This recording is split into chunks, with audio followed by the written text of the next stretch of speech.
thinking like that in my generation no more. Yo, why you keep talking to that nigga Sanchez, yo? Oh my god, yo, that nigga say anything, yo. I was sending you shit. I'm like, man, I'm not even gonna send this nigga no more shit. I sent you the like I'm telling you, like, yo, back smack this nigga immediately. He said that the word theory has his etymology in what he said, theos or some shit.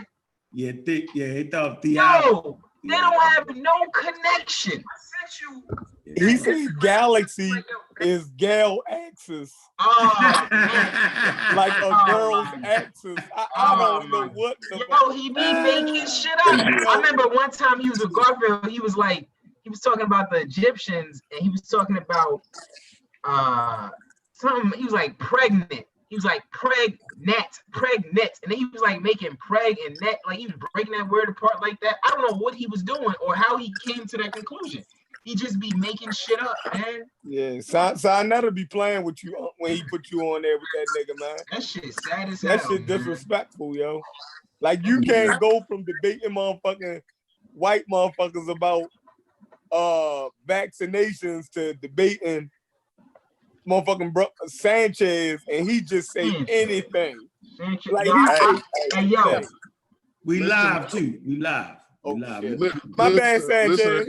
I ain't gonna say my bad. I'm gonna tell you the truth. Yo, Sanchez is the most stupid nigga in the entire conscious community. Sanchez, hold on. He is respectful though. I'm gonna get that, dog. Fuck that respect shit. Y'all keep going with the respect stuff. This taking away from honesty. No. Hold on. No. As far as information go, he is one of the dumbest dudes. No, not one of. That nigga is the stupidest individual in the conscious community by far. Now I think your homeboy is your homeboy right there. Who? Bay, Sham Bay. Man, you out your damn mind, man. You don't think Sham Bay like that? No. Oh, Lord have mercy. No, don't get me wrong. Sanchez Don't get me. The worst out of the same, Sanchez is he from Alabama. Yo, do you know that's one of the top 5 most stupid states in the U.S.? Yeah, you can look this shit up. They're up there with Mississippi, yeah. I ain't talking about my state. Fucking stupid, yo. I can't even take him serious. Statistics ain't gonna lie. Yo, when you hear that, once I hear that nigga start talking, my mind just be like, this dumb fuck. I can't, yo. Man. That motherfucker crazy, I can't with Sanchez, man. Yeah, he do something. He a little funny. He's funny. Hey, Ashley Young, I definitely sent you that link though. Hey, shout out to Ashley Young. Eric Ishmael was good. All right.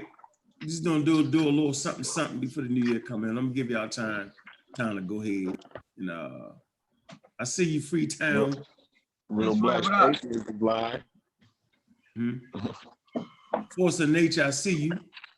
Yeah, we're just gonna do a little something. We're just having these loose conversations that I feel like people should be privy to. Hey, remember what my man said? He was like, he said the Neanderthals, the Homo sapiens are older than the Neanderthals. Yeah, he said that. So we're gonna pull that up real quick. Let's put up the age Neanderthal and Homo sapiens, see which ones is older. Yeah. Well, he said he was making some very like basic evolution, anti-evolution arguments. He was like, well, if we evolved from monkeys, and why are monkeys still here? Like, yo, that's the stupidest shit. My God. So they say that. They commonly say that. That's like that's creationist 101 though, man. You got to be past that. They done with that argument. Yo, you know the common understanding of evolution is that humans evolved from chimpanzees. Yes. You notice what they think, that humans evolved from chimpanzees, and it's crazy because if you think about the African American word bank, terms like common ancestor. We don't have that shit within our vernacular. So you can only imagine what comes to niggas' mind when they hear shit like that. Right. Hey, you gotta watch the cussing. You can't be cussing like that. Especially when you like you say, when they scientifically illiterate, you know what I'm saying? And they hear those terms. Huh? Why you can't use curse words? What happened? Because we got kids watching. Oh my The show gotta be friendly like that. And they're gonna knock you off YouTube. They ain't playing it no more. They ain't allowing all that. How many curses you get before you get a strike on YouTube? Yeah, you're done. They're not letting all that happen. You're done. How many curses you get before you get a strike on YouTube? I don't know. I don't want to test them. I done cuss my life away on this one. I don't want to super cuss. I done got it in on them before they caught up to us. Yeah, they didn't caught up to us. Man, that's cold, man. That your one channel ain't up no more, man. That was you had some golden ones in there, man, on that playlist, man. I know, yo. Man, you had some golden ones. You know the one that got me on you, man, it was way back. This probably the first one of your first YouTube videos. Which one? But you had on like a red sweatshirt, man. I can just remember that red sweatshirt, man. And somebody was asking you questions. Oh yeah, the Hiscos. Yep. And yeah, you was just sitting there and you was answering dude was asking you questions or whatever, man. Yeah, that's when I brought out the atheist shit. Yeah. The atheos, the anti-God. Yeah, I hate with that. Of course I'm anti-God because I'm anti-slavery. Yeah. So look, let's start this thing real quick, man. Black African Power family was good, was happening. A well-organized lie defeats a disorganized truth every time. Woo-hoo-wee. Man, y'all already know what it is, man.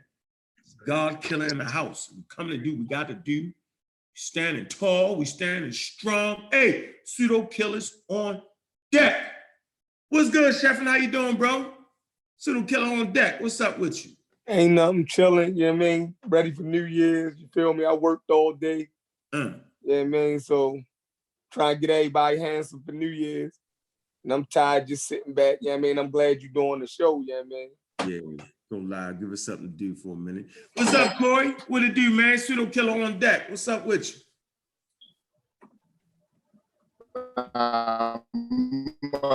Man, chilling, man. Chilling, man. Peace to the panel, peace to everybody watching. What up? Yeah, okay, I feel you, man. What's good? Double X Architect, what it do? What it do, man? Pseudo killer on deck. Just here, man, like always. I'm just here. So yeah, we done had some powerful discussions, man. We kind of mentioned some books earlier, man. What was that? The one book was The Magic of Reality by Dawkins. What else? What other books we was talking about reading? Get y'all on y'all A game. I said mine was one of my favorites by Dawkins was The Blind Watchmaker. That was my. And I mess with The God Delusion. I have sent you that link to the God Delusion. The God Delusion, that's a good one. God Delusion, okay. Yeah, got you. All right, so they some titles now. Grabbing y'all, that's the white boys' work. White boys. Now, Dr. Ben put that same work in, but the whole community act like he wasn't saying that type of logic, but he absolutely was. He was bringing it from a different perspective, right? Dr. Ben, John Jackson, them was hitting you with that type of logic. Dr. Ben specifically was hitting you with that type of logic. So go ahead and get them books, man. Yeah, the greatest show on earth. That's another good one. Be Child, boy. Corey, we also, what's the name of the flowers we was talking about, Corey? The tulips. The tulips, right. We was talking about the tulips. And we talking about Charles Darwin. There's a specific tulip that's extra long, right? So he predicted that one day they would actually discover that moth that could actually, what's the term I want to use? That could actually pollinize, not pollinize, that's not a word. He had his stinger, pollinate. Pollinate, you could actually pollinate that particular flower. Now why was he predicting they gonna find a moth one day? Wow, what was the scenario there? Because it was all the moths was feeding off the ones on the other side of the rift. See, this was, I think he was talking about the Great Rift Valley at the time. And see, the tulips on the other side of the rift wasn't that long. They didn't have that long stem like that one. And so the moths didn't have that long, the long thing that, I don't know what you call it, how they eat the nectar or whatever. And once the tulip got on the other side of the rift and it grew the long stem, he predicted that a moth would later on come along that had a long stinger or whatever it is. Yeah, y'all can look that up because they absolutely have discovered that moth. Look that Yeah, up. that's nice because you know science predictive. I probably didn't do it no justice. Yeah. No, that was good. You put it on a different part of the world and all that shit, I believe. I think it was the Amazon. Hey, remember Sanchez, Mr. Brother? Was it the Amazon? Okay. Remember Sanchez? Remember Sanchez said paleontologists. That means they're all pale. Yeah, he was crazy. Until I showed him the black paleontologist. Until I showed him the leading paleontologist, which was black. Yeah. I tell you, the biggest problem is that they associate. I didn't hear that one. That was a good one. Yo, he say so much stupid shit. Like it's impossible to like keep track of all that shit. He say so much dumb shit. Ain't nobody more stupid than Sanchez, yo. I don't care what you tell me. He said, say it again, though. He said all paleontologists is pale. Is that what he said? Yeah. He said paleontology, cause they pale or something like that. I was like, what? It was just crazy. Hey, you could never get through to Sanchez. No, I'm telling you, I guarantee you, Sanchez was in the ad growing up. Guarantee you he was in special ed. Oh yeah, he had to be. Nah, I ain't gonna give him that. That boy beyond retarded. No, y'all just practice science. That's the fundamental difference right there. That boy part of the autistic spectrum. Stupid. Man, it's based off not being, like I said before, he knows enough about something to think he's right, but he doesn't know enough about something to realize he's wrong. I'm gonna say it again. He knows enough about something to think he's right, but he doesn't know enough about that something to realize he's wrong. And that's where most people fit at in the community. They know enough to think they're right, but they don't know enough about that thing to realize that they're wrong. And this is what scientific literacy does. It allows you to critique what you think you know. Like for instance, we don't just jump on the internet. The internet is a hodgepodge of confirmation bias. It just is. It will confirm anything that you think you want to know. Okay? How do you navigate through that? And this is what we're raising children. We're raising children in the internet age. How do they navigate through? And so I think it was Raw Born, right? And we was going back and forth on Garfield show the other day.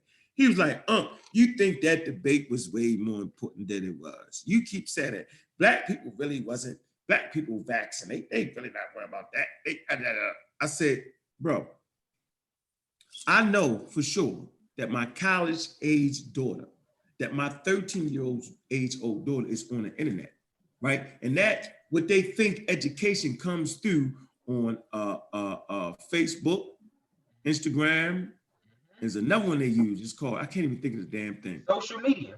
No, yeah, okay, social media, but it's specific ones. Right, social media, memes, and all that type of education come through. I said people are leaving the churches in high numbers, especially the young generation. But they're not leaving for the most part because of scientific literacy. They're leaving because they hear that Jesus is Horus thing, and they're like, oh, you know what I'm saying? They're hearing all that pseudo information to make them, oh, that's why they're leaving. So, but of course, to have a debate like that was essential so that it was something to measure up against the lie. Specifically, it's important for Black people to see Black people standing up against Europeans, right? Specifically, okay? To stand up against that force and show them that, wait a minute, we smart too. How about this? So Netta played the debate the other night, okay? At the end, they had call-ins, which was excellent. The Black guy called up. Now watch this. Watch how perceptions have been created, right? Since we've been enslaved, since we were enslaved, right? Since the time when we thought we was out of slavery and the whole 9 yards. Listen to this perception. He said, Unc, when you stood up like that, you came off like an angry Black man. I was like, interesting. I say, so what did the white guy look like as he stood up? I said, because I needed to match his energy. Because he stood up and he was raw, raw, raw. He was talking that talk. You know what I'm saying? You know how polite talk that talk? You know how I talk that talk? You know how a speaker who got a good flow going, talk that talk. The white boy was doing that. He wasn't in his seat. He wasn't buttoned up. He stood up and he brought motivation to the crowd he was speaking to.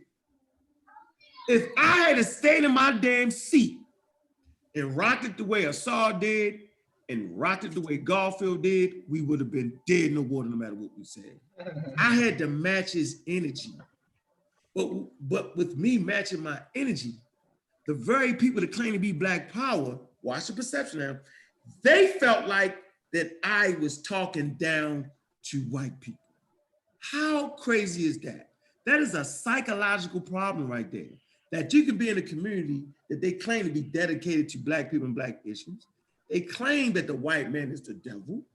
They claim that white people was in cake, all of this. And then when you get a chance to be in front of white people, which most of them don't be, and you show your manhood as an African male, you bring the gorilla on them. All of a sudden, whoa, you can't talk to them like that. I talk to my people like that all the time. So let me get this straight. It's okay for brother to talk to a room full of Black people like that, cracking jokes, you know what I'm saying, saying y'all crazy. I could do all that to Black people, but as soon as I do the same exact thing, bring a little gorilla in it, crack jokes on them, say, you know, white people was filthy in the Middle Ages. Black people's like, oh, did he say that? I gave them a historical accurate fact on how a cities during that time period was. It was full of disease because they didn't know about diseases. Up until the 1800s, they literally thought that in surgery, they could be giving surgery to a man and a person die, right? They grab that dead body and move him off the table and then bring a woman on there and give birth. They thought they could really do that. Let me give you a great example. More women died by the hands of what they quote unquote considered to be qualified doctors.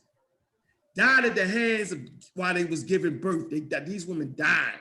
After they gave birth to the baby, then a couple days later, they died.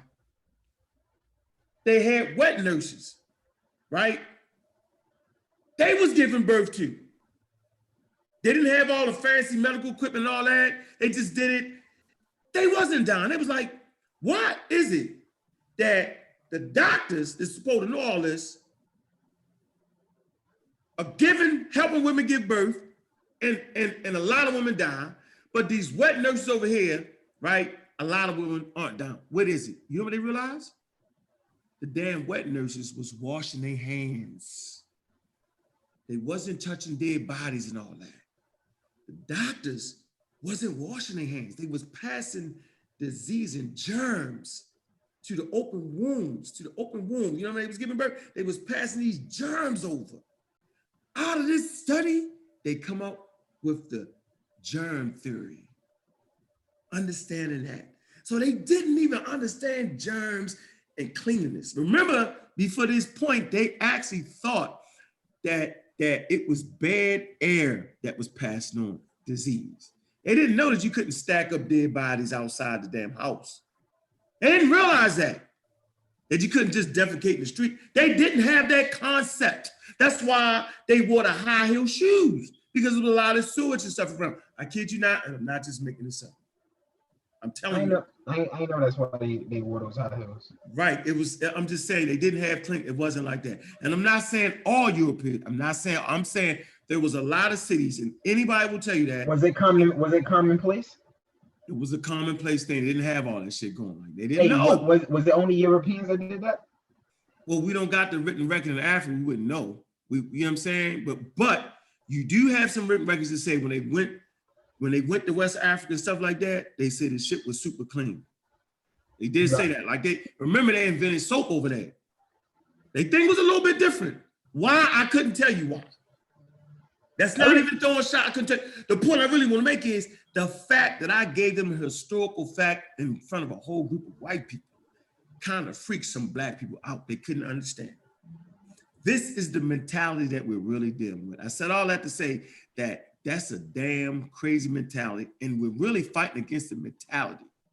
Okay, that's what we're fighting against. We're fighting against the perceptions. That's why we have such a hard time getting through. You know what I'm saying? So it's okay for X to cuss and talk shit to black people, but no. Don't you do that in front of them. We gotta act a certain way around white people. Don't be yourself, Unc. Remember, they dared me. And then, this is how sick they are. They literally dared me, Unc. You're not gonna go in there and talk that talk in front of white people. Wait a minute, I went in there and said, this is for my people. I'm saying the same things that I say to y'all, I'm gonna say that to them. Remember, I said that in that debate? To let y'all know that, dude, like people is people to me, baby. Like, I'm gonna be me no matter what. I got to be me. I can't show no weakness to my people. I can't talk shit to my people, then go into a crowd of another group of people and not talk shit. Now, let me show you how well my finger was on the temperature in that room. Let me get this straight. Now, if everybody would have sat in their damn seat and presented like it was supposed to be, I would have sat in my damn seat. I wouldn't have jumped up and did none of that. I'd have still added a little more flavor. I wouldn't have been like a Saul. He got his method. I wouldn't have been like Garfield. He has his method. I'm saying I'd have still did my thing, but I wouldn't have stood up like that and walked around. I did it to match the European. And guess what? While y'all was hating and not respecting the way I did what I did, the European came up to me and said, you know what, man? I appreciate you. He said, for the first time in my life, I finally ran across another man that could match my energy. I was laughing. I said, shit, boy, you jumped into my wheelhouse with that. I was just waiting to get unbuttoned. I'm scrambling in my seat. God damn. When he stood up and did that, I was like, oh, this is over with now. It's done. It's over with. So we fight against, I said all that to say that we fight against perceptions. And this is something I will never, ever say again, y'all. I used to say, man, black people be ignorant as hell, man. Get in the crowd of ignorant as hell. And I'm gonna tell you this, y'all. I'm gonna say this twice. The most ignorant group of people that I've ever ran across in my life was those group of white people that thought they knew something. They felt very entitled. They felt like, how dare these guys coming here with all that? The crowd was booing us. They were very rude and they were super ignorant. I had never ran across a black crowd like that. What was a crowd of Hebrews and all that? When starting to have everybody in groups of people that really hate the squad, they never was rude like that. Never. But in that room, I learned that day that the most ignorant people I've ever ran across in my 52 years was a group of entitled white people that felt like some kind of way their rights were getting infringed on with vaccines. And they thought they were smart, they thought they knew it, and they was the most arrogant, rude, cutting you off in the middle of a supposedly scholarly debate that I've ever seen in my life. So you can't say around me that black people are ignorant. No, there's white people that are far more ignorant than we ever will be. And that's what I learned that day. Not to mention pseudo hell. Somebody want to add something to that? I don't want to talk out the shape. You said, say that last part you said again. I said that I learned that the most ignorant people on planet Earth is a group of white people that feels entitled and think they know and feel like somebody is infringing on their rights to make a choice. They are the most ignorant people I've ever seen in my life. They will do anything to get their point across. To being rude, to cutting you off. Now, this is a debate. You ain't supposed to talk while it's our turn to talk. We did none of that. They did all of the crowd talking crazy. Oh, you're lying, you make that doing a bull. They did all of that. And that's based off of being ignorant. But I'm gonna add this to it, but nobody in the conscious community was willing to say, you know what? They was ignorant as hell. Now, to Zariak and all them called them with that bullshit. I was too harsh with them. I don't know how to talk. They did all that. They did not say how them people was acting. So go ahead, X. No, I just didn't hear that last part. Yeah, that's crazy. Hey, but that, I call that, when they be like, well, Unc, you should have killed them with more scholarly attitude. You shouldn't have came with the gorilla. You know what I'm saying? Like you said, that's that self-checking shit. You know what I'm saying? That's that keep keep yourself as a nigga in check. You know, I hate that shit. You know what I'm saying? Like some of my family members do that shit to me. Like, you know, they embarrassed of what the conversation may be about at the restaurant or something because they worried about whether some white person might hear what we're talking about or whatever. It's like, man, it's me. You know what I'm saying? I can't fake me. You know what I'm saying? And then, like Kirk said, if I can do this with my people, if I do this with the people that I love and respect, and you know what I'm saying, joke and you know what I'm saying, put your chest out, put your deep voice on, and you know what I'm saying, maybe do some little ad hominem a little bit. You know, we should be able to do that with them too. Yeah, I don't like being nowhere even where worse, you can't be free. Might even be able to go below the belt with them. Yo, go ahead. Garfield asked if he could come on. I don't know. Yeah. I sent you the link. I sent you the link, Garfield. Of course, my fault, bro. Yeah, no, I agree completely with Corey on that right there. Hey, nigga called in and said, Garfield, yo, you was mean to them white people. You told them to shut up. Garfield told everybody to shut up. Watch this. Don't nobody have a problem with Garfield being on the show and tell somebody to call in and shut up, you're lying. They don't have a problem with that. They have a problem when he told that guy, like, and he told the guy to shut up when the guy was promoting a lie. Like, do y'all know what the answer was? Let me tell you what the answer was. I'm gonna wait till Garfield come on here.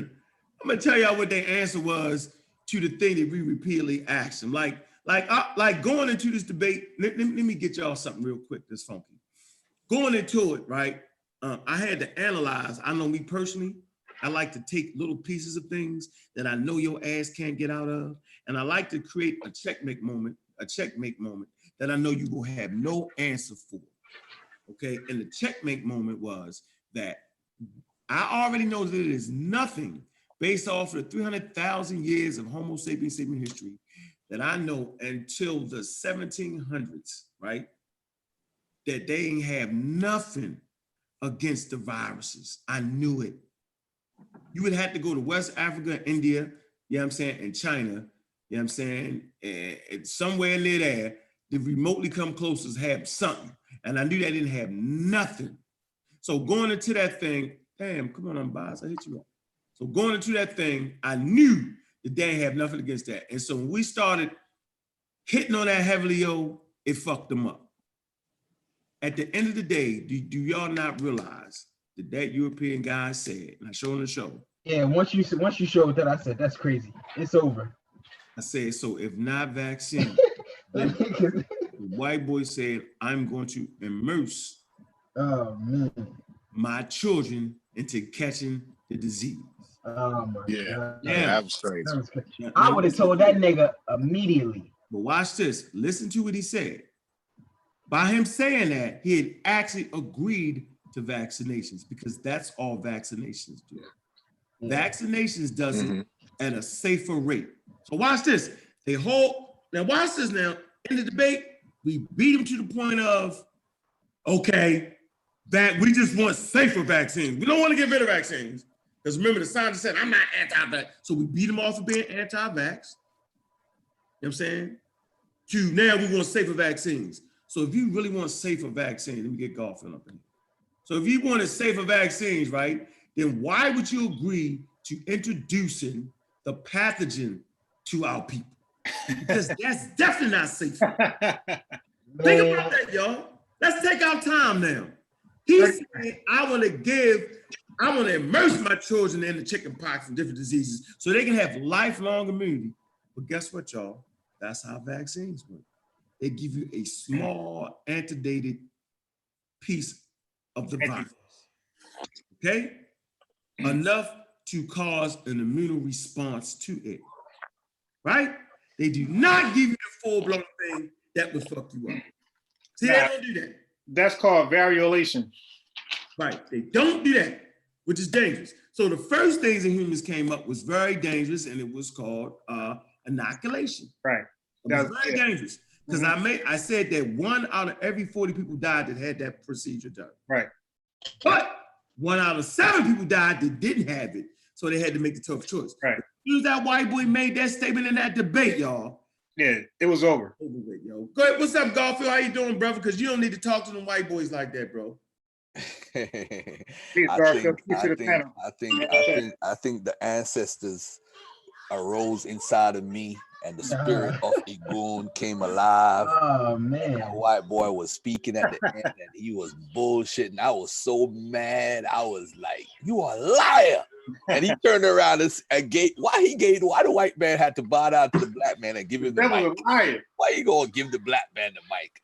I said, you know them damn vaccines, what you call it at the end. But they thought when I said if you ain't got no solution, shut up. I was being facetious, but people see black people can't be facetious. We only could be disrespectful, and that's the problem. We can't be facetious. We're not allowed to be because we're black men. So at the end of the day, they don't like to see us. You preach science. Sorry to say preach, but we have to do it because we talking to other black people, so we got to say preach. Pardon me for saying that, but the fact of the matter is this boils down to lack of identity. It goes back to even the arguments me and Jabari having. We don't want to be sub-Saharan African. We don't want to be nigger African. That's what it is. We want to be everything else. So if you try to step out of that box, you now a field Negro, and you have the house Negro. So they want me to be the house nigga and don't say nothing. That's all it is. So you can't talk to white folks that way. I saw somebody put in the comment, I told you that boy Garfield was arrogant. Listen, man, if you saying that I disrespected the white folks, thank you for the comments. Thank you for the compliment. And I enjoyed your comments. That's all I'm saying. Keep it moving. Keep it moving. Nothing else. Hey, and by the way, Corey, that no religion is too big for you, man. You ain't that fat, bro. Dude, this is a 1X, man. You ain't that big, bro. You ain't that big, bro. Cut it out. You ain't that big. 1X. Fat I'm just sitting down, man. That's why I look big. That's for fat guys like me, man. That's for fat guys. It's all good. Hey, I'm kind of glad ex-architect ain't make it because I know that nigga would have went off as a mother up in that piece. But listen, I need to ask y'all this, man. Right. Are you guys available on Sunday morning? Yeah. I am. Right now, Unc, Sheffrin, X. Yeah, I am. I want to bring that dude in the Raw Squad group, Unc, Lee Taylor. We need to clean him up once. Lee Taylor. You know who I'm talking. Nah, who that? Yeah, we need, you know what I'm gonna do, Unc? We need to do Raw Squad versus the black community on Vaccine Sunday. And I'm gonna tell you why. I gotta be in that. The conscious community. The conscious community. Conscious community. And then we're gonna put Enki name. Because he gonna text me for the link. We need to beat him on Sunday. We need to get him Sunday, and let's get this once and for all. And let him speak. Give him his time, and let him speak, and just beat him up. Because I am sick. I'm telling you, unbiased. This is gonna be your day. Oh yeah, I got him. I got to pull up all the statistics. Oh, I got something right now. This dude gonna say we didn't even know what the vaccine court was. I said I was the one that brought it up at the debate. What are you talking about? Hey man, come on. I already beat Rob Bourne on that same topic. I beat Rob Bourne up. Nah, I ain't worried about Rob Bourne. Rob Bourne. No. Hey, no, what I'm trying to say is Rob Bourne brought that up too. So I beat him up on that, meaning that we already knew what that was. Yeah, we knew what it was, but I actually literally said it. You right. You did. You addressed. You rebutted my man. Big Tree. Yeah, Big Tree. Right. Oh yeah, by the way, Big Tree threw out a statistic, a Harvard statistic. This is what Lee Taylor is saying. I need to check on that. That the Harvard statistics say that a lot of people die from Gardasil. I know it's probably bullshit. No, look, I fact checked that at the debate. That's bullshit. All right. Oh, it was people who had a pre-existing condition or something? Was that the one? Gardasil? Yeah, it's that's straight bullshit. We're gonna beat that up. Yeah, but I wanna let everybody know, man. The new year's starting, and whether we want to accept it or not, it's a new year. We live under this system. I see some Hebrews coming out that the white men changed the new year from the spring to January. So what? So effing what?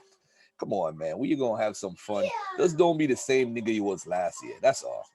That's all. Just don't be the same lazy, unscientific Negro you was last year. That's and them all. niggas gonna be worse. That's all it is. Tolerate less ignorance. They're gonna be worse. Hey, let me share this real fast. All right. Now this is pre-warm-up when I'm gonna do the Inky. Okay. See that. Yeah, they can't touch me with vaccines. I'm gonna beat up everybody. Yeah, they can't touch me. Okay, this is Inky on his channel. You see us Daniel Allah.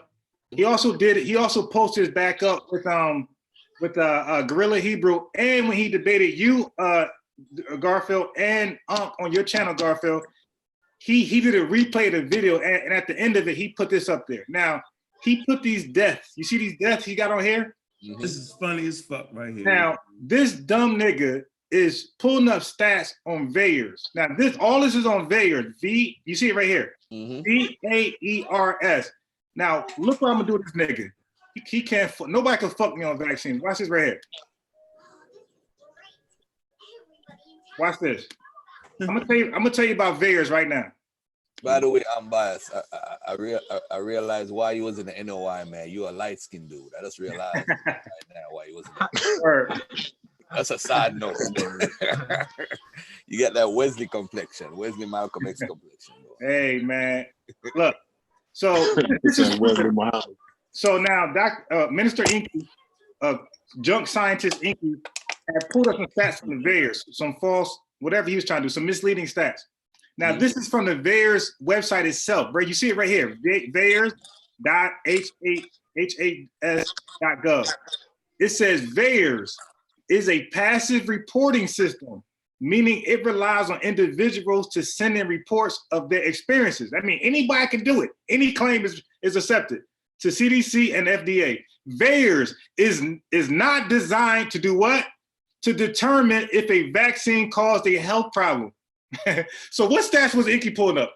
And also VAERS says 85 to 90% of all reports is mild headaches, the little shot on the arm. It's nothing serious at all. So what was those stats I just showed you about when Inky pulled up on VAERS about these 6,000 deaths? That was people reports. People was claiming that they got a vaccine and their head fell off. They got a vaccine, their child spit up their damn lungs. That's you can report anything you want. But VAERS are not designed to determine if a vaccine caused a health problem. That's the VICP. But this is a doctor, Inky, an alleged doctor who's pulling up doing this type of research, showing you. No damn doctor. No, I'm saying, no, I said alleged doctor. He called himself a doctor. Yeah. But with that poor research, this is the website itself. VAERS is telling you what they don't do. So how is Inky pulling up these crazy ass stats from VAERS? Yeah, I'm gonna beat the brakes off Inky. And anybody else? All right, we're gonna do this. So let me get this straight. This is what you're basically saying. To look at that and think that that's actually stats on vaccines hurting people means you're a complete idiot with tennis shoes around your neck, wearing fake ass gazelles with a ceiling fan over your head that was created back in the 70s, mean you in the shack some damn where. You know what I'm saying? With gold teeth in your mouth. Yo. Trying to perpetrate as if he was a doctor and we're listening to that. Who the fuck would suspect him for being a doctor? Well, he got like 55 viewers right now. Hey, yo. Hey, did you watch that video though? Nah, I couldn't get past the tennis shoes. Oh man, yo, he told this story about Polite. That shit was I watched it. That was the funniest shit I ever heard, man. Now, I mean, listen. So yeah, he told that story, and then after he told that story, he called me an agent. So then I was thinking with my street, man. I say, well, damn, was he not in that organization with Polite? Yeah, exactly. Business dealings in that organization. Yeah, exactly. So if you there doing all that and on everything, that mean you a snitch, nigga. Yeah, he knew for a fact that Polite scammed him, but then he would side with his organization. That's a great point, Wasn't he a part then of Yes, he was an investor. Yeah, he said he had invested in at his own mouth. He was an investor. Basically, yeah, he invested in Polite schemes. Yeah, so he wanted some money back. That's what investors do. Why would you even affiliate yourself with somebody that you know for a fact because they scammed you as a scammer? Yeah, why would you be on that like that? Why would you do that? And then if you realize later on that's what happened, yo, why are you snitching? If you still worried about me being, hold on. No, he already knew. He already knew that Polite was a scammer because Polite has, according to him, this is his account.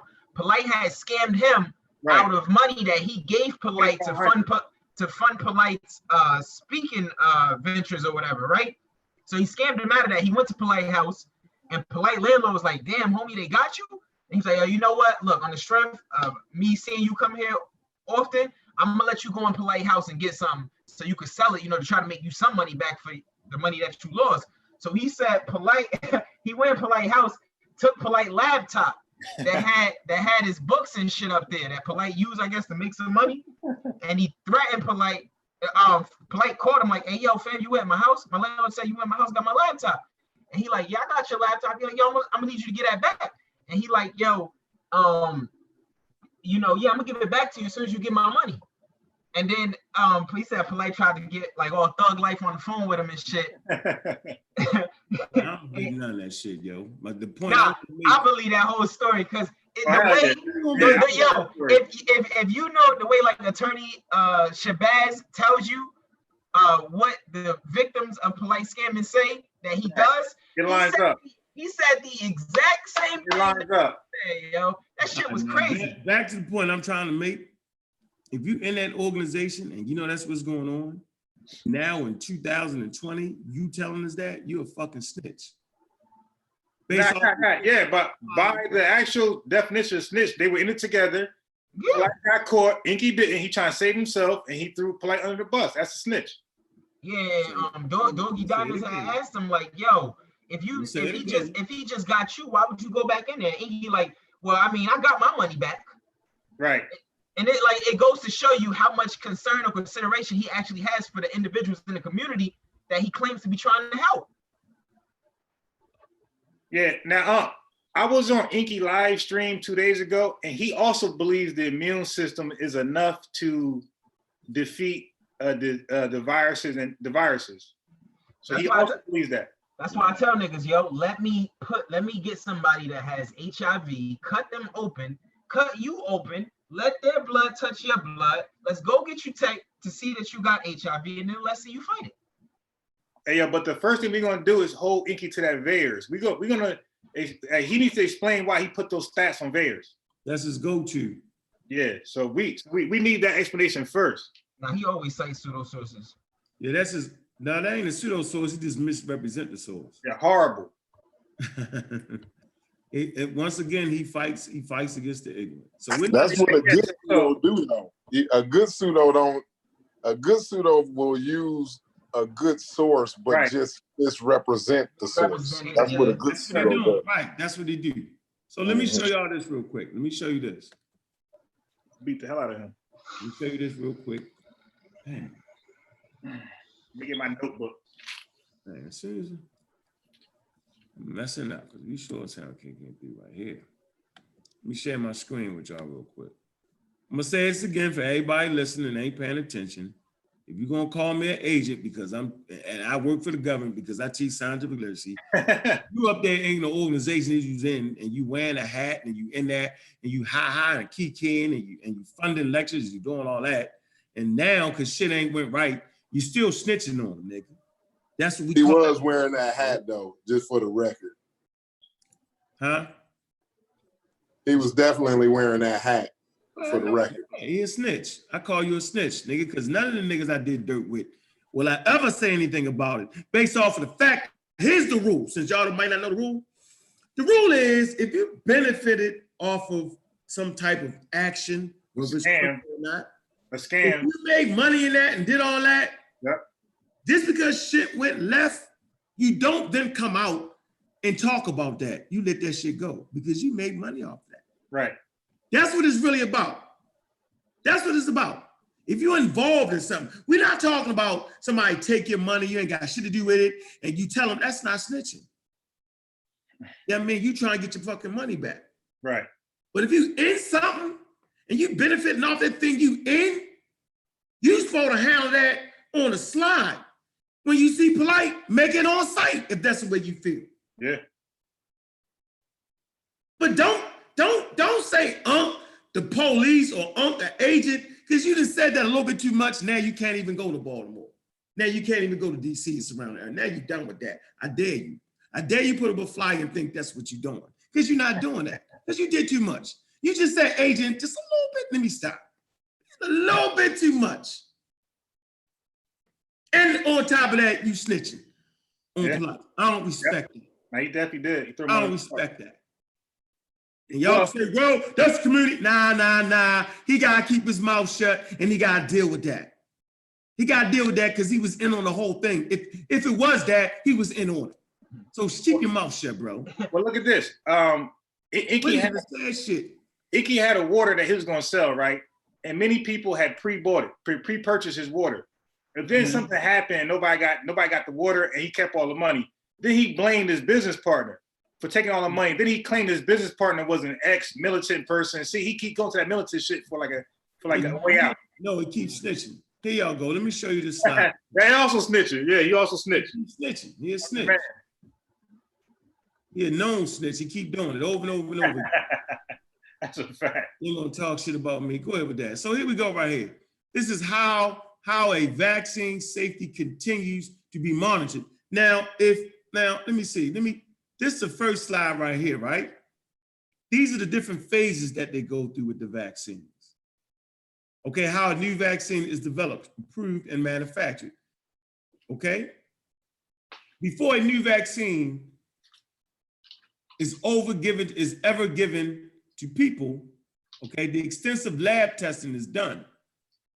That can take several years. Once testing in people begins, it can take several more years before clinical studies are complete and the vaccine is licensed. So lab studies can include animals and stuff, y'all. So they deal with the animals. None of the water and shit that Inky and them is selling, that go for all the pills, that go for KT to ostrich, and none of them taking it through this particular phase right here. I'm not talking about niggas. I'm simply talking about the procedures to which their products are released to the people that I care about. They're not doing clinical studies. I don't care if they think it's just at all. I don't care if they think it's just whatever they think it is. Whatever it is, they're acting like the thing that they're selling you is far better than any medicine. Whatever it is they're selling you, they're making claims around that particular thing, no matter what it is. They absolutely said that this will do this, this, and this. So if the thing that they're selling you can do this, this, and this, then there absolutely can be some effects to it that could be possibly harmful. And the only way to know if something has harmful effects is to one, start out with the animals in the lab. And once you get it past the animals in the lab, then you will go to phase one. What's phase one? It says, is this vaccine safe? So they always ask the question, okay, is this product safe? Right? They ask that question, is this safe? They always ask, is this safe? Does this vaccine seem to work? They want to know, does it work? Now, Inky, does your water work? Does it do what you say it will do?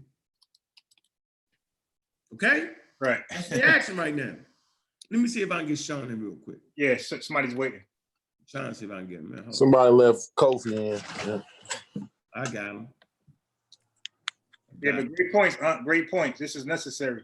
And I ain't even got to bang on the dudes at all. What's up, Sean? You in there, right? Peace, yeah, I'm in this thing, man. Okay. So we right here now. So does the products that KT the ostrich sell, does it seem to work? Now we're in phase two. Does it seem to work? Okay, now watch this. Are there any serious side effects? Do they know there's any serious side effects wherever they're selling? Right. Okay. Does the water you have that can clean your kidneys, whatever the hell you can do, does it have any side effects, bro? That's what we asking. Why you talking crazy? I'm gonna beat you up with real information. Right. Why you calling me the police? I'm gonna beat you up with real information. Right. Why you wearing tennis shoes around your neck, Nikes? I wouldn't be mad if you had the abs you wear around your neck. I wouldn't be mad. But you got Nikes around your neck. Okay, now, how is the size of the dose, watch this, y'all, related to side effects? See? Yep. How much of this water can a person drink before they're done? Right. How much of this product can they take from KT to ostrich before something else happens? Do they know? Then you would move it out of phase. Now, phase one is 20 to 100 healthy volunteers.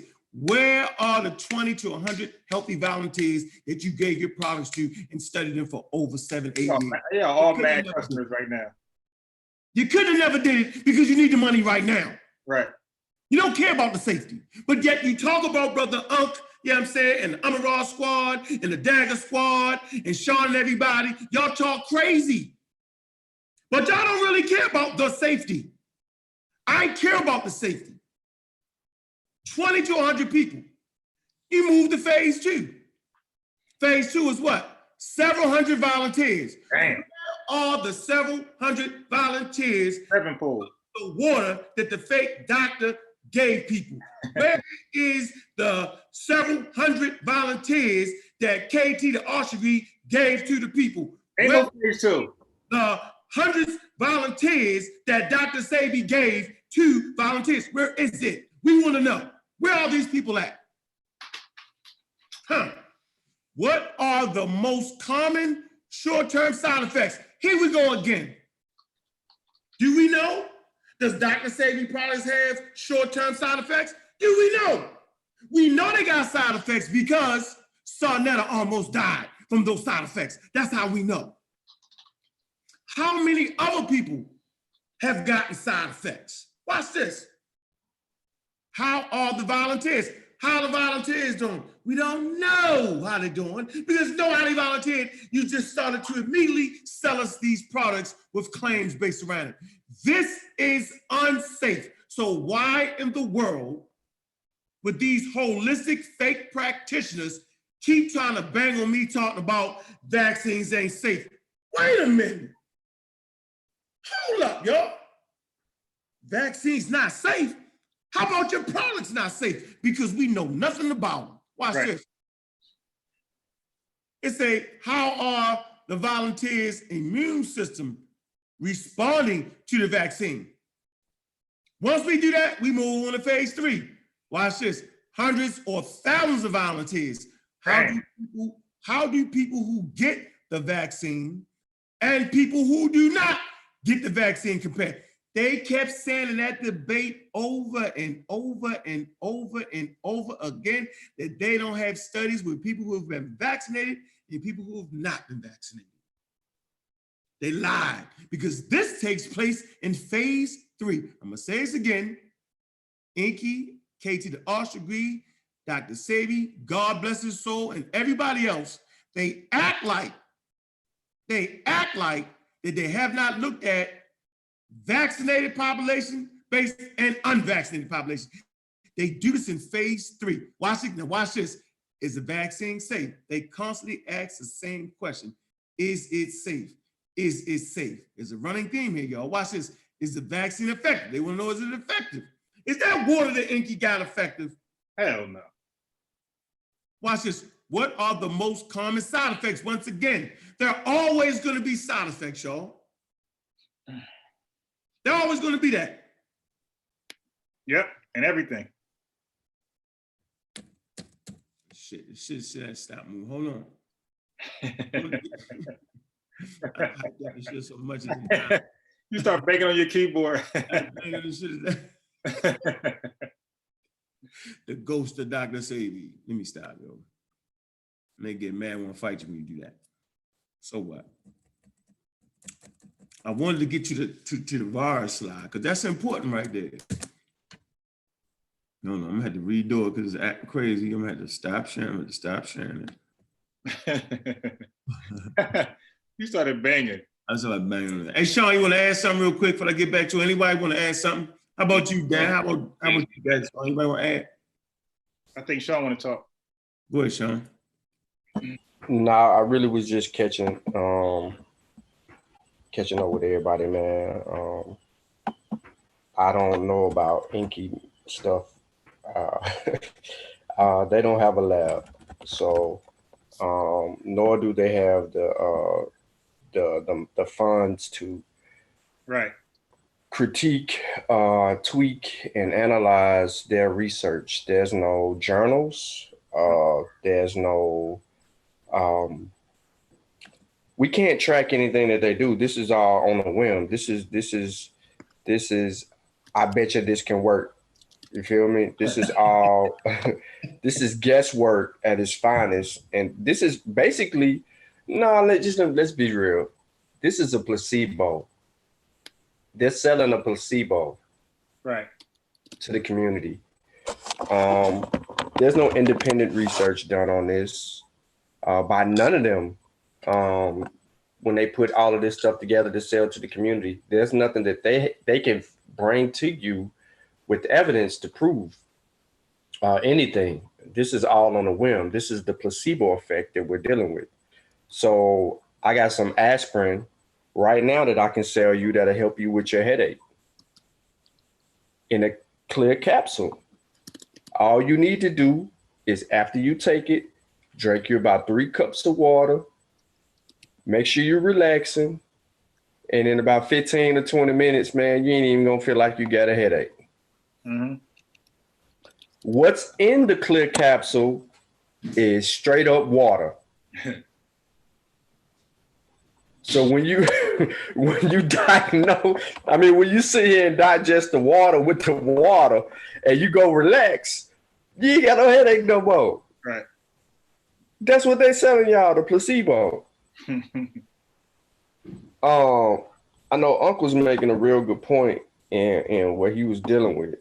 And I don't think that people really can hone in on the research that goes into producing these vaccines and the methods that are used to make sure that they are safe for the community.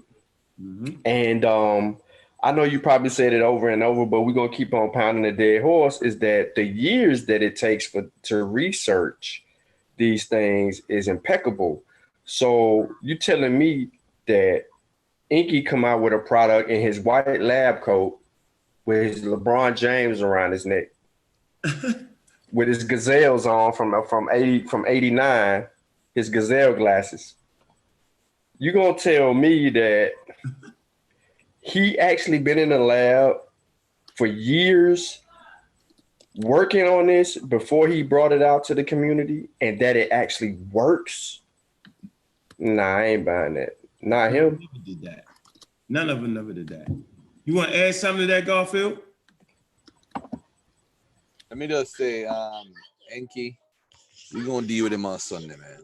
We're gonna deal with all of them on trial, and they could call it hate, but we gonna ask the same questions. We gonna ask all them questions that the vaccine people when they're tested. I'm gonna let put that same slide up, and we gonna ask the same questions. Bring your sources, bring your proof that people were cured, and how gullible we are as a community. It's not hate. And I'm gonna play that video with Sarnetta too, because he never called Sabi's name. You know what I'm gonna do? I'm gonna get that video from Sarnetta. That's what we gonna do.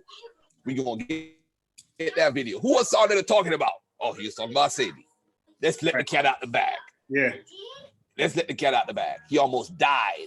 And then the dude started spreading rumors that Sarnetta have AIDS. It's not that he had AIDS. They diagnose you and think you have, bro. I was in a hospital one time and they what do you call it? They thought I had HIV one time. They said, we don't know what's going on. We're gonna test everything. So they took the sister I was messing with at the time, they took her out of the room and said, I need to talk to this brother in private. And when they said, hey, listen, man, have you been screwed? They say, have you been screwed around, bro? Because basically you might have HIV. Now, ladies and gentlemen that's listening, I don't have HIV. I'm just for the record. I don't. But they said, we got to ask you that. Because they didn't know what the hell was wrong with me. So the same thing happened to Sarnetta. He had lupus. And if anybody who even know about lupus, you know the symptoms. They don't know what you have at times because the autoimmune disease. They don't know. But let me just say this. Sunday, thank you. We got you, man. We're gonna be respectful, but we got you. And we're gonna give you the link too. I'm gonna send you the link. I want you to come on.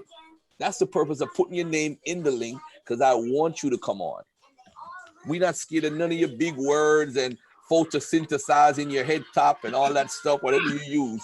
We don't care what word you use. We're going to look it up and we're going to respond. We don't have to know it. We're going to look it up on the spot and know what you're talking about. We ain't stupid. We ain't going to fall for the okie doke and the Brooklyn magic and the quick talking Negroes. We're not going to fall for it. But anyway, I digress. Make sure Divine there too. What are you with that red algae? Divine talk shit with the red algae. Shit talking ass fake nigga. So you're disrespectful. He fake with that shit all the way. They hate that the FDA, which regulates drugs and things like that, but Dr. Sebi has no regulations at all. None. Inky, Polite, RT, all these guys, Layla Africa, they regulate themselves. So that means they can wash their hands if they want. They don't have to wash their hands. They can do all sorts of things that they want. No regulation at all. And there's no punishment if they decide to do something foul. So you'd rather go to that than over to FDA, approved things. So watch this, how a vaccine is added to U.S. recommended immunization schedule. They say, and they have an advisory committee on immunization practices. That's the ACIP.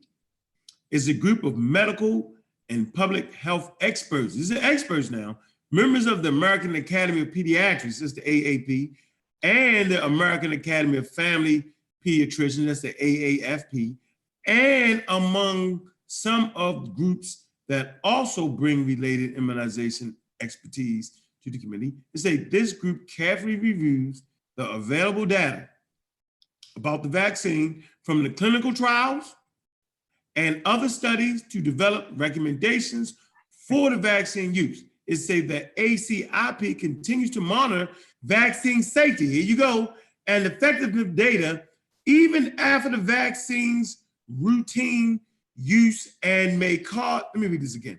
It says the ACP continues to monitor vaccine safety and effectiveness data even after the vaccine's routine use and may change or update recommendations based on that data. Y'all see what they're doing?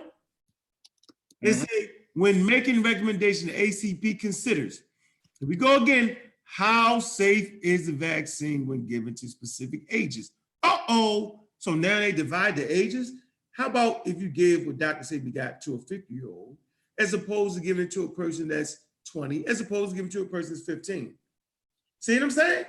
Yeah. What's the difference there? Next one. How well does a vaccine work on specific ages?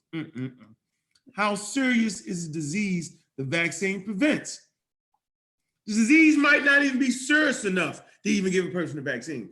We ain't just vaccination just to vaccinate, like the pseudo say. Now, how many children would get the disease the vaccine prevents if we didn't have the vaccine? See, that's the question. If we didn't have this vaccine, how many children actually get this? They take all of that into account. They go on to say the ACIP recommendations are not official until the CDC director reviews and approves them, and they are published. They say these recommendations then become part of the United States official childhood immunization schedule. New vaccines to protect your child against a disease is added to the schedule. After being added to the U.S. recommendation immunization schedule, health experts, once again, y'all, continue to monitor the vaccine safety and effectiveness. Are they monitoring how Dr. Sebi products are selling right now and how effective they are, y'all? Are they still doing that to this day? Have they ever did it? Nope. How about you, Inky? Are they still monitoring that stuff you be selling in them bottles that aren't even labeled, brother? Okay. Here's my fault. Here's what Inky and them be trying to use, specifically Inky. Now, how a vaccine safety continues to be monitored. So this is after it's on the market, they have a system set up. Let's see. It says the FDA and the CDC closely monitors vaccine safety after the public begins using the vaccine. It says the purpose, the purpose of monitoring is to watch for adverse events, possible side effects. Monitoring a vaccine after it is licensed, watch this, y'all, helps ensure that possible risks associated with the vaccines are identified. Are they doing that with any of Dr. Sebi's products? Are they doing it with any of Inky's products? How about KT the Offscreen? Are they doing any of that with anybody in this community that claims to have products, okay, that will help medical ailments? Are they doing this right now, y'all? You gotta ask yourself this question. While y'all banging on us, just ask yourself, that bottle of gold I just drunk, what did he fetch? That colloidal silver. That colloidal silver. The unbiased guy in this house right now. I ain't trying though. Hey, hold on. When I finish, get one of them bottles, yo. We're gonna see what's on it. I think I threw the damn thing away because y'all chastised me, man. Let me check if I still got them.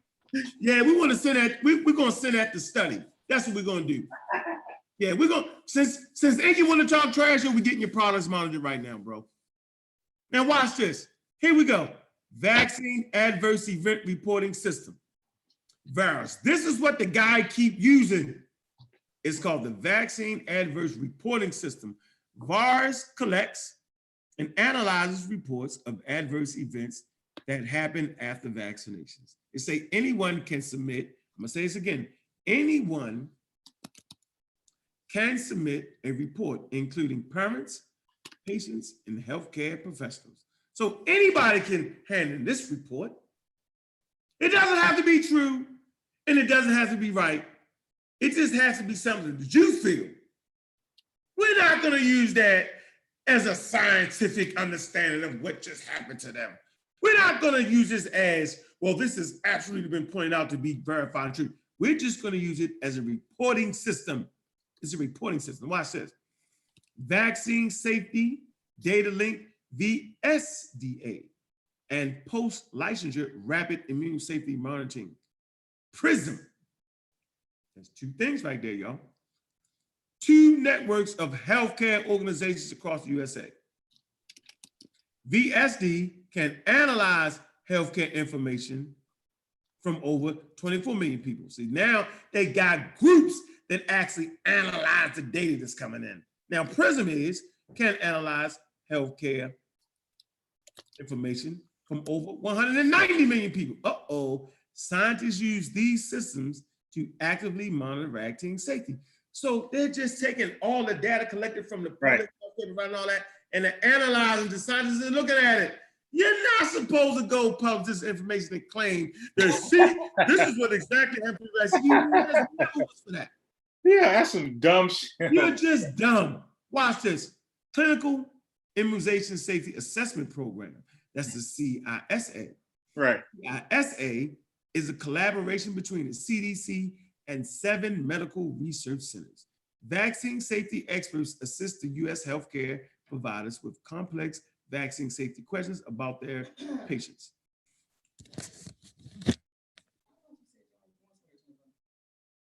Oh, yeah, let me finish. Come on, you jumping on that.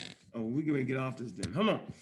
CISA conducts clinical research studies to better understand vaccine safety and identify prevention strategies for adverse events following immunization. Vaccine recommendations may change if safety monitoring reveals new information on vaccine risk, like the scientists detect a new serious side effects. There you go. Right. My man is posting reports as facts. Yeah. So y'all see that, right? Yep. Okay. Yeah, he was posting the reports as facts. Yeah, he tripping. That's why I see that he's the dumbest researcher in the community.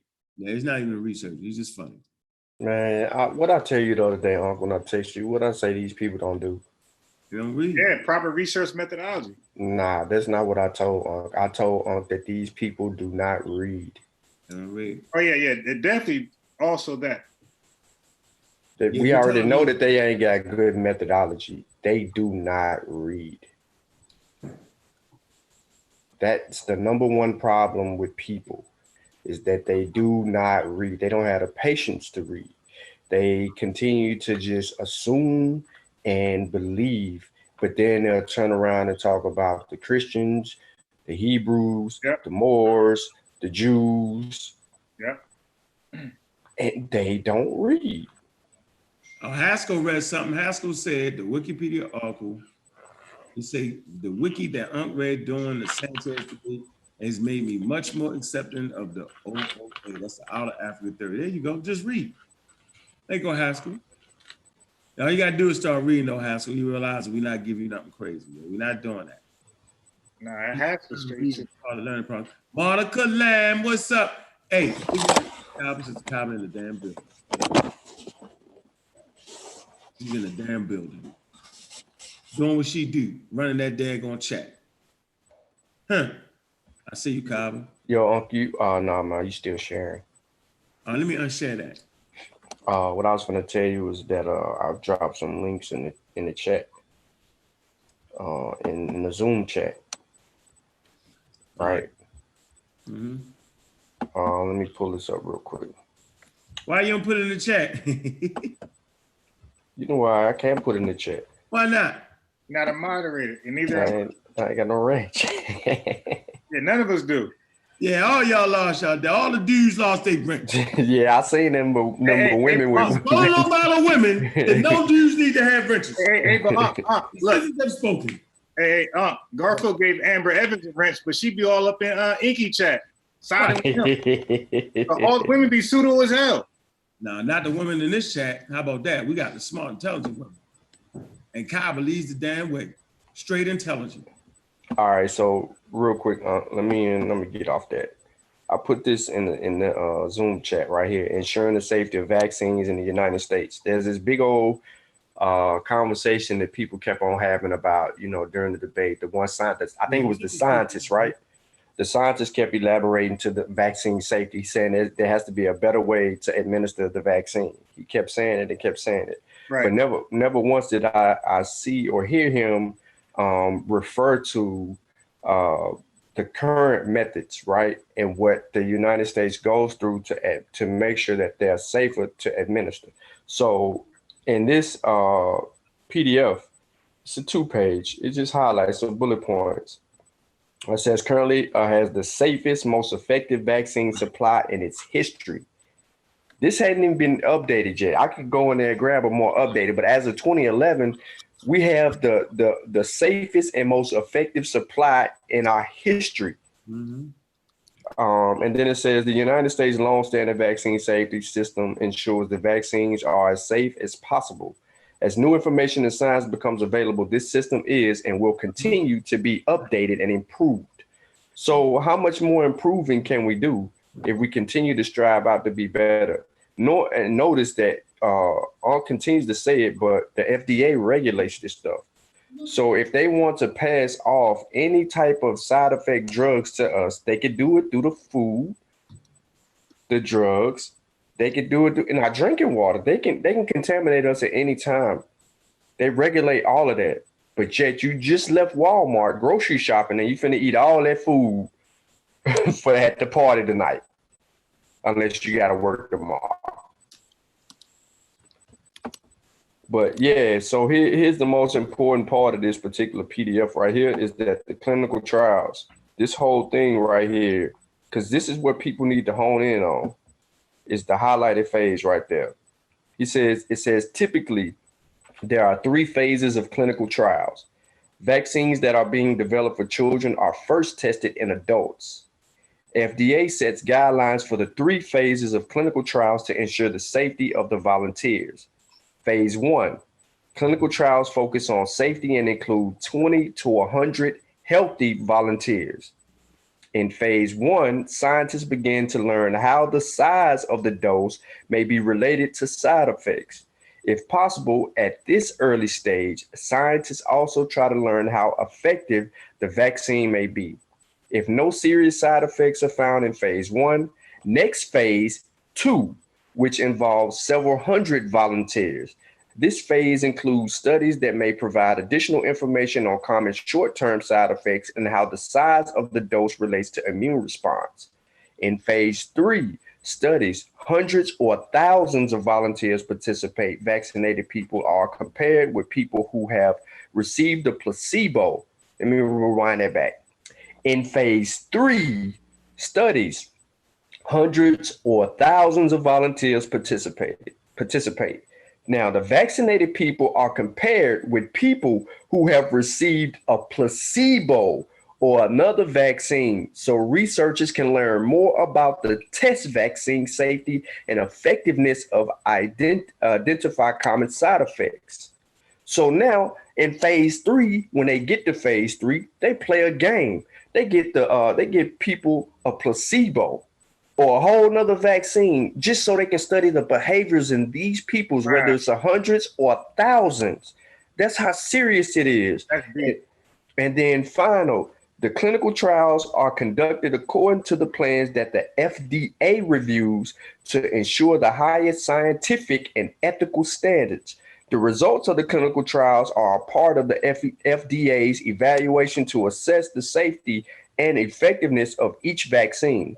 In addition to evaluating the results of the clinical trials, FDA scientists and medical professionals carefully evaluate a wide range of information, including results on studies on the vaccine's physical, chemical, and biological properties, as well as how it's manufactured to ensure that it can be made consistently, safe, pure, and potent. I'm just gonna leave it right there. I'm done sharing. Yeah. Hey, Sean. Hey, I'm biased. Listen, if Amber wants to go in Minister Enki and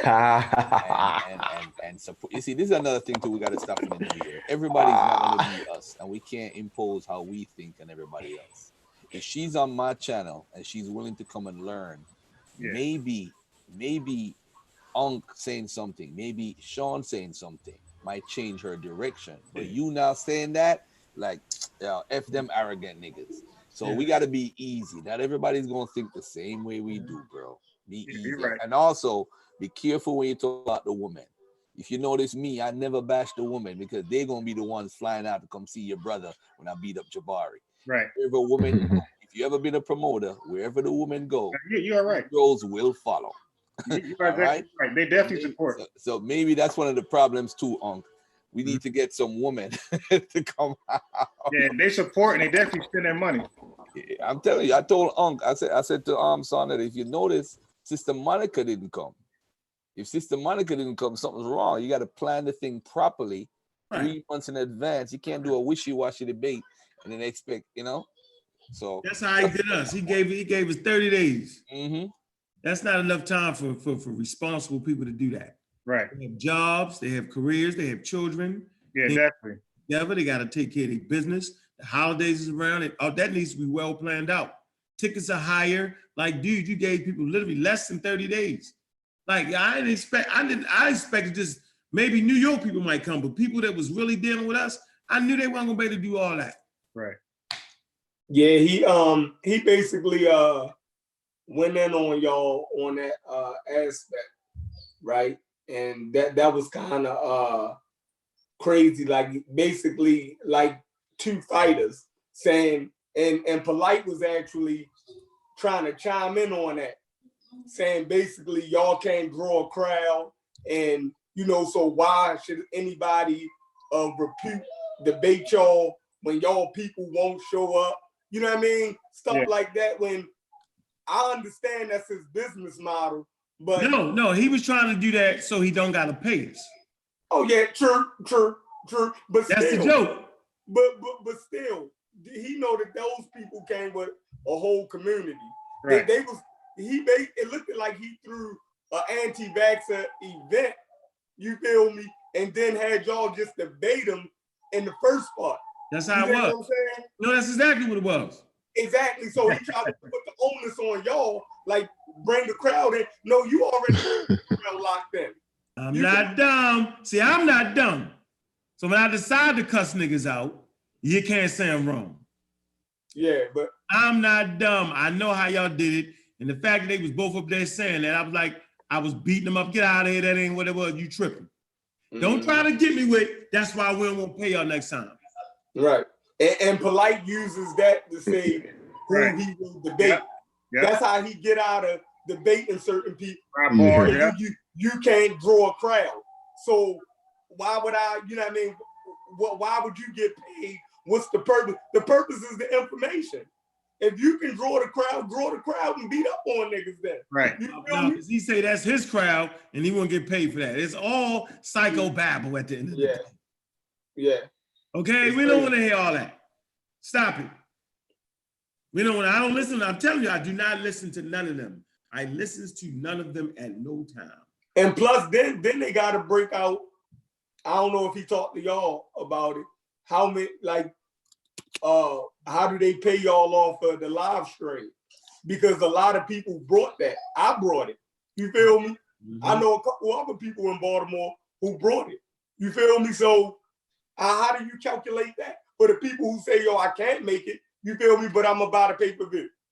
Right. You feel me? You know what? I made sure I got what I was supposed to get. How about that? Yep. All right. But it should be about the information, though. You know what I mean? So I can't, you know what I'm saying? The reality is, I'm glad we had that. Yeah, but Garfield, I can't back you on that, yo. I'm not lit no damn. I'm letting you know right now. If you constantly support somebody that's banging on me like that, nah, I don't need that. You need to stay with them. How about that? You ain't trying to learn something. You go over there and you bang on me with them, nah, I got a problem with that. Now, just stay neutral then. That's how I'm feeling. Yo, so I want to answer something real quick with somebody in the chat regarding the safety monitoring again, which is still on the same thing that I showed earlier. What's the question? They were asking about the safety. So look, hold on. I want them to see this for themselves. So it says, after vaccines are licensed, they are monitored closely as people begin using them. The purpose of monitoring is to watch for adverse events, possible side effects. Monitoring a vaccine after it is licensed helps ensure that the benefits continue to outweigh the risk for people who receive the vaccine. Monitoring is essential for two reasons. First, even large clinical trials may not be big enough to reveal side effects that do not happen very often. For example, some side effects may only happen in 1 in 100,000 or 1 in 500,000 people. Second, vaccine trials may not include groups who might have different types of side effects or who might have a higher risk of side effects than the volunteers who got the vaccine during the clinical trials. Examples of these groups include people who with chronic medical conditions, pregnant women, and older adults. If a link is found between a possible side effect and a vaccine, public health officials take appropriate actions by first weighing the benefits of the vaccine against its risk to determine if recommendations for using the vaccine should change. The Advisory Committee of Immunization Practice, the ACIP, a group of medical and public health experts, carefully reviews all safety and effectiveness data on vaccines as a part of its work to make recommendations for the use of vaccines. The ACIP modifies recommendations if needed based on safety monitoring. So y'all need to look into and research who the Advisory Committee on Immunization Practices are. ACIP. That's it.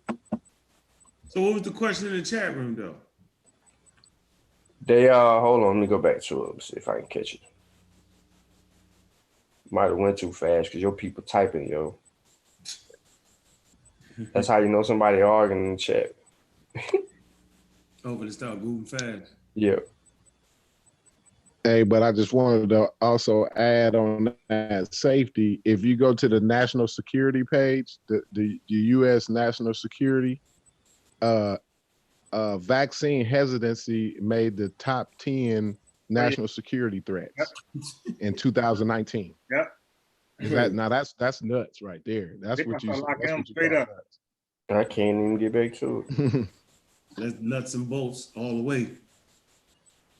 Yeah, like we don't know the seriousness of what they're gonna put us through with this anti-vaccination rhetoric. They was talking about polio might be a problem if this keep going on in this country once again. Somebody, D-Max says, address why people don't need flu shots or don't get colds. I ain't never known a person who don't catch a cold, yo. That'd be new to me. I know people lie. I ain't never been sick in my life. Yeah. Come on, man. Common cold. They call it common cold for reasons. Common. Oh, hold on. Let's not mix up the cold with the whole flu thing. Flu. What is he saying? If you don't get the flu vaccine and don't get sick, or is he saying that people that get the flu vaccine get sick? No, he's saying two separate things. He's saying the first part. He said address why some people don't need flu shots or don't get cold. So it's two separate items. First of all. So yeah, I heard that. That's a common. For example, that's a common thing. I'm not a outside guy. I pretty much stay inside. I pretty much drop my son to school. I have my own business. I don't have to go mix with a lot of people all the time. I don't think I need the flu vaccine. But let me tell you something though. That flu cocktail might come in handy because sometimes there's a pathogen out there of the flu or not pathogen. There's a parts of the flu that's going around that you might not think you can catch, but you might just be the one that catch it at a certain time period. And people don't understand that the flu vaccine is like a bunch of cocktail. It's a cocktail basically to help you prevent whatever flu is out there in the world at the time. That's why it's given out annually. So if you don't want to take it, but I guarantee that the nurses, the doctors, and the people in the hospitals, they're going to be taking it because you don't want to get sick while you at work and be out of work for long periods of time because of something you could have prevented or stopped. So the vaccine has its purpose, and I encourage people to take it on the field that, depending on the field that you're working, and even if you get older, because the older you get, your immune system starts getting more, you know what I'm saying? So the younger you are also, the younger you are. So babies are most affected by viruses. You got to protect the babies. Right. So when it comes to deaths and viruses with babies, measles has killed more babies than any virus known to man. It's called the baby killer. So when Del Bigtree and Inky talk about your immune system, you got to come in contact with the virus first. That's a dumbass statement because the measles is known as a baby killer. So why would you let your child come in contact with the measles when it's known to kill more babies than any virus known to man? Yeah, he's talking to ignorant people. Let me say this too. So the flu shot, we know it changes up every year. There's a reason for that because that particular virus mutates very fastly. But this is one thing for certain, two things for sure. People will say, well, you know, if they don't got the exact flu, you know, cocktail for it, then why take it? Because you might not get, it might not be that one. The reality is the fact that you do have a flu shot, it actually will provide coverage for different strains. I'm gonna say this again. Although they might not have the exact strain, right? The fact that you have a flu shot will provide you some coverage, meaning you won't get as sick. Right. Okay? This is detailed in why vaccines did not cause Rachel's autism. The vaccine doctor. So it does provide some coverage. Right now, people don't get the flu shot because it don't be on their fucking mind. The basic flu people ain't scared of, but there are strains that will come through. The H1N1. H1N1 was the pandemic of 1918. Watch everybody go get the shot. Oh, hell yeah. It's not a matter of if it's gonna happen, it's a matter of when. And watch the whole anti-vaccine population, they're gonna forget about the safety part they were talking about. Black people, Inky and them, gonna be sneaking off, getting the shot. You know what I'm saying? You see they wasn't at the airport. Inky eat McDonald's. Nah, you see they wasn't at the airport, yo. They didn't go to no airport. All the they didn't go to the airport. Measles got a 90% contagious rate or contact rate. So that means like you're definitely gonna get the measles. Because it stay airborne. As a matter of fact, that is more contagious than say like the Ebola. Because Ebola is so deadly that people die before anybody get a chance to come in contact with it. See? So you got to come in contact with bodily fluids. But once people get sick, people stay the fuck away from them. Right? And people die too fast. But with measles, you ain't walking around dying, you running around spreading it. And it just stay airborne in the room. So if you're in the room, 75% of the people can catch that. So it's like a 12 on how effective it will be displayed. Very, very contagious. It's highly contagious because it allows the host to walk around. They said one person that contract the measles disease can infect up to 18 people. One person. Right. So Garfield, you never had a cold before? You don't catch colds? Is that what you're saying? I'm not saying that funny guy. But I'm you not was saying that coughing the other funny day. guy. Yeah, Well, I'm saying that funny guy. That wasn't the cough. Yeah, I That heard was you a- was coughing the other day. You that was a new pathogen that I'm spreading to the whole community. So stop it. I'm an experiment right now. Stop it. So it's funny to me that all the holistic people swear they don't get sick. Let me tell y'all something. For people to come on here and say, my kids was never sick, well, then they don't have an immune system. Right. That's the only way you develop an immune system is by getting the germs and stuff like that. I'm telling you, like, it's funny when people say stuff. My kids ain't never been sick. Come on, dude, you lying, man. Hey, X, where you at? X and faded off into the abyss. Where X you on at, with his girl. X helping his brother move. That was his excuse. That was his brother move. You help your brother move every week, brother. What's poppin'? Them eviction notices. Oh, man. Yo, so Every week. you So don't familiar? everybody tell you they never get sick, huh? You familiar with the AAP, the American Academy of Pediatrics? Yeah, I named all it on the slide before you All came. right. Before I came, okay, cool, good. All Did you that. get him? Did you get him the studies about the general safety and the number of vaccines? Yep, I did all that. Well, I didn't give him that particular study, but I had a slide. Go ahead, Sean, break it down. Nah, I don't want to just beat a dead horse because y'all already did. He didn't say that part. No, we can beat that Sunday. We say that for Sunday. Okay, I won't share. Yeah, we can say that for Sunday. Yeah, put the link in the chat though. I did. I put it in there, right there in the Zoom. Anything that I got, Yeah, I the link fired is away. damn big, yo. It's too much to put in. It won't let me put it in the thing. Nah, just click on it. It should pull up in your thing. Hey, do y'all really believe that Inky gonna show up for this ass whipping? Hell no. Did he say he was gonna show up?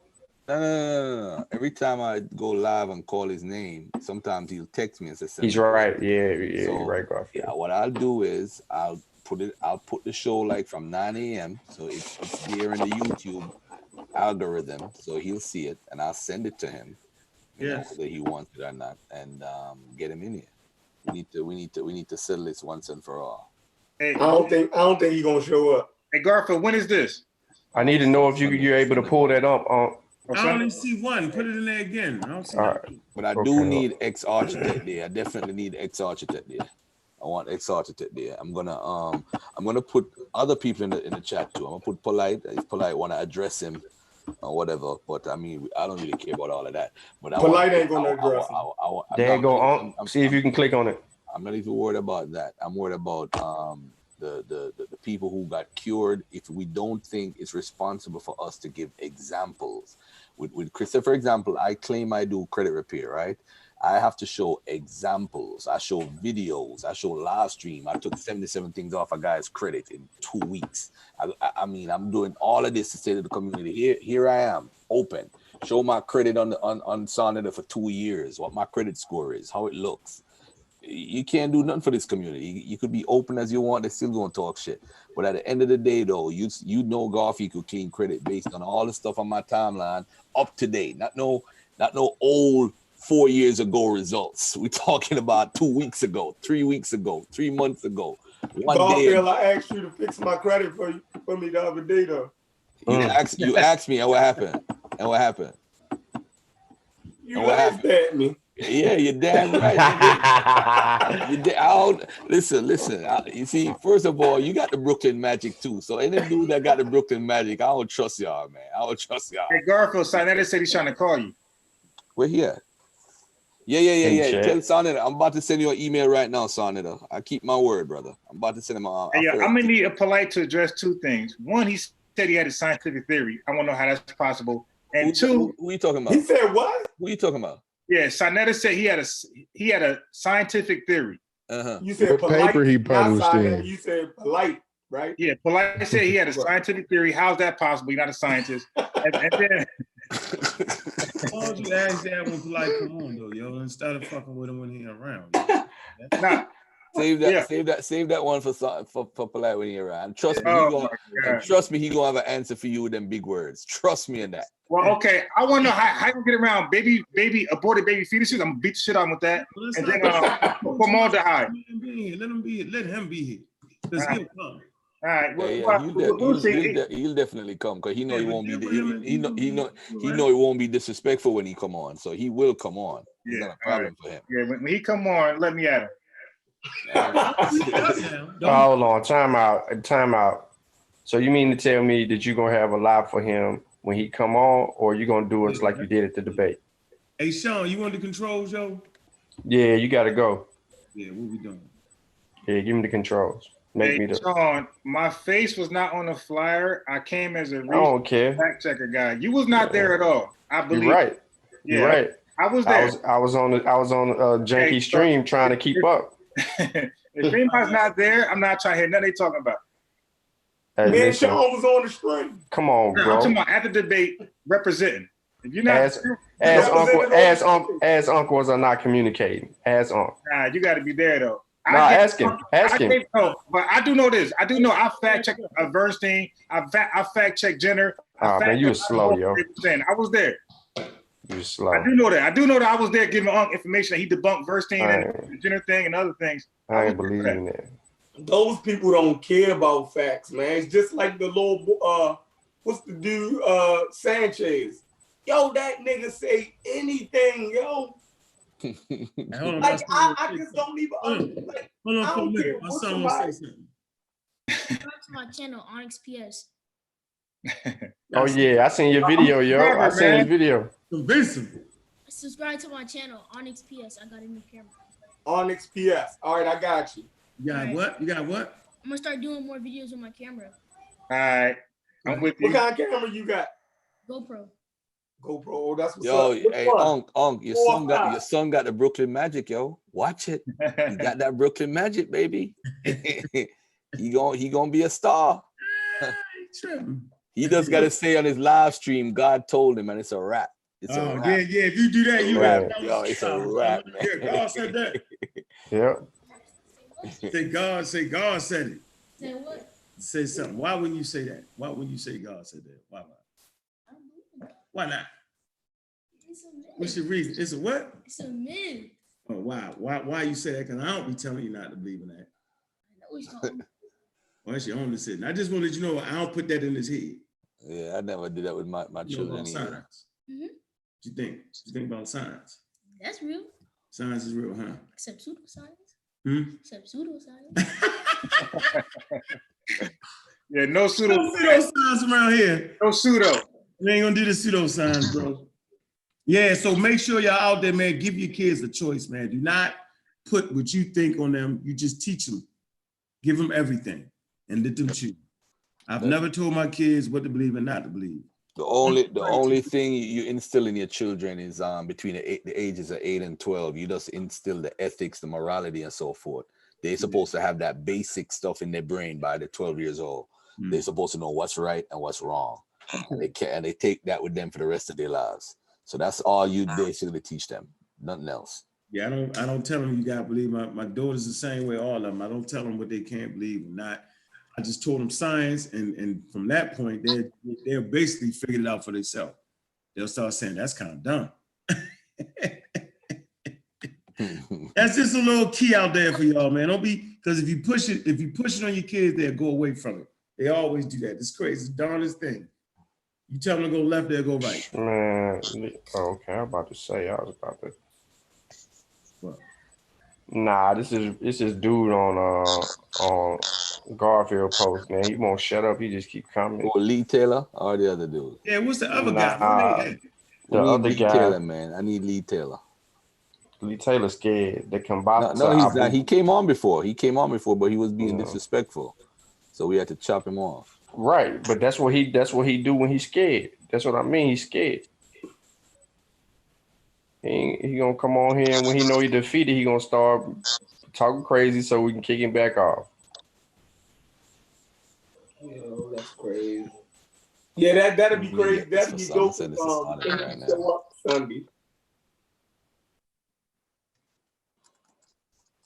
Yeah, so go okay, yeah. Go ahead on, man.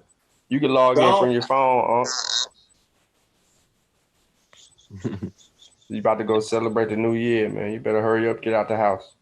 I'm about to go eat some chicken. Yeah, I'm out. Yeah, he got all right. church, yo. Yeah, I got the controls, yo. He definitely going to church. Yeah, yeah. You He finna talking go to about church? Dr. Baby God. God killer going to church. God killer in the pulpit. Nah, you know what it is? You know what it is? You said Dr. Sabi, God bless his soul. What the hell is that? Yeah, you know damn well you just got back from church. That's why I started the live stream to give you something. Amen. God killer in the pulpit tonight, y'all. Yo, I'm out, yo, y'all crazy. Yo. God bless his soul. What kind of atheist talk like that? Now we grew up in the Western world, so you know we taught that. I still talk like that when you grew up in the church. Yeah, I still say that shit. I ain't giving up the good cuss words and the good sayings and all of that. Yeah, that's a part of how we do it. Uh-huh. You know how I talk to your grandmother. You know what I mean? I don't know. You ain't going to your grandmother's house talking all that. You know what I mean? Shit. I don't. That's crazy. Shit. You just gotta I'll let be your battling. grandmother Me and have grandma be debating. Anybody can get it. The Mexican. Grandma can.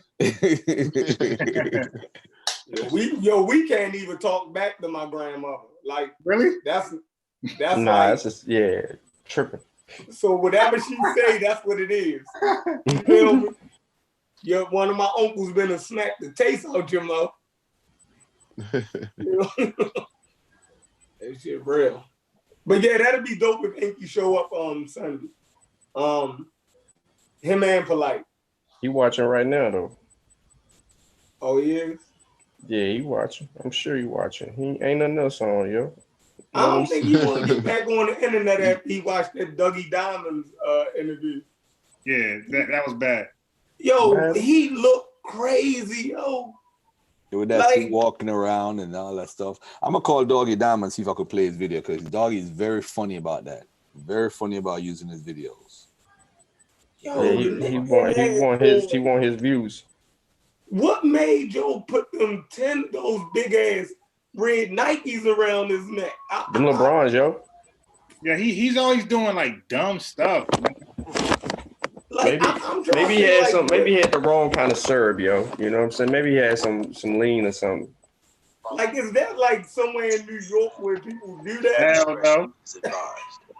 See, the problem white supremacy. What?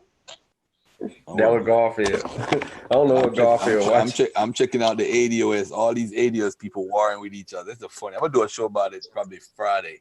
How you have Tariq. Hold on.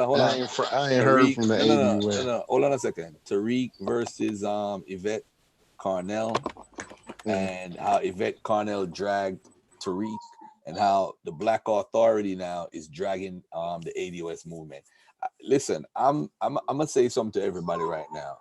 Professor Black Truth, right?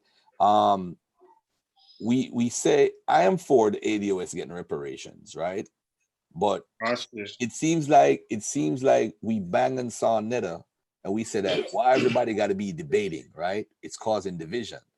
But we divide each other without even asking for division. Look at the ADOS movement. This is the perfect example. Yeah. You have all of them going at each other right now, but they supposedly have the same goal. It's crazy. Yeah, that's true, Garfield. You know what I'm saying? So we talking about being divisive. We love competition. Yeah, I'm scratching my head like, why are they beefing? Hold on, I'm biased. We love competition, family. We love competition. It's in our nature.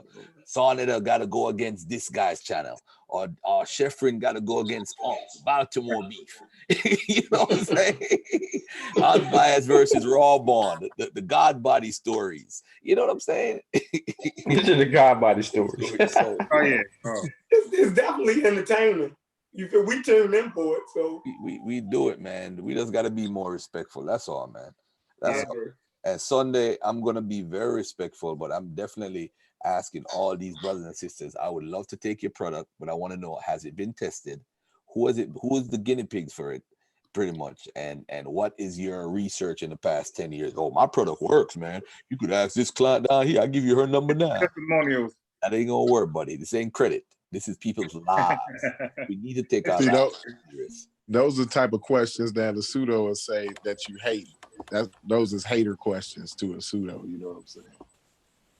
Anything that affect their money is you hating on them. Yeah. Hey, not their health. Don't depend on them answering those in no way, shape, or form. They ain't gonna answer those type of questions. All right, so I'll do it with you. No problem, sir. Yeah, but we all he wants you to do, see, look at it, stealing shows. Look at you, Sar. Hold on a second. Hold on, Sean. Sean, you cannot I'm just messing with him. You cannot say Sonnet out of your mouth, man. Hey. Leave Sonnet alone. He's not allowed to. You can't control. I ain't arguing with Sonnet. I ain't arguing with Sonnet. You can't control yourself, man. But Sean, you beef with everybody, bro. I ain't beefing with nobody. Shit. I'm biased, yo. How they be timing me out over there? Who I'm beefing with? Mieka. No. Leave that alone. Don't. Bro. That ain't no beef. Hold on. Nah, ain't no beef. No, stop. Sean, don't respond to that. That's why I called you earlier, by the way, too. But we talk about that off the air.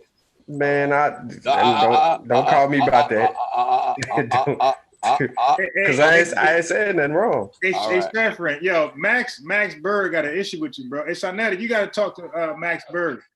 Yo, she keep timing me out. Yo, that's Max crazy. Bird. Is Max Bird a man or a woman?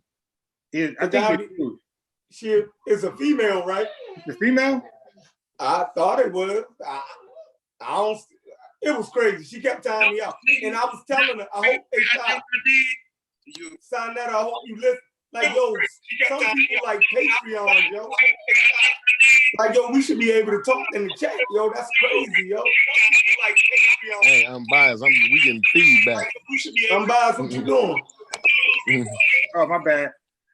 I'm biased. That pseudo. He working on some Yakub experiment right now. Get out of that NOI stuff, man. Max Bird is Sonetta said, yeah, is a dude, yo. Yeah, Sonetta, yo, show your Patreon some love, yo. Tell your moderators to chill on us. but if you see, that's the thing though. He can't control because he's running a show. He's not watching the chat. I don't even watch the chat most of the times. But the point of the matter is, Sonetta can't be responsible for everything that a moderator does, though. Let's keep it real. You know what I'm saying? Yo, hold on. Hey, I think Larry said me out the other day. Hold on, y'all. I'm reading a question from the chat. It says, has anyone read Leonard Horitz's Emerging Virus? He's an anti-vaxxer. Yes. That's what the NOI used to promote his book back in the 90s. I remember Leonard Horowitz. Yeah, I used to read all that stuff. There's a guy that pricked himself with an HIV needle live on his book. Live on stage, he did it. Chef, he said he'll make you a moderator. So I did. He pricked somebody. He pricked somebody with HIV and put it in his finger and say, "See, I can't catch it." So that's crazy. Hey, let me tell y'all something, man. I was in the NOI. I got Jehudi right there. I was in the mix, family. I was in the mix. So. Hey, Chef, Max Bird is in the chat right now. Well, that's a girl, but she a female. Nah, right? it's Jehudi Learning Center, yo. It's a dude, yo. Oh, my bad, Doug. Yeah, yo kept time. Yeah, I'm a moderator in his group. I'm a moderator in his Now Better group. He wasn't timeout. He was blocked. I took the block off. Okay, go ahead, Max Bird. It's crazy. Yo, so I just want to go around, man, and build, man. It's 11 o'clock in New York City. I know y'all waiting on the ball to drop. Y'all gonna play Fabulous. Go out to Times Square, get cold. But looking back at 2019, man, from January all the way up until now, is there one event that you, or one stream or anything looking back on the community that you're taking with you through 2020 that was either something that you can remember or hold on to, cherish, or something that we need to just get rid of?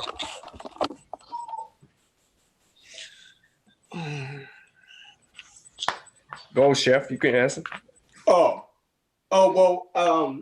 I definitely Garfield show in the morning while I'm working. That definitely get me through my morning. So I need Joe to keep doing that. You feel me? That's like my morning show. You feel me? Like I watch Sports Center You feel me? I watch what's that, First Take? Not First Take. I watch was Skip and Shannon Sharp. Yeah, I watch them. You feel me? Back. And I be on there, you know what I mean, with my man Garfield. He do a good show in the morning, you feel me? I like how your recap videos from, you know what I mean, the week, you know what I mean? So shit that we probably didn't catch up on, you'll get us caught up on it, you feel me? Then the conversations be fire. So that MBK, I love MBK videos, you feel me? Like they definitely give you a lot of resources, you know what I mean, to look up shit. So yeah, it is what it is. You know what I mean? Everybody keep doing what they're doing.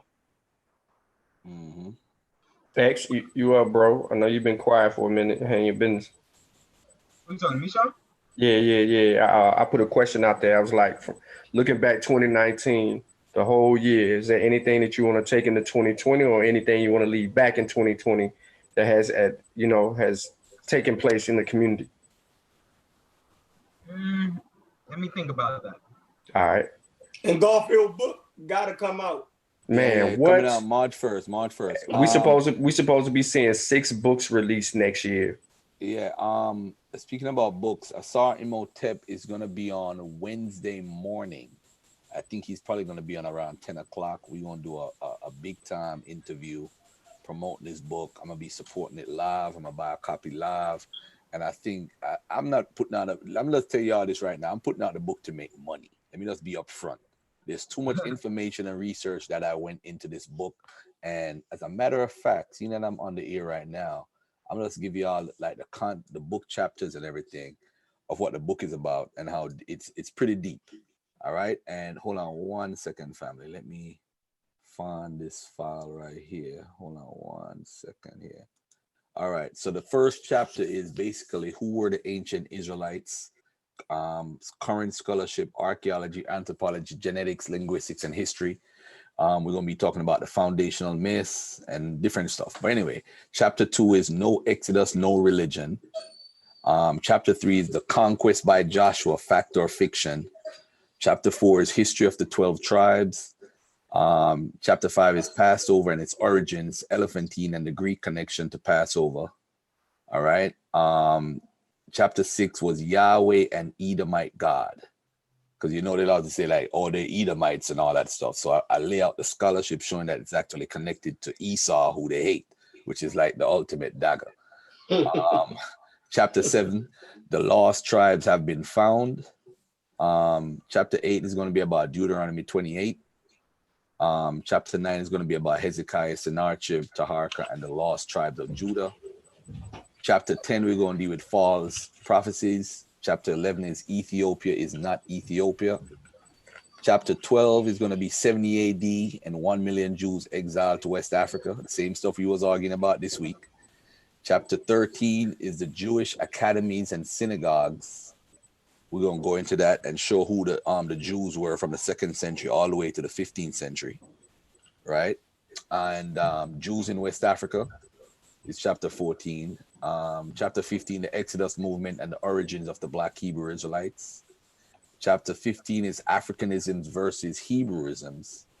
Chapter 16, Black Hebrew Israelite claims refuted. That's going to include like, when they say Kumbaya comes from Yahweh, and they're showing the auction with the Hebos and all these different claims about the Indians in the Americas, and and the final chapter is going to be, is the Bible an anti-African book? All right, that's chapter 18. And chapter 17, though, very important chapter. Where do we go from here? All right, because people are going to stay in their beliefs regardless. So where do we go from here? All right. I want to know, when is that Garfield Jabari debate going to pop up? It's going to be in March. It's already set up. It's already agreed on. Me and Jabari was on the phone with Sonetta 2 days ago.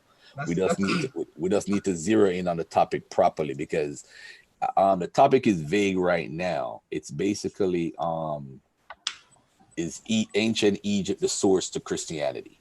It's vague. So we're just gonna zero in on the topic and all that stuff. Hey Garfield. After you read them chapters in your book, it sounded like you giving a response to what's the boy? Hebrews to Negroes? No, Valley of the Dry Bones. Oh, Valley of the Dry Bones? Nah. It sounds like you actually, you know what I mean, giving a response to that. Well, I'm gonna have to do a part 2 because there's a lot of stuff I gotta respond to Hebrews to Negroes. And yeah, that book is that guy had an 8-hour documentary, bro. 8 hours, 2 8-hour documentaries, part 1 and part 2. So that's one of Aunt's favorites, Sean. You know, so I mean, I hope to answer a lot of questions, and I'm gonna do the book is gonna be pre-ordered February 1st. And for those who ordered February 1st, it's gonna be for $20, and it's gonna be on Amazon for $25 and Barnes and Noble. So we iron out all that Amazon stuff in the next 2 weeks. We're gonna finalize all of that and get everything going, man. Y'all gonna enjoy this book. It's gonna be a research. Garfield. It's gonna be full of sources. What's that? So you already know I'm gonna buy that thing ASAP. Yeah, man, definitely. And I'm back. Let me say it again. I'm writing the book to make money. Let me just put that out there. I'm not hiding that. As you should. I'm trying to sell 5,000 copies, something that's unheard of in our communities. I'm not writing this book to sell 500 copies. It's a failure if it sells 500 copies. And as you heard, I'm not really dealing with no King James. I don't know why Daniela think I would put my book worried about no damn King James is black and all that foolishness when the world knows this dude is, you know, I am going to address something. I'm going to address it in the claims in chapter 16 or 17. I'm going to have like 40 claims that they make. Claims, yo. Stupid. But is it anybody credible claiming that? Is it even worth That's why it's not a main part of my book. That's not that. Listen, I'm getting white folks to review my book and some authors. I'm gonna have Haynes, this black author, peer review it. So it's not gonna be like. Hey, I was gonna ask you about that, Garfield. Are you having like some people? I know you got a little bit of contact with Bar Ehrman. Yeah, you gonna have him proofread it or something like that? Russell Gemerkin is gonna do all of that for me, and I got 2 more authors that's gonna look at it, and it's gonna be $25 on Amazon and Barnes and Noble. So as far as in person, it's $20. So at the debate, and hey, I'm serious about mine, family, and I'm actually. There's a lot of things going on with that book, family. Y'all don't even know, man. It's going to be one of. I've been buying a lot of audio books lately, Garfield. You think about doing that too? That says the money right. We're going to. Yeah, man. I'm definitely going to put some money in Sonnet. We're probably going to do a whole week of a launch party. And by the way, too, we need to support Asari Motep. We when his book literally comes out, we all need to change our avatars on Facebook and Twitter and let everybody know that we support our brother. That's the thing, though.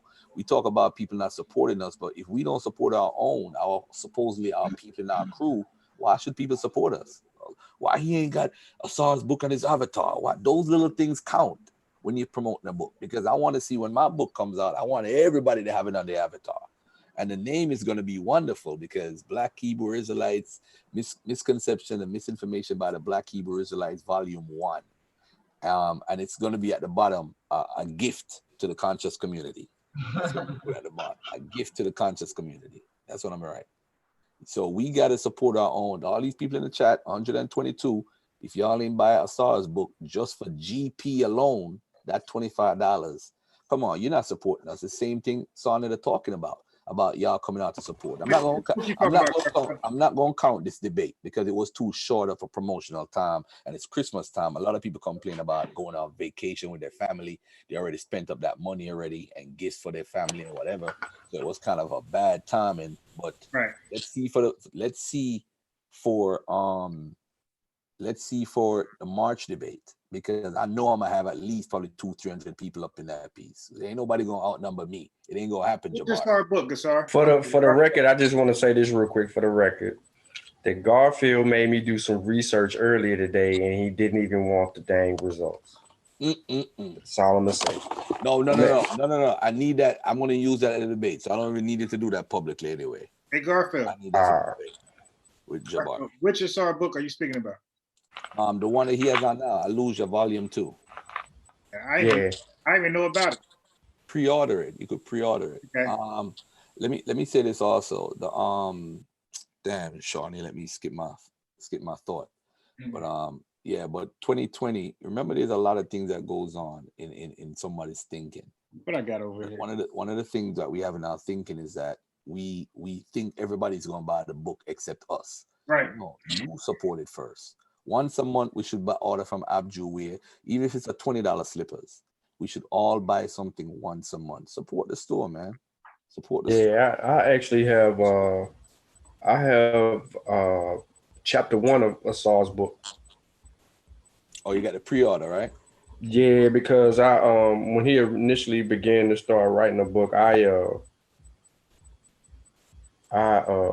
donated to research. So I ended up getting yeah, I see you over there.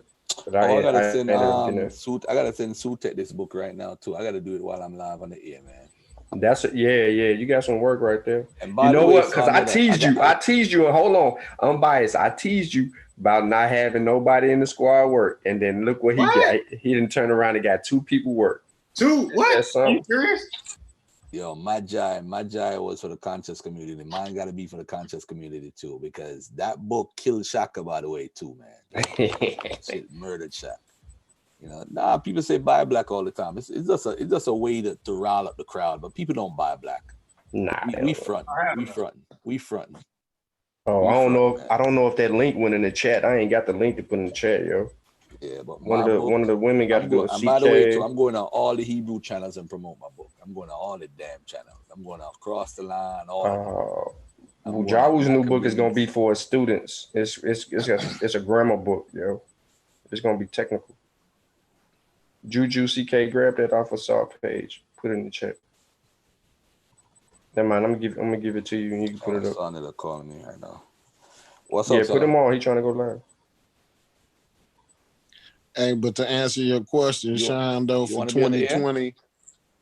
Hold on. Let me put Son in. Hold on a second, guys. Yeah, go ahead, sir. Yeah, peace to the chat. Peace to everybody in the chat. Peace to everybody on the panel. I think that is the most powerful thing you said, Garfield, because that's dealing with economics. When you said everybody should at least support once a month. Even if you go and support Channel once a month. That reminds me of when I was working for the white man. We was doing this susu thing. Y'all remember the susu. Yep. And so I think that is very powerful. But not only Channel. If any other brother have a business and he's doing something and he's selling something, I think we all need to support that at least. What the hell is $20 out of a month? You know what I'm saying? I think we need to do that. That is very important. That's a hell of a good idea. And we need to really push that and make that shit big for all of us, because we always talk about black economics. So if we start doing it, then other people will see us doing it. You know what I'm saying? We got to be the example first. Hey, somebody say your Cash App not working. Is that true? Man, my Cash App is working, man. My shit's working right now. Okay. Cash App better be working. Oh, he's trying to say if it's not, or he's asking. It was a rhetorical comment. Okay. It says drop the Cash App or something like that. Yeah, my Cash App working. Oh, okay. He's like, yeah, man. The $ sign letter TV, and you'll see me pop right up. But anyway, yeah, man, I think that's important. We need to do that. And I can't wait for your book, Garfield. That joint going to be fire. You already know I'm in all the way. We're going to promote that hard body. Yep. And make sure you send me the email, brother, before you go to sleep. I did already. I already did. Check it out. Okay. I already did. All right. Peace and black power to everybody in the chat and everybody on the panel. For real. Yeah, Happy New Year, by the way. Happy New Year to everybody, too, man. For real, man. Yeah. Peace. Yeah. Yes, sir. All right. Peace.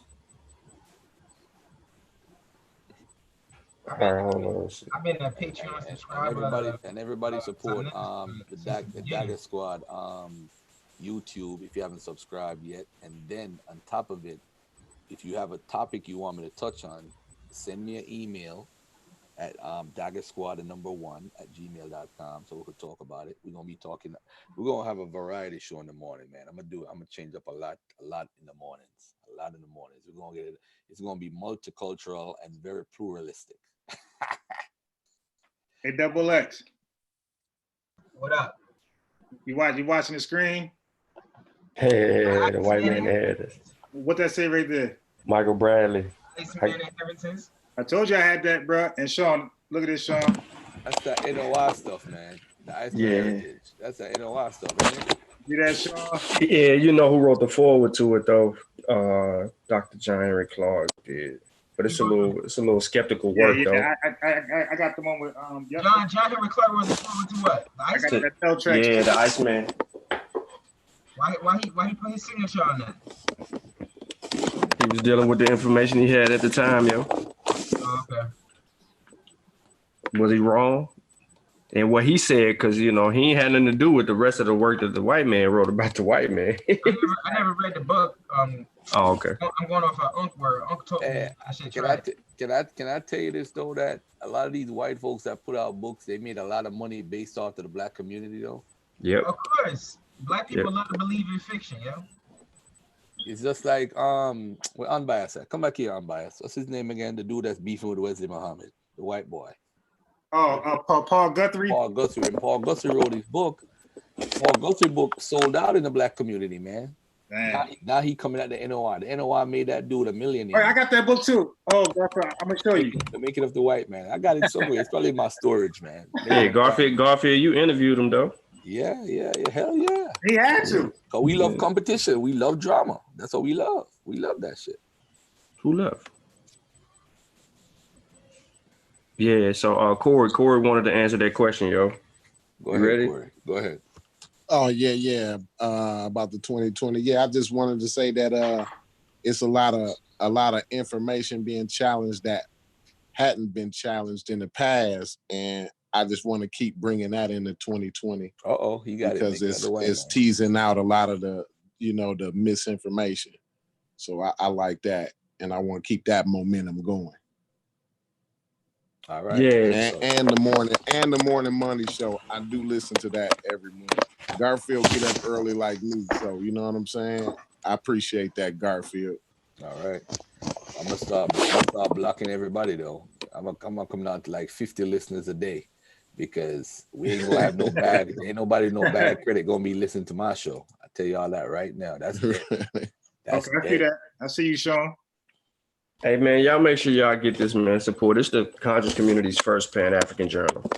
This was done by Brother Black Panther. You know what I mean? It's got artwork, poetry, some interviews in there. Black Panther got stuff in there. Malimba Baruti, he got some work in here. Me and Kofi in here. Seneb, shout out to Seneb, MBK Way. He got some work in here. This is really a good start to kind of deal with the community and kind of build on. He's also taking emails right now, because he's going to drop a part volume 2. And it's a good way for us to kind of support our own and deal with it, and, get that. If you don't like me, man, I got an article in there. You can read my article and you can come back and correct me on that junk. You could be like, man, what you wrote in this article was crap. You know what I'm saying? I don't like you. I don't like your article. I don't like nothing that you put up. You deal with me in that right there. You can deal with me right there, or you can deal with me in the Seshu book. Whichever one you want, one of those 2 books, you can deal with me in either one of those books. But yeah, I mean, I think it's a good thing that Garfield books should be coming in March. I'm tired of waiting. People think you ain't wrote no book. You know what I mean? So you just been doing all this research for nothing. You just in love with Christians and Hebrews, and you got to show and prove. So we need Garfield book to come out. Then we need to get on True Story and Nerves. You know what I'm saying? We need to get that work from True Story. We need to make this the year a redemption, of academic redemption. I mean, enough with the pseudoisms. 2020, we should be banging hard, correcting we shouldn't have no problem correcting information, but we also should be promoting real scholarship and people you claim or deem as scholars, we should be forcing them to write, and then in publishing their works, because they do a lot of research, scraping through articles, looking for primary documents, bringing these things out in presentations and things of that nature. We need that work written so that we can actually give that to our kids, people who aren't necessarily tuned into it, like the other side of Black America, because the conscious community is small, minute. But if we gave this and made it available for the other side of Black America, then imagine the people who we can bring in that's actually learning from the written works, who are also book readers.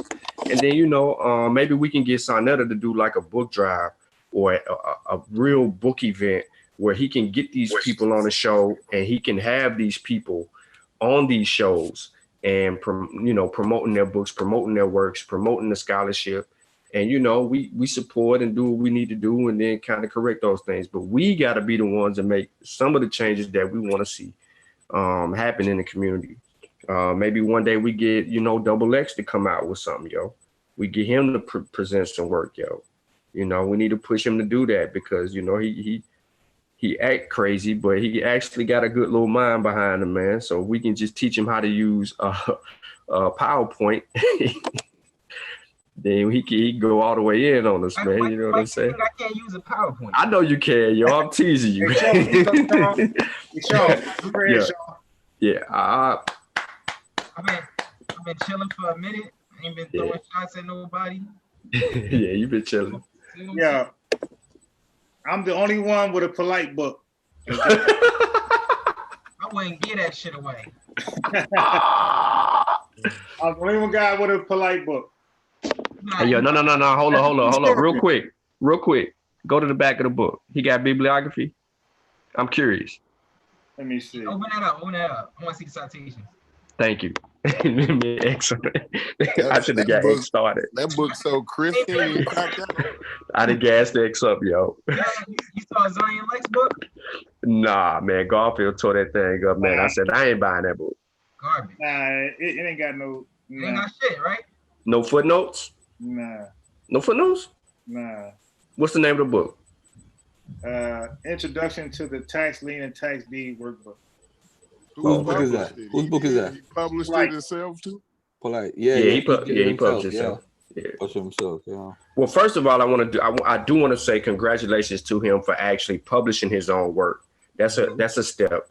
I also do want to, congratulate him for actually writing the book. That's another step. What I don't want to congratulate him on is not having no citations. You don't even know if he copied and pasted that shit. Like, you correct. At least he got page numbers. Shaka ain't got that. Hey, also for anybody, Shaka don't have page numbers? Hell no. Oh man. You say Garfield? Garfield.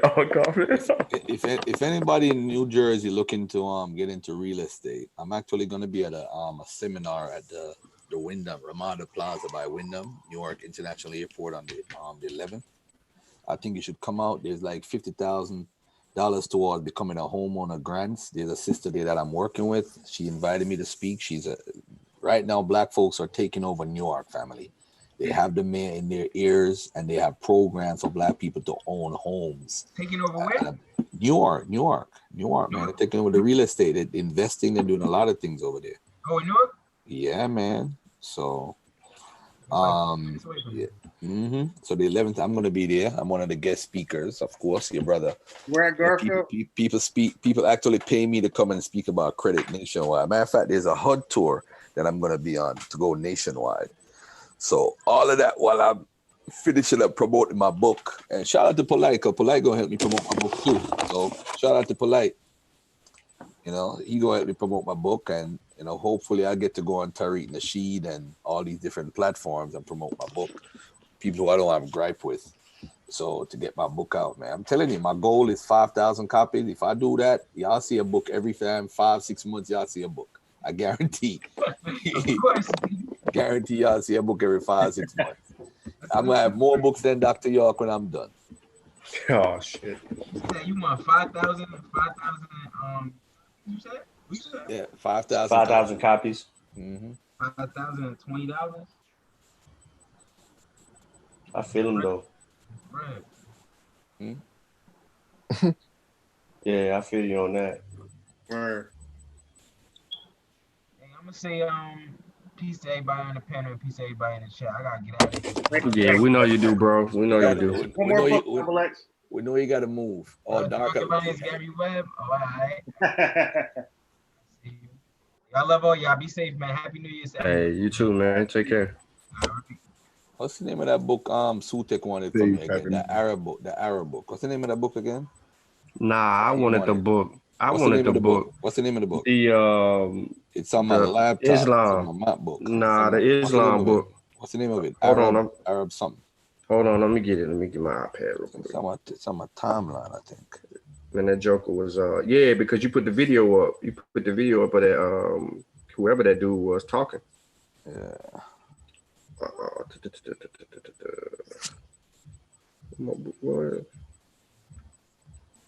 I'm sending that bumping, yo. This dude a nut. Yo, what's up with the cussing pastor, man? Dude made an underwear with his face on the I love the cussing pastor. Yo. The legacy of Arab Islam in Africa. The cussing pastor. Who wrote it?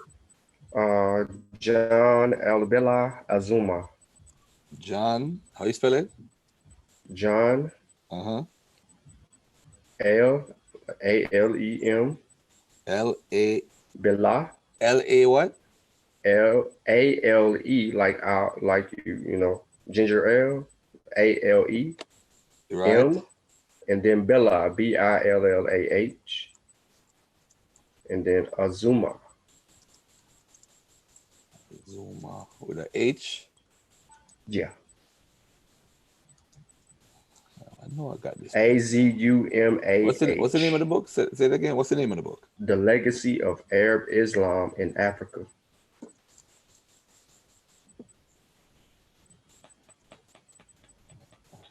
I got it on my This book ain't even in the United States for sale, yo. I got it right here. It's on EPUB.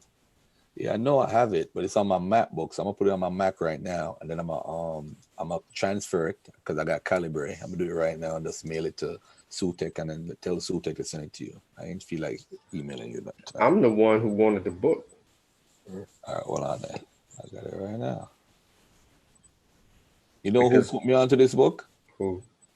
The dude that was in Massey Warrior Clan. What's his name? Oh yeah. He put me onto this book, y'all. Yeah, I need that because I got the corpus, the early Arabic sources for West African history, and the Tariq el-Fatish and the Tariq el-Sudan. Yeah, hold on a second here. And I gotta read all of them. This book is bad, family. It's bad. They don't want to talk about slavery and what they did to us. Yep. So people say that the Muslims never went to sub-Saharan Africa. Everywhere they went, they fought and beat up people. Everywhere. Yep. There's nowhere they didn't go.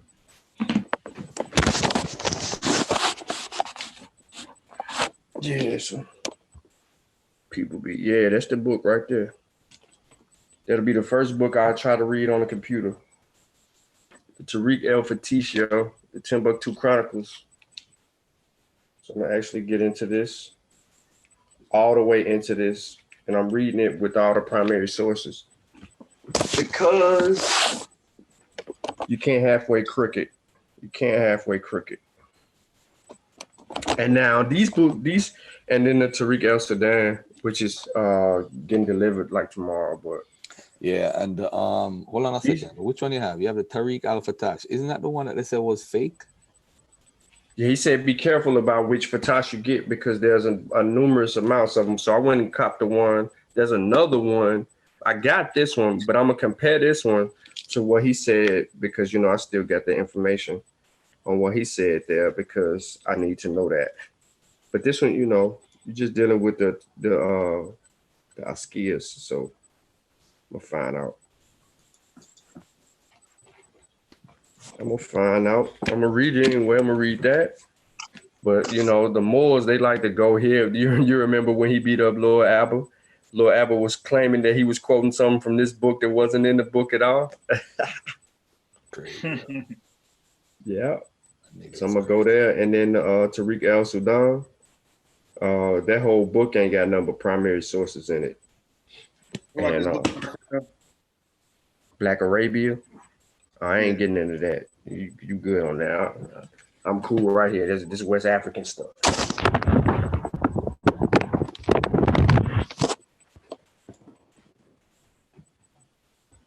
Then I'm gonna pull out Volume 3, UNESCO Volume 3 book.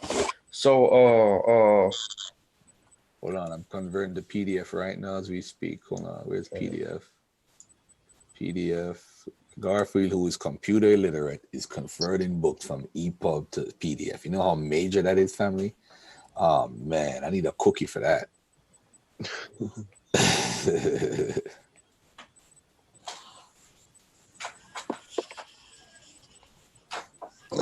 Dejuan, I know she probably sending me Happy New Year right now. Dude, Hassan be hating on me so hard, yo. It'd be funny. Like, oh, I'm you don't even know me, dude. You just be online talking about somebody egotistical. I'm the most humble dude in the world, yo. If you teaching, I shut up and listen, but you don't be saying that. So don't get mad at me, yo. Yo, the Hebrews is just a miserable group. I just thought about it. Now they got a video saying that the New Year was March and they changed it in 1752. Yeah, it's March 21st, yo. But who cares? Who cares? Who cares? I put it in there. I put the 2 books in there. That'd be a decent debate, unbiased. Yeah, but the thing about Divine is that it'll be a short debate because he wants to debate red marine algae as a alternative adjuvant. But the problem with that is when I looked it up on credible journals of medicine, it says that it's a therapeutic vaccine. Now, what is a therapeutic vaccine? That's something. It's treatment after you get the disease. So it's not a preventative. Right, it's the symptoms. Right. So it doesn't prevent. Yeah, it doesn't prevent the disease. It's treatment for the symptoms. So I don't think he's clear on what a therapeutic vaccine is. I think he read vaccine, and he got carried away. Yeah, he ran with it. Yeah. And so that's proper research. Who wants the Arab book? Email me right now at daggersquad1@gmail.com if you want that book right now. Man, my email right here in the Zoom chat. Right now. Email it to me. Nope. Email it to me right now. I done already emailed you before, so you want me to keep emailing you? What kind of bull crap is this, yo? All right. Okay. Keep talking. See, that's when people take advantage of your friendship, family. See what I'm talking about? You ain't gotta follow rules. We ain't gotta follow no rules. We ain't gotta follow no rules. Nope. We ain't gotta follow no rules. I gotta keep on emailing this dude, yo, for a book. We ain't gotta follow no rules because me and Garfield is cool. That's my dude. Yeah, all right, man. Keep doing that, man. I'm gonna turn into Ishmael Bay in a minute. I'll keep doing that. Oh man. Whoever wants a book, Legacy of Arab Islam in Africa, just send me. You can't buy it no more unless you got $90, and they probably be $200 or $300 after that. I was trying to get through that video that dude made, but I really need to break down the point. I'm biased. Yeah. Have you rewatched the debate in its entirety and slowed it down? No, I'm asking. Slowed it down. I don't know what that means, but I definitely rewatched the debate, the vaccine debate, right? Look at Haskell. Hey, as far as your email, right. Hey, it's daggersquad1. Yeah, gmail.com. So what I was trying to say is, what I want you to do is, because you may have the tolerance. Y'all got too many Negroes watching this show. I got like 50 emails right now. I didn't mean to email it to y'all, family. I was kidding. I wasn't serious. Shoot. Look. So I want you to slow it down. What I mean by basically slowing it down is, get a point, and on a notepad, type out the point. Like the dude said. Like if dude said, I was gonna do that. Yep. Yeah, because what we need to do is we need to log it where we can. I'm definitely gonna do that, Sean. I'm probably tomorrow. Okay, so whenever you get the time, what I want you to do is when you can do the point for point, kind of like PDF it or whatever document that you can put it. You got Mac, right? You got an Apple product. Yeah. Okay, all right. So you actually can share that in the vaccine chat. And then when you do that, then we can go in there and we can kind of go point for point. And then we can just kill point for point. Okay. So when we actually do go over the entirety of the debate for like the listening audience and people who actually trying to learn why this is wrong or, you know, whatever. Yeah. Then we can address those points live on the air because we'll be, you know, clean at that point. We'll be organized at that point to be able to deal with it from that perspective. Yeah. But people don't know this because when this thing that they were doing during this discussion was they had the ability to just ramble off stuff at a rapid pace without catching everything because we didn't have a panel of fact checkers. But what Assault said during the debate was, and before the debate was actually critical in the progress by saying if they had written or published works that they have done based on their independent research and all these things, and we were able to cross-examine that information, then we would have went in prepared for their point for points. Right. And vice versa. However, that would have gave us a leg up because we would have already been beating up every question and topic that they had to do. And that would have eliminated VAERS theme. But her agenda was to promote her video that she got coming out, her documentary. Polio nonsense. Yeah. Polio nonsense. Yeah, you're exactly right, Sean. I thought the same thing. I had a rebuttal, man. That's why I was so mad at that. I had a rebuttal for her, man, and the whole thing, man. I took notes and I was ready to beat the hell out of listen, man. Whew, they lucky I ain't get back the mic, man. Miles said, VAERS said 57 million got vaccinated in China for measles and 700 contracted measles. That's 0.01% of the population. Yeah, you can't make this stuff up, man. But like you said, Sean, they do claim after claim after claim after claim in 3 minutes. You know, you can't address every claim, man. You only got 3 minutes. Nah, you can't. But it makes you look like you're not doing it to somebody that's understudied in how debate format should actually be. Elijah 103, that's 1023, that's you? Yeah, 1023, that's me. You ain't getting the book, bro. Sorry. We skip that's fine. Email. Hey, Garfa, can you type in the names of the book in the chat? A couple of people wanted to know. Nah, it's past, bro. I sent out like 20 emails already. Damn, look how many people. Damn, and they still I think they were gonna buy it though. I think they wanted to buy it themselves. It's not for listen, the Kindle version is $74. What a book at? You know what's funny? These people, half the people emailing me don't even like me, man. They be banging on me. Look at this craziness, but they want this information. Word. And by the way, my next book is going to be misconception, misinformation by the Muslims or the Moors. So that's going to be something that's going to be controversial. Yeah. I need to do a few pamphlets though. I don't want to be coming out with books all the time. I got to do the Dr. York route too. Because Dr. Ben wrote pamphlets, yo. Ain't nothing wrong with that. I think that's what I want to do. My first book. I know I ain't gonna sell no. I'm trying to get Chuck Morgan out there, man, to do some books or something, a movie or something, man. Yeah, King Kamos, he did kill him with the methodology because at that point you have to demonstrate. You know, you said you did all this independent research and these things, but then you have to demonstrate. Are you still dealing with the Canaanite crap? Oh, the Canaanites in Egypt. Yeah. Yeah, I'm gonna do that with Jabari in the debate. So what about when the Pharaohs rule Canaan? You gonna deal with that? Yeah, of course. Of course the Pharaohs rule Canaan. No, I'm asking, are you going to deal with it though? Yeah. All right, that's it, family. I sent out my last email. All right. Hey, Sean, post a link in the chat to how to buy it. My man wants to buy it for himself. Go to Amazon, yo. Buy which book? What does he want to buy? The book you're talking about. Bro, just email me for the damn book, man. What the hell you gonna buy a book? You know what? Let me put my Cash App in the chat. You just send me that money, my Cash App, and say you gonna buy it. Let me put my Cash App in the. You said you wouldn't do it. You said you would not send it any more emails. Send me that money you was gonna use. Send it to my Cash App right now. Since you ain't got no use for your money. There goes my Cash App right there. Garfield 1234. Send it to my Cash App right now. Hey yo, my favorite Dr. Malachi York video was Intellect Outlet. Yeah, I love that video, man. That you watched the Dr. York video, yo? I couldn't get past the intro. Really? The music playing and him talking like he Jesus. I was done. I was like, nah, I'm not. This is too spooky for me. Yeah, man. I was scared. I was scared listening to Dr. York. Nah, you laughing? For real. I was scared. Really? I was like, nah, yo, this ain't for me, yo. I'm scared. Hey, yeah, y'all gotta watch that intellect outlet. You gonna swear he got all the answers to everything. Nah, I'm good. We knew you was full pseudo. Freetown Marketer is funny as hell. I He said, "Is the conscious community afraid of critiquing their Quran?" Oh man, the Quran. Oh man. Well, let me see.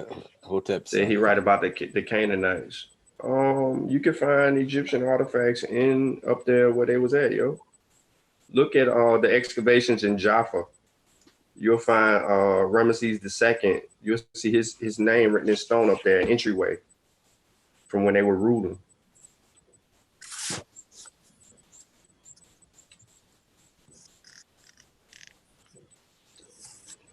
They're Abelard. Yeah, when Uncle them got me, man, walking in Publix, yo, buying magazines. Like, I wasn't buying no magazines, no archaeology magazines and things of that nature.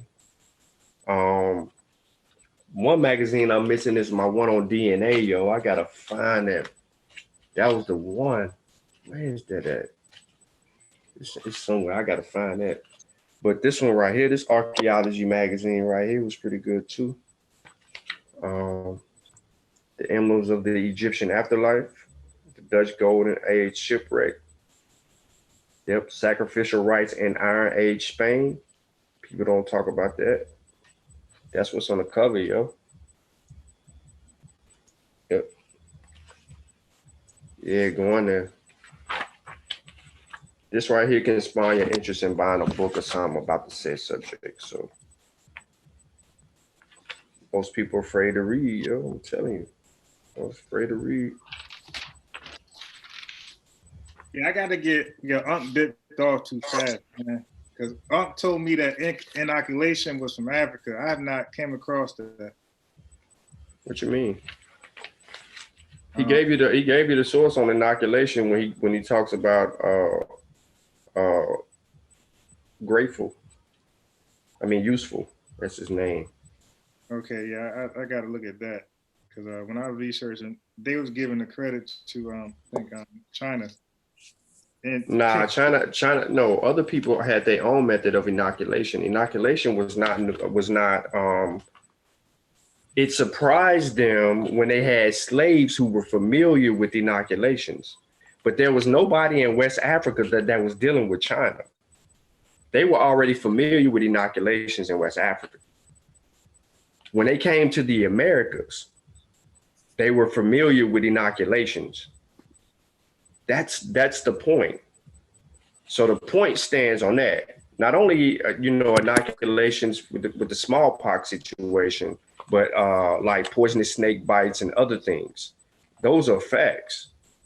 When people were dying in Boston, they weren't communicating with the Chinaman. Yeah, but what date was that? Because it might have been too late. Because when I say China, I'm talking about 1022 AD. You could talk about 1022 AD, but who the hell was doing business with China at 1022 AD? They had their own method. Right. I'm not saying that they're not saying that they're the first. They're saying that they had their own method. Don't get caught up in the first, because you have all these different people doing things in different stages of the world. That don't mean that you were necessarily first. You see what I'm saying? Hey yo.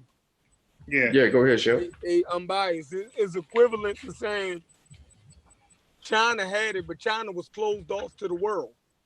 Right? Okay, yeah. The way that the Western world found out about inoculation was through the African, through the African vessel and not the Chinese vessel. The way it was opened up to the world was through the African vessel and not the Chinese vessel, because China was closed off to the world. Yeah. You see what I'm saying? Yep. So you got to give the African that credit. You know what I mean? So I think that's what Unc's saying. They're not denying that other people didn't have systems, but it was opened up to the world through that's just like it was other people that's probably stumbled upon the Americas. Right. But they didn't open it up to the rest of the world. Yeah. Columbus' discovery of it opened it up to the rest of the world. It was documented. You dig what I'm saying? It's anything. It's just like doing oral surgery, right? Being a dentist, pulling a tooth, or resolving a headache, or relieving pressure in the arm, or setting a bone. You know what I'm saying? Like everybody developed a different type of method to actually set a bone if they understood what it was. But at that time, yeah, he's right. That's a great point, Sheffrin, is that, you know, the information was closed off. So it wasn't no communication. Like you really didn't have people in East Africa actually trading with China before the Muslims got there in East Africa. And then they were settling in East Africa, and then they were on the shores, and China was finally making it with their boats to like India, then from India to East Africa. And then there was a development of a trade because you have a giraffe. Giraffe, right. Yeah, you have in the Chinese court. Correct. And they get and the giraffe came from Africa. Mm-hmm. Yep. And you know, that wasn't at no 1022 AD. You know what I'm saying? Yeah. So yeah, we have to matter of fact, let me get you that since we on that. Let me get you that. Yeah, because I'm trying to put something together on the origins. And I need something. And I would talk about the camel. Another point that we skipped 1414, Sheffrin. Yeah. The first giraffe in China, the gift of an African ruler, arrived in 1414. Right. Mm-hmm. So you said it said 1022 about inoculations. So think about that. You have to put that into total perspective. Yeah. Mm-hmm. That means that the Africans wasn't even having contact with China, so they developed two different, you dig what I'm saying, on their own. But even like when we first started the show, Unc had went through Europeans contact with like how they had how their cities was constructed, and X had asked was African cities and towns on the same level with Europeans at that time. If you are familiar with Walter Rodney's work, how Europe undeveloped Africa, and then Robin Walker's work, When We Ruled, he actually documents the earliest European explorers or Portuguese explorers into Nigeria. And they gave a description of the city of Benin, you feel me, being a great city. And they described how clean it was compared to Lisbon. You dig what I'm saying? And Lisbon right here? You talking about that? Yeah. And Lisbon was a great port city at that time. You feel me? Sure was. And it was saying that Benin was actually greater and cleaner, you dig what I'm saying, than Lisbon at the time. And I'm gonna back you up, Sheffrin. I'm gonna back you up on that. Hugh Thomas writes about that same account too. So you got Robin Walker, Hugh Thomas, and a few other African scholars. And by the way, Hugh Thomas is white. But you have other African scholars in the history of West Africa that I got, volume 1, that also backs you up as well on what you just said. Yeah, so that I wanted to get that point out, but we had went into something else. You know, the show be moving fast sometimes. You know, the subjects can jump around real quick. You know what I mean? But go ahead. Let me give them. You're on your computer though, right? So go to. Hold on, let me grab it and give it to you, yo. Let me just grab it and I'm gonna put it in this chat, and you can read this thing for yourself in its entirety, and then you deal with it. The work that you need. This is a good. What I'm about to give you is a good source from my presentation.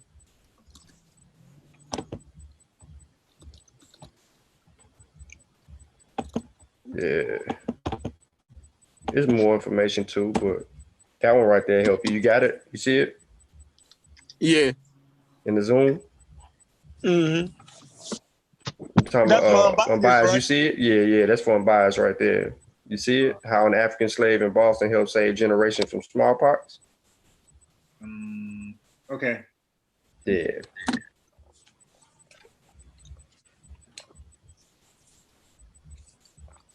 Oh yeah. Peace, Infinite Minds. Yeah, bro. I wouldn't have told you to get it. You know, it's a little romanticized. The book is. I ain't gonna lie to you. The book is a little romanticized by the brother Robin Walker. Mm-hmm. But there's some good information in that book that you actually can pull from. Just because some people do romanticize in some of their work does not negate their works in its entirety. So don't just, you know what I mean? You'll have some people that'll speak negatively of a book, then kind of go from there. Thank you, Sister Kaba. But yeah, I mean, going into 2020, man, I just think that we need to continue to set the bar. Oh man, it's almost time for y'all to new year up. Sheffrin, what you doing, yo? You on the East Coast time? Look, I was just out at the bar, coming back in the house now. Oh, okay, you smart. Yeah, niggas already to start shooting, you feel me? So I mean, I dapped everybody up and I said, so I'm gonna get on up out of here. Yeah, that's what's up.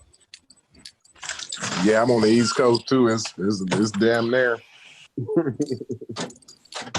Yeah, man. But you know they're gonna be acting a fool shooting and shit. Let me ask y'all this though, while we on the subject of 2019 transitioning and we ending the century, right? We're going into a whole new everything. So, what was the best movie you seen in 2019? Best movie. The best movie. I had to say, it ended off. It ended off the best movie for me, man. I saw The Irishman. Man, that was a pretty good movie. Man, I'm one of them mob type movie guys. You know what I'm saying? I like those. Okay. What movie was it? The Irishman on Netflix. The Irishman was fire. I ain't watched it yet. If you like Casino or any of them, if you like Casino or I'm on it. Yeah, the Irishman was fire. That's it. I'm gonna lay up and watch that Joker though. I love Casino. I like Queen and Slim was good. It's better than Casino. Nah. To me. Not too far now. It's better to me. Hey, listen, in my opinion, it's better than let me jump off. Joe Pesci is a beast. I enjoy my new year. I ain't get start my new year with y'all Negroes. So let me get Hey, I want to say to everybody in the community, man, much love those who hating. Because if you ain't got no haters, you ain't nobody. Just remember that. Yeah. Hold on. I need to put that in my, because that's one of Garfieldisms. I'm making it Garfieldisms. So hold on. Man, that's Puff Daddy. No.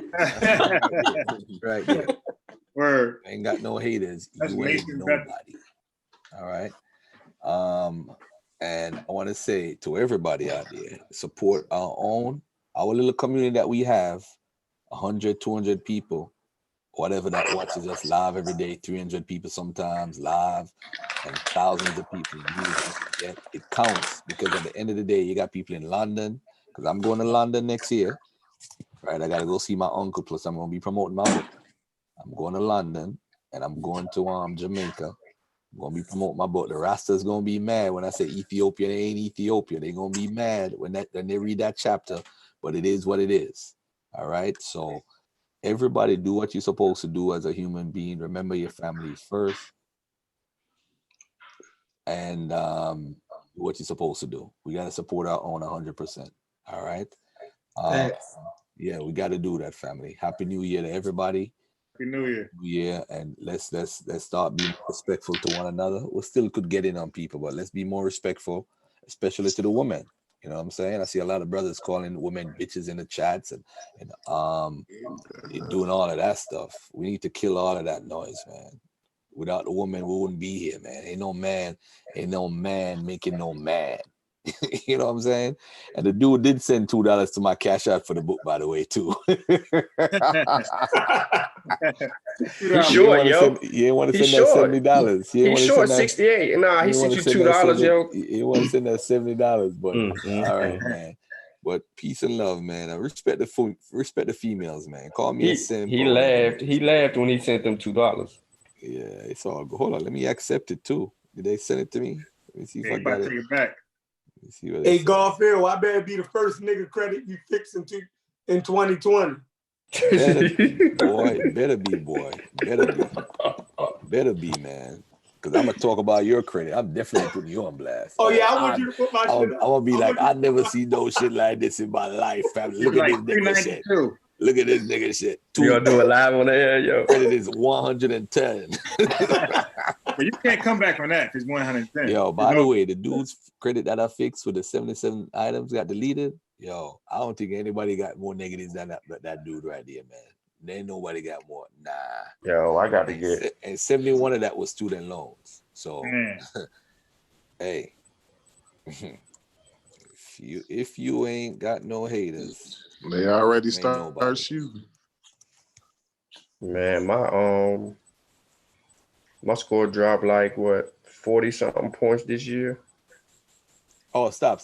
Happy New Year, family. Everybody out of here. All right, peace and love. I'm out of here, man. I hear all the fireworks. Get out of here. Happy New Year. Peace. Hey, Sean, you said favorite movie. All right, so I got caught up on the Marvel series a little late, so I like binge watched them all. But the Iron Man is like the Iron Man series is the best movie I've watched in a long time. That's not a 2019 movie, yo. I said, but I watched it in 2019 for the first time. Down count. Give me another one.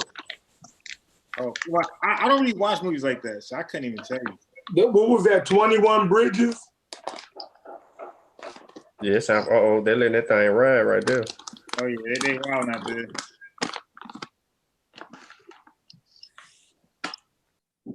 Yeah, I'm gonna have to when it's 12 my time, I'm gonna have to go kiss my girl, you know what I'm saying? So what I'm gonna do, kiss them juicy lips. All right, so you had the Avengers, you had Once Upon a Time in Hollywood, The Irishman, you had the Joker movie, Toy Story 4, you had Hustler. I don't know if none of y'all seen any of them movies. You had Spider-Man, Far From Home, Lion King remake. You had John Wick 3. Oh, that John Wick. You had Captain Marvel. You had Godzilla, Alita. You had Rambo. Dolomite Is My Name, which I ain't seen. You had It. You had The Last Black Man in San Francisco. I don't know nothing about that. You had The Atlantics, X-Men, Dark Phoenix. I ain't seen that. Zombieland. You had Hobbs and Shaw.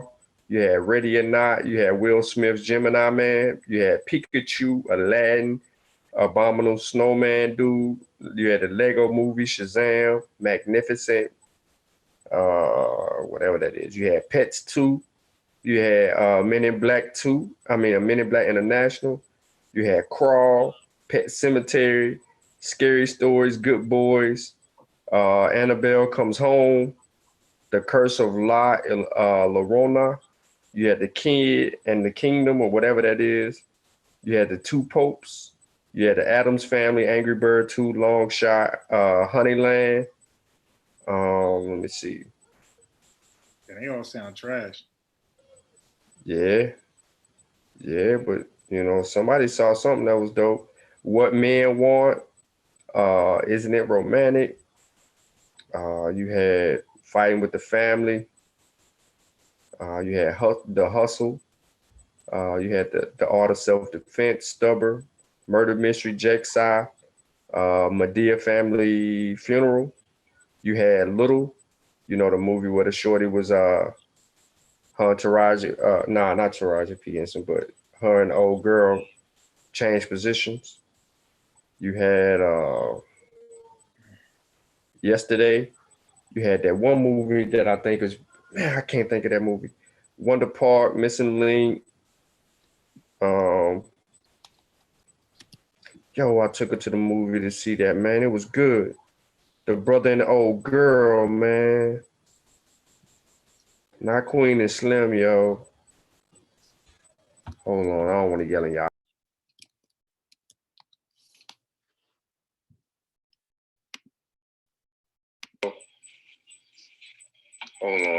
yelling, y'all. All right, I'm back. Sure. What's more? Sleep. Let me look in the chat, yo. The chat popping. All right, I'm back. Sure. Come on, no bias. What you doing, yo? Nah, it's not you. Let me look in the chat, yo. The chat popping. Like You doing it, man? Mute your YouTube. Oh, keep doing it. Yeah, cause you playing. Nah, because I keep like hitting it by mistake. Yeah, Nah, but all those movies were trash. I was gonna watch Gemini Man, but when I seen like the commercials, my man flipping that motorcycle around, that little dirt bike, that fake shit, I was like, nah, I'm good. Like it can't be too fake, or I'm good. That's why I can't watch Transporter. It's just too, or anything with The Rock. It's just too fake. And John Wick was just ridiculous fake. I just can't. Nah, John Wick was dope, yo. Nah, my man killing 100 people. I watched John Wick 1. This dude killed 100 people in his house. Listen, yo. John Wick movie, John Wick 3. John Wick come out 3 with the choppers. He come out banging. He was straight action, yo. That's just straight trash, bro. All right, so what book did you read 2019? What was the best book you read? Okay, that's better. All right. Okay, let's get it. What's the best book? This to the chat too. Chat, we're changing the subject. Right. Best book you read in 2019. I'm gonna show you right here on the screen. You dig? This is my best book I read in 2019. Right there. The Panic Virus. This is a dagger, man. I'm gonna body them dudes with this right here. That's not what I asked you, yo. Is that the best book you read for 2019 or the most recent book you read? That right there. Golly, yo. This dude is horrible. It's the most recent, it's the best book. It's me and you on this show and you acting horrible, yo. Nah, that's the best. That's the best book and it's the most recent. Haskell ain't gonna read no book like that. Haskell read that. I ain't saying, listen, it ain't gotta be the most recent, yo. But if you had a whole year and you mean to tell me that's the only book that you can stand on? I read a couple books, but that's the best book. Okay. All right. Okay, for 2019, the best book that I read. Let me grab it. One of these two books, yo. 1,000 years, 1,000 years of West African history. This one right here. Yep. Or History of West Africa, Volume 2, yo. This book right here is about $200-300 right here. These two were, pretty much two of the best books. But as far as dealing with the community and our people,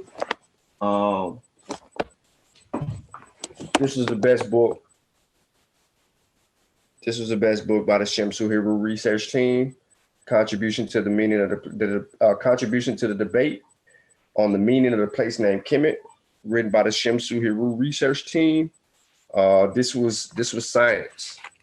This right here challenges academia, not only Blackology and academia, but it also challenges scholars. Even though I wrote something in here, you know what I'm saying? The Shamsu Hiru research team book was pretty dope. This being a journal, like I said, we all in this thing getting it in. And I think that if we stand behind this, the reason for this is the biggest thing for me.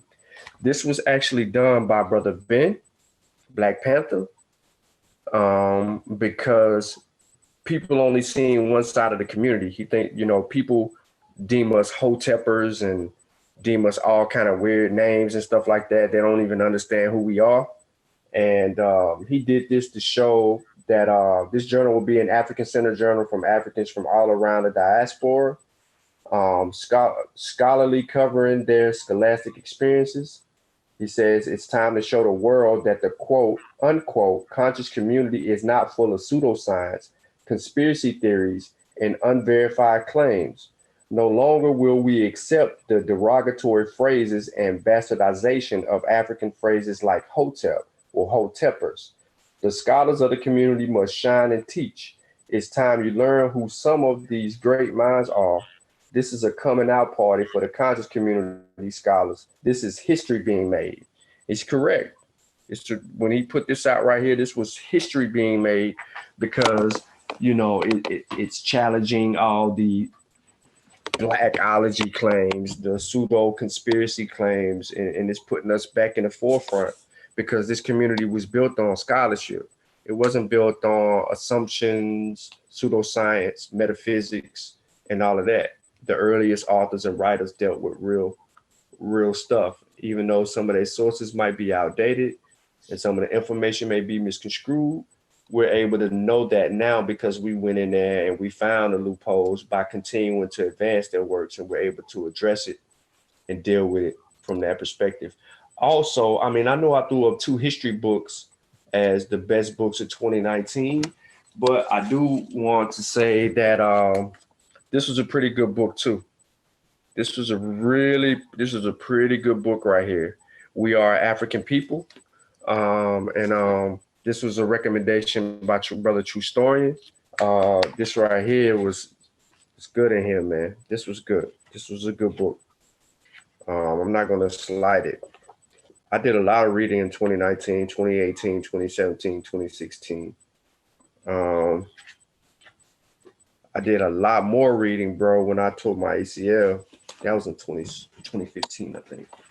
But yeah, so that's where I'm at. Now in 2020, I'm going to be dealing with a bunch of Muslim West African books dealing with Islam and Tariq El-Fatish and the Sudan and the Corpus. Hey, Sean, somebody has a question. They said, what's a good book on the Great Migration and that does the pattern? The Great Migration? Yeah. What you talking about? Bantu? I couldn't tell you.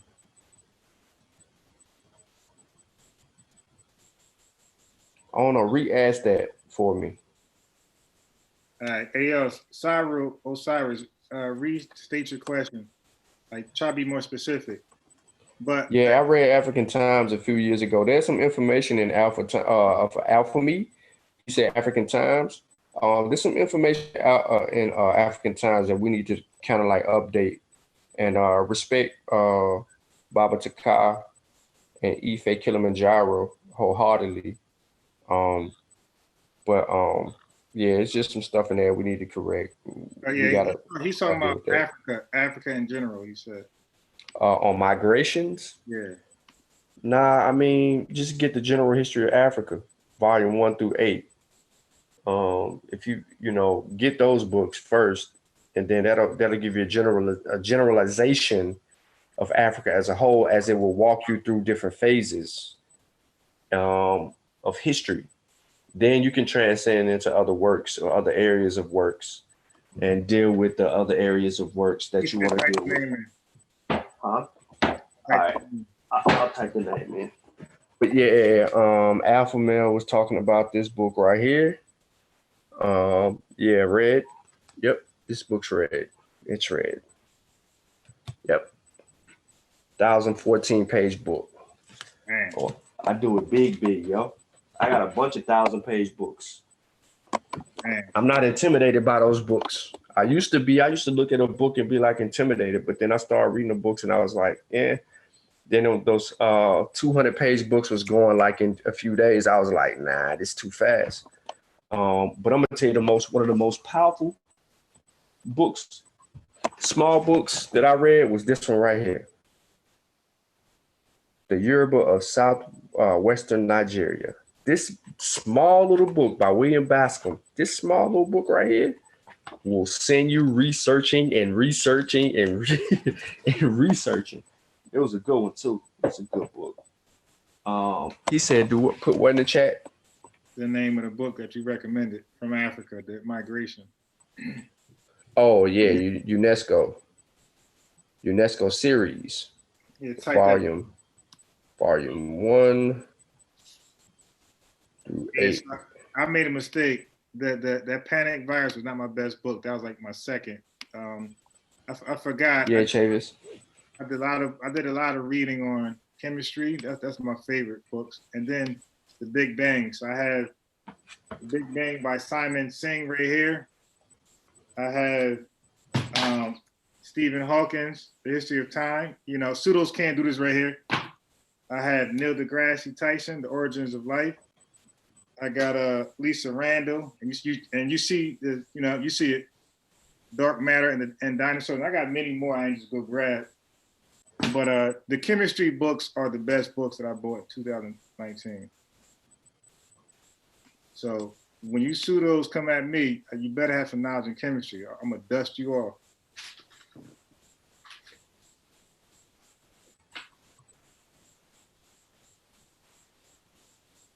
And none of y'all touch me in the Big Bang. Because you better know chemistry to talk about the Big Bang, by the way. Oh man, here we go. Yeah, Big Bang is pure chemistry. Pure elements. Yeah, Happy New Year to you East Coast folk. I'm saying it's not Happy New Year for me yet. I got 45 minutes. Straight like that.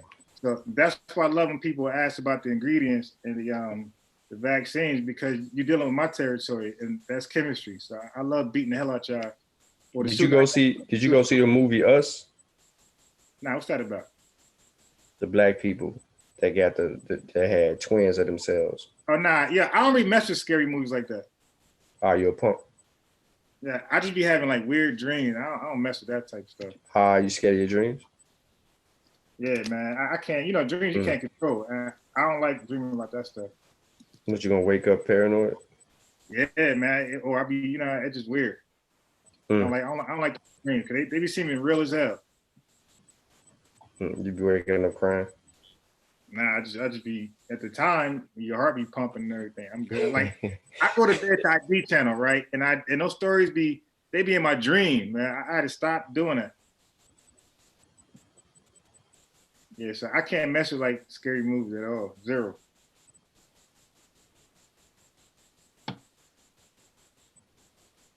So I'm good with that.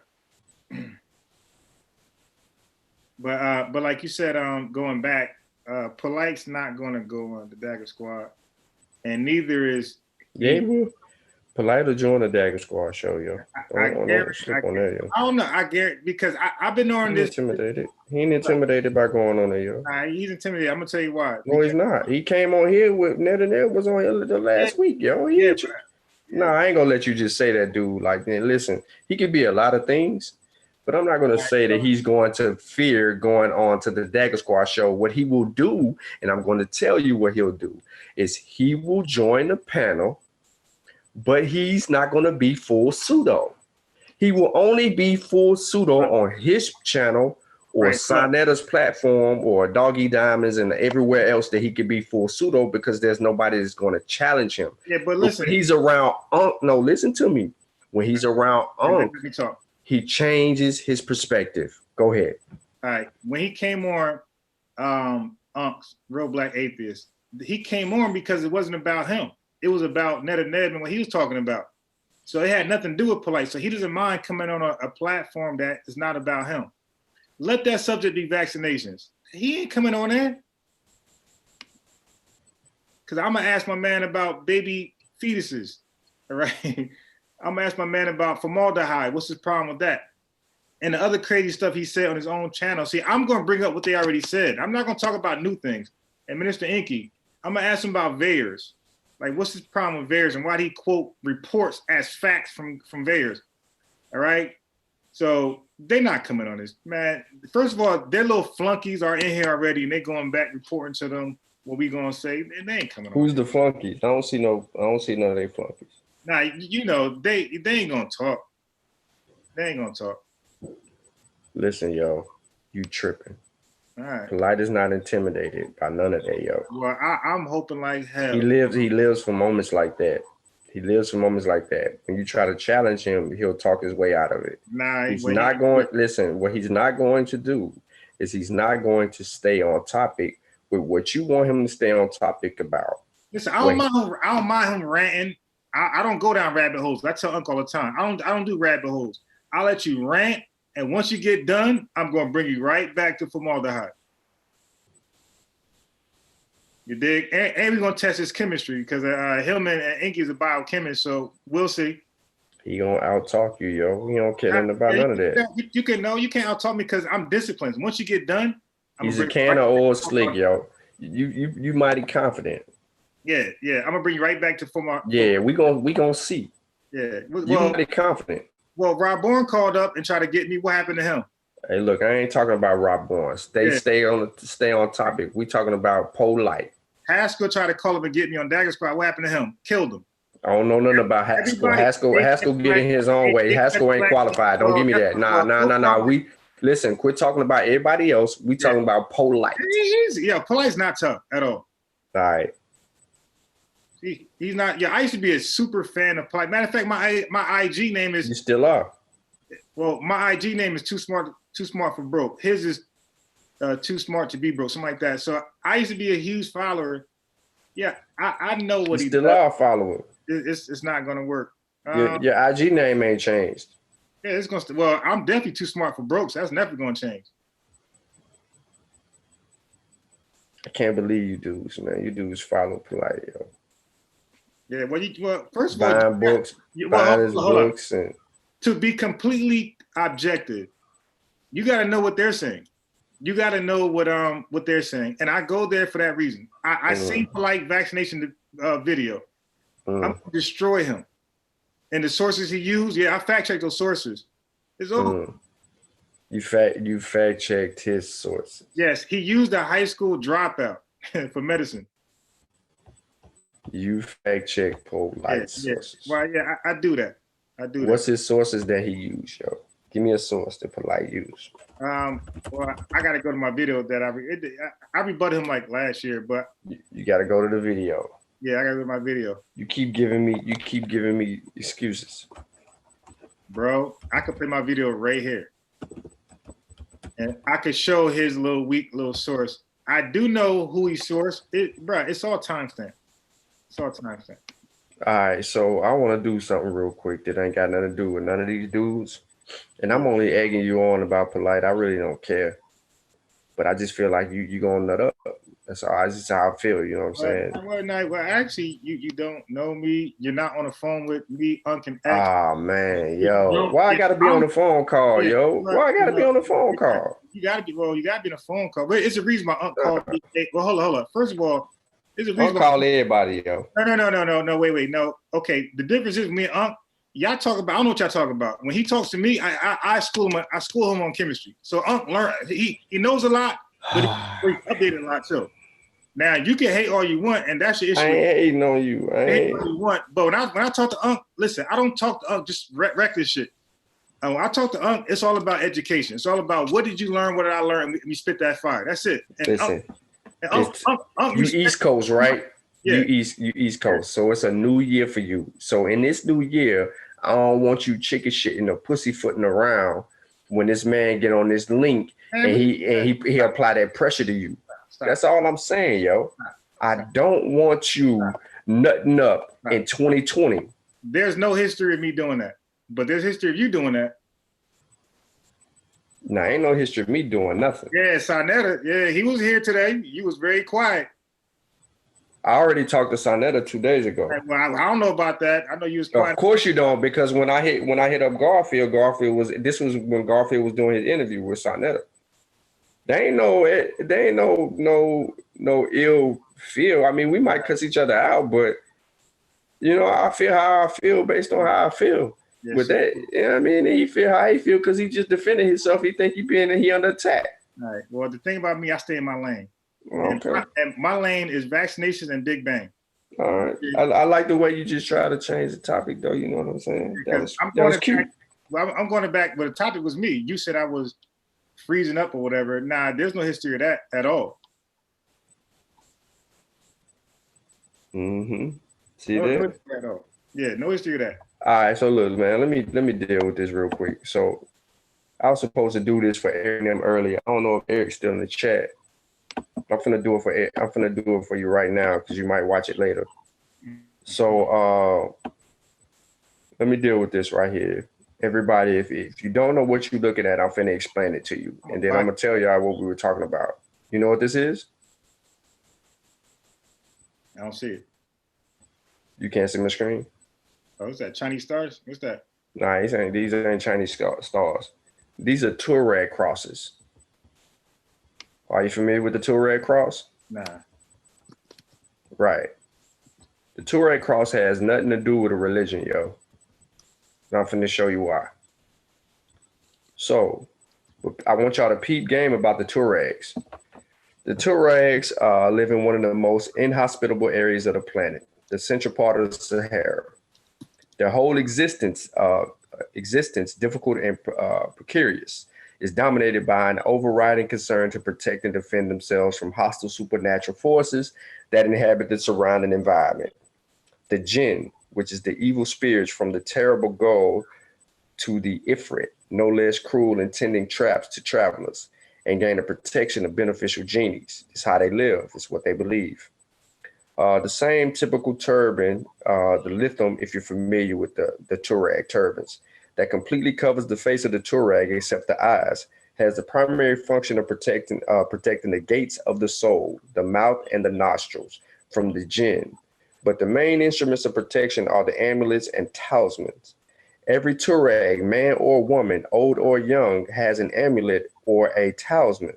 Leather, the gree or silver, the Isar, the Tekrak, and the Hertz often contain magic formulas, powers, or animal and or vegetable or verses from the Quran. Very often one stands out among these talisman. The upper part is a ring and the lower part is a lozinge shaped with small tips. This is the Toureg cross. Pete Dane. What is the history of the Toureg cross? What is it? What is its origins? What is its significance? It's possible to give definitive and ambiguous answers. We are in Africa, where everything is always true and possible. According to the official collection of the Cooperative of Artisans of Agads, the Toureg cross are 21. So there's 21. You'll see this number again, but it's 21 Toureg crosses, each of which indicates a location of origin. So this speaks of a location and an origin. The only exception is the Karinga cross, which is inspired by the typical Toureg bed. There are only 4 certainties. The word cross is a term attributed by Europeans and is totally unrelated to the Toureg language. The cross must be strictly in silver or silver alloy. Silver is the metal of Allah, as opposed to gold, which is considered a demonic metal. Muhammad has formally disproved all metals except silver.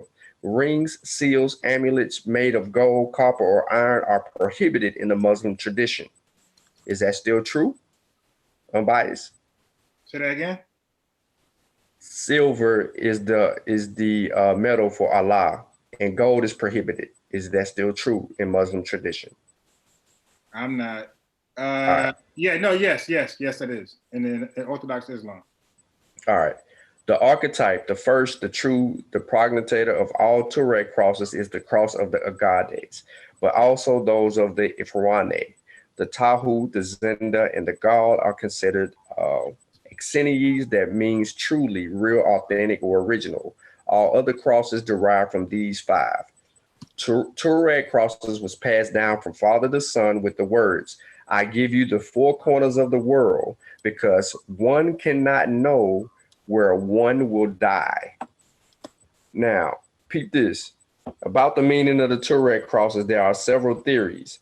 They derive from the Egyptian Ankh symbol, from which would be derived the Carthagine symbol of the goddess Tanit, and finally the Toureg crosses. They are a sex symbol, especially in the goddess Zenda and the Gal crosses is evident the presence of 2 elements, which can be linked to a stylized depiction of these 2 sex symbols, the tip, male symbol, and the ring, the symbol of a woman.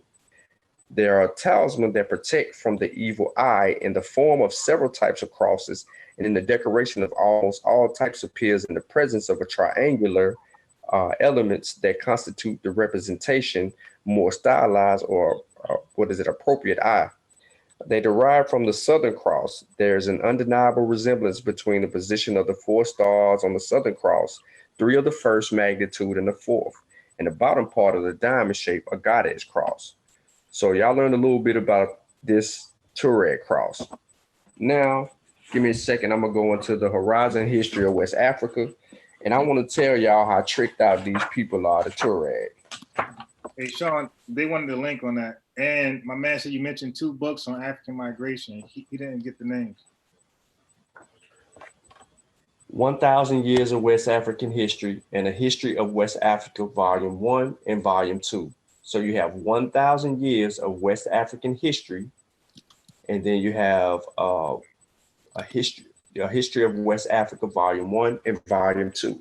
And right now I'm about to pull from the horizon history of Africa, and then I'm gonna tell you how tricked out the Toureg people are.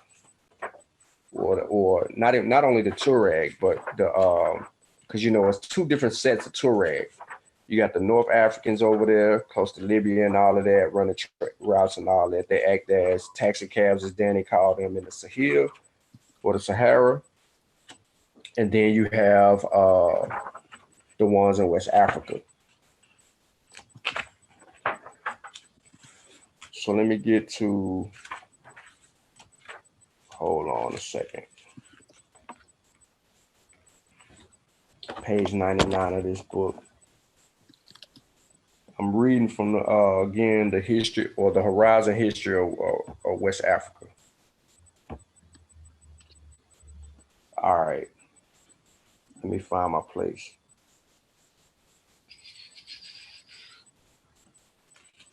Now, most of these Touaregs, they say that's up there in North Africa, are Berbers. Is anybody in the chat familiar with Berbers? I can't put a link in the chat. So look up Toureg, just Google Toureg crosses. It says, whatever the outcome of future research into problems of when and if these intruders conquer North Africa from other people, it is known that by the 5th century before the Christian era, when written sources were available from the Maghreb, the Berbers had already spread throughout the northern third of the continent. There they had come into contact with a darker skinned people. According to the numerous Greek and Latin texts, these dark-skinned people, known generically as Ethiopians, in antiquity occupied the majority of the oases in the Sahara until the first few centuries of the Christian era. Supposedly they formed nations and moved about as they pleased. These Negroid people shared a common culture. They traced their early history of the Neolithic fishing and hunting communities located along rivers near marshes and dominating the Sahara. It seems that these people migrated a wet phase between approximately 5,500 to 3,000 BC, when the Sahara began drying up. These moving south and had mixed with the Sudanese population. Migrants to the north and those remaining on the oasis presumably later intermarried with the ancestors of the Berbers and the Egyptians of North Africa, and the Gala and the Somali and the Beja of East Africa Horn. Such migrations and communications over once navigable rivers probably aided in the diffusion into surrounding areas of social and cultural institutions. So I wanted to set that up real quick because I need to skip a couple pages.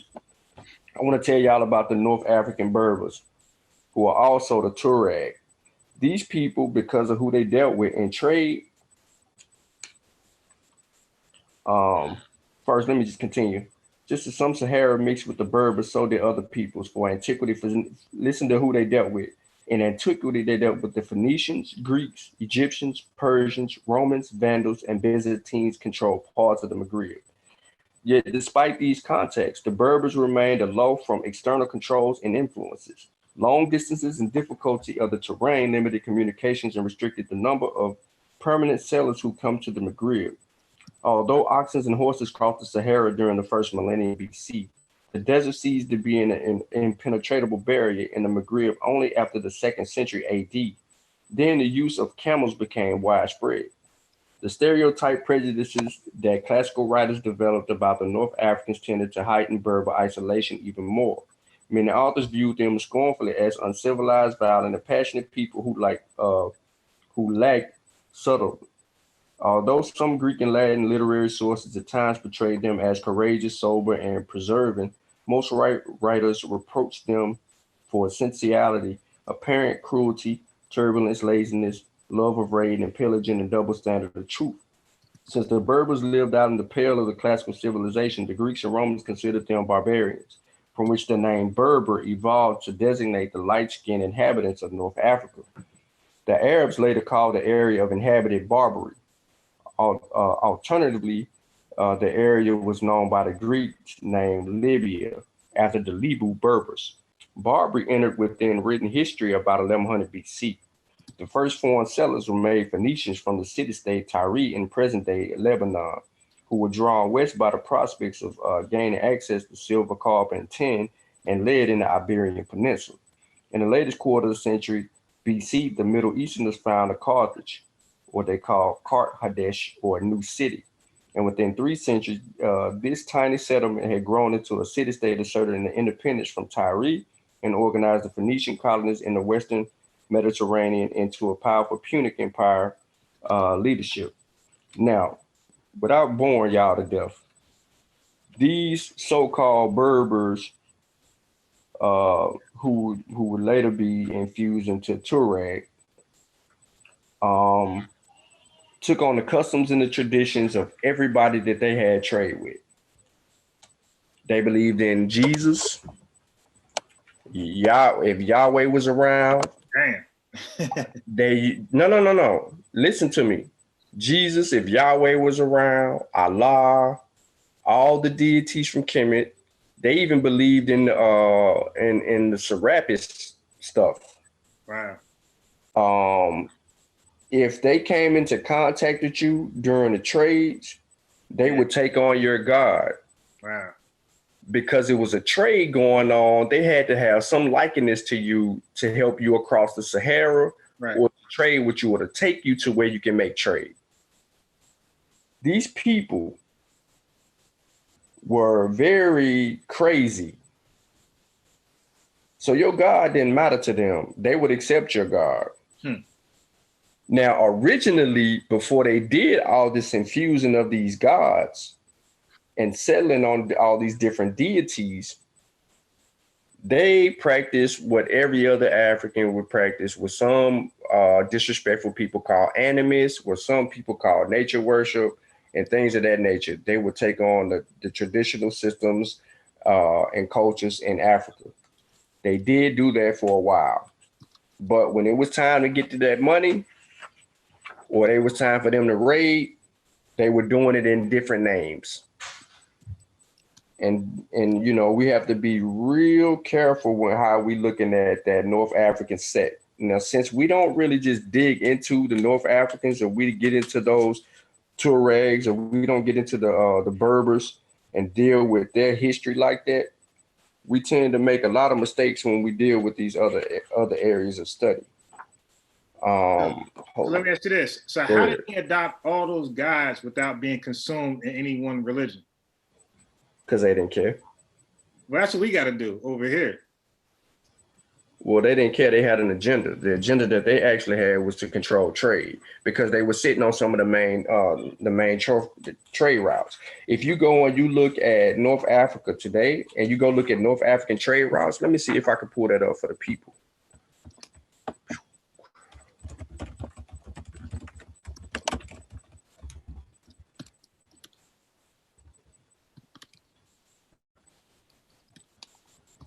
All right, so I'm about to pull up a map, and I just want to show you the validity of the importance of trade. This is gonna be a little kids map, so just to give y'all a general idea. I ain't trying to go too far with. Can I share my screen? Yeah. All right, cool.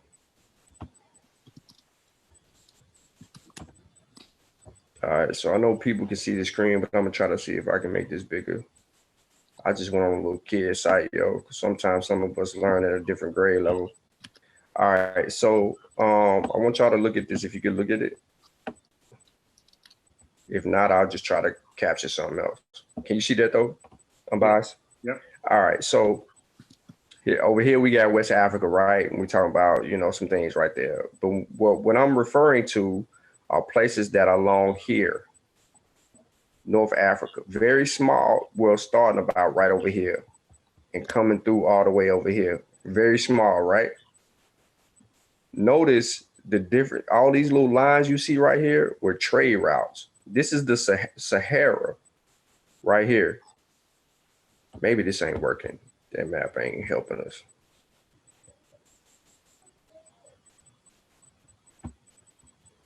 Let me get the baby map off. And let's deal with this one. This is funny right here because this says slavery in Africa. But notice the slavery in Africa map is going to be very similar to the trade routes. Look at it. So we talking about this area up here, bro, right? We don't never really dive into that area up there where you see is green and where you see is blue. And then right here's the Sahara. You had the Toureg that would live here all the way through into West Africa. But they were two different type of stock. There's intermixing and so on and so forth, but there was two different stocks of the Toureg. And this is Reggie's argument when he goes in and talks about the Berbers, because the Berbers was genetically speaking, they ain't sub-Saharan African, so to say, because you got to look into sub-Saharan for those markers. But not to get off the track, this map is a prime. This is what they were running, yo.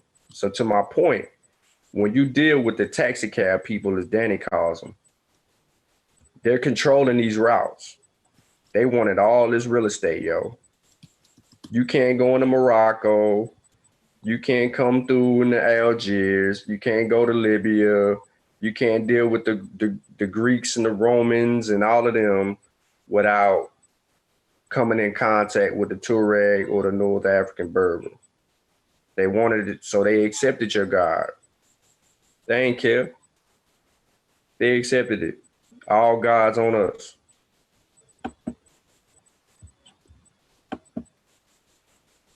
All God's on us. So, like when you study in history, for most people to pay attention, all you got to do is look at those trade routes. So somebody said compare that to the Turpin underground system funnels for trade.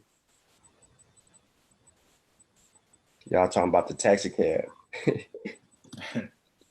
Oh, that must be a Hebrew dude.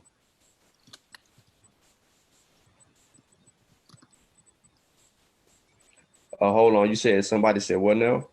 They said compare that to the Turpin underground system. Oh, you talking about Vassal? Nah, I can't compare that, Vass. I mean, it's the same thing, really. There ain't no difference.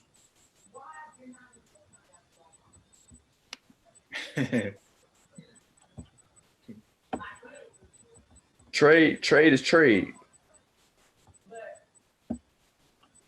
I've been calling this woman name all day, yo. She must have been in there sleep. Who's that?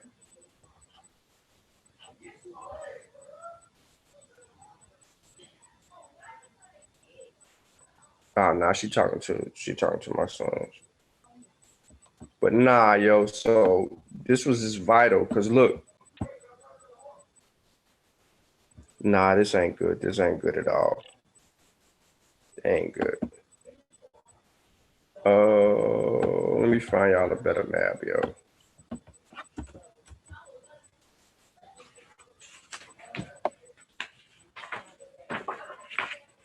I gotta get with this history, yo. This is where we get all of this. I'm telling y'all, these people, man, they had some rapids worship, yo. They was dealing with everything. They ain't care. The old Egyptian gods, the new Egyptian gods, Jesus. They ain't care. Look it up. Master from Muhammad, everybody, huh? Man, they ain't care, yo. Bring him. He was accepted. We just want to do business. And if you try to cross the Sahara without dealing with him, yo, you was gonna get your head split. You was gonna get your stuff too. Wow. Yeah, they ain't caring about none of that, yo. Look, peep this. Here's the Berber beliefs, right? So, Owing to every defective knowledge of the early Berbers, it is a large extent impossible to decide what elements is the demonology of Morocco are indigenous and what not. Though more minute comparison between the Moorish and Eastern practices and beliefs that could be undertaken at present might throw some new light on the subject. The extreme prevalence of foul sacrifices in the cult of Jannun, as well as the saints in North Africa peculiarity. Al-Bukhari speaks of the Berber tribe called Usufan, who never went to war without previously sacrificing a black cow to the Cimarra, as they named their demons. The idea that butchers and slaughtering places are hunted seems to have a Berber origin, to judge by the dread which the Aborigines of Gran Canaria had the butchers of the present Toureg have slaughtering places, but similar ideas of course have prevailed among the Arab invaders. The occult science, which enables the magician to call up jinn and make them do his bidding by invoking them by name and by writing down mysteriously arranged letters, figures, words, and numbers, is widespread in the East, but the Maghribs are reputed the most learned and skillful in it. Both in Arabia, Egypt, Maghribians excel in the art of discovering hidden treasures, and Barbary sends their whole troops of adventurers who have no other means of living than the arts of magic.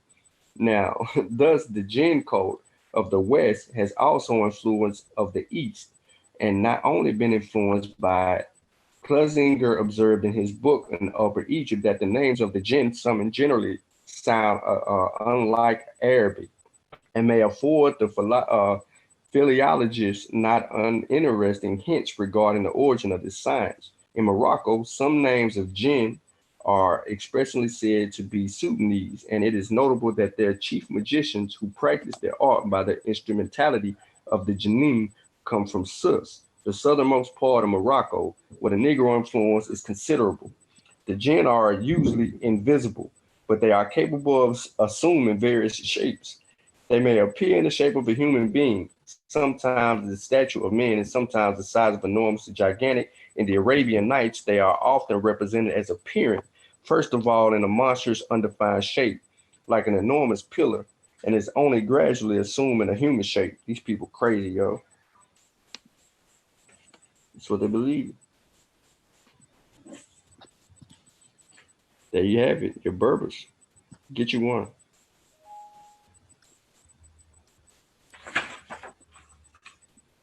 So you don't study this stuff, so it's boring to you, yo. Who? You, man. Nah, I watched all the lore. When you said Berber, listen to what you said, yo. You said you watch. I watched all the lore debate. Ali, Look. Everybody who speaks about the Berbers. I heard Unc talk about it before. So yeah, but they a lot of people are not honest about the Berbers though. See, because you know they try to make them just Islam. Nah, yo, these folk accepted everybody's religion because it had something to do with the trade routes. They wanted in, and if they couldn't get in, then they were raiding you. They controlled the Sahara. They knew where the water was in the desert. They knew these different markers about where they needed to go to get what they needed to do. So if they had caravans, they did everything in caravans that they needed to do in caravans. If you were trying to run a salt trade, they were in on it. They were your taxi cab. They didn't mind taking you to the salt and then taking the salt for you where you needed to go, but you was gonna pay them for all of that. They wrecked shop. And the same routes that they used to make these natural resource trades were also the same routes that were involved in the slave trades. So when people talk about the early people being enslaved in West Africa and then sold into Spain and things of that nature, the earlier part of that around 11th century or something like that, where those Moors were selling people up there in Europe, they took the trade routes through Morocco up to Carthage and then would sell you off, and then you would go on your way through the Mediterranean Sea and end up where you were ending up. People not having these conversations. but people want to be the Moors.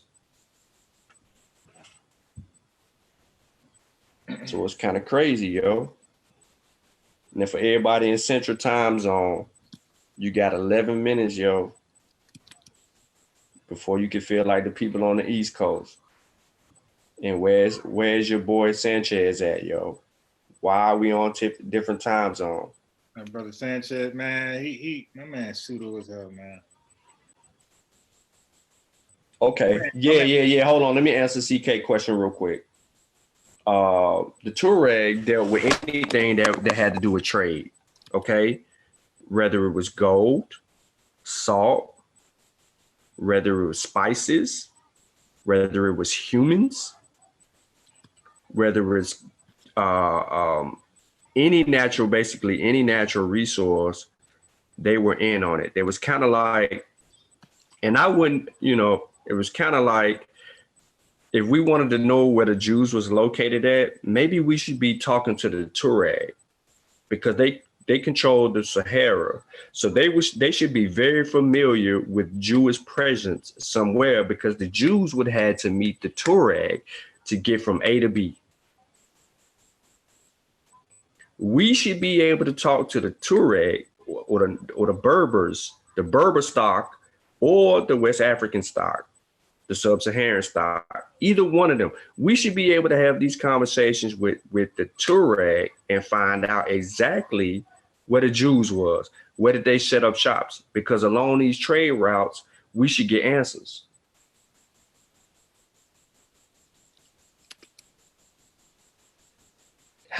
He said, where you at, Calabasas? Nah, yo. I'm in Nashville, yo. Tennessee. But yes, I did some work on the Sub-Saharan trade on the Mossy channel. And in that presentation, I did deal with some of the resources that they trade on the Mossy Warrior Clan channel. Yeah, I've never heard of Toureg before. Toureg, yeah. The blue people, yo. Let me show you these people. My screen's still sharing. Let me show you the Toureg.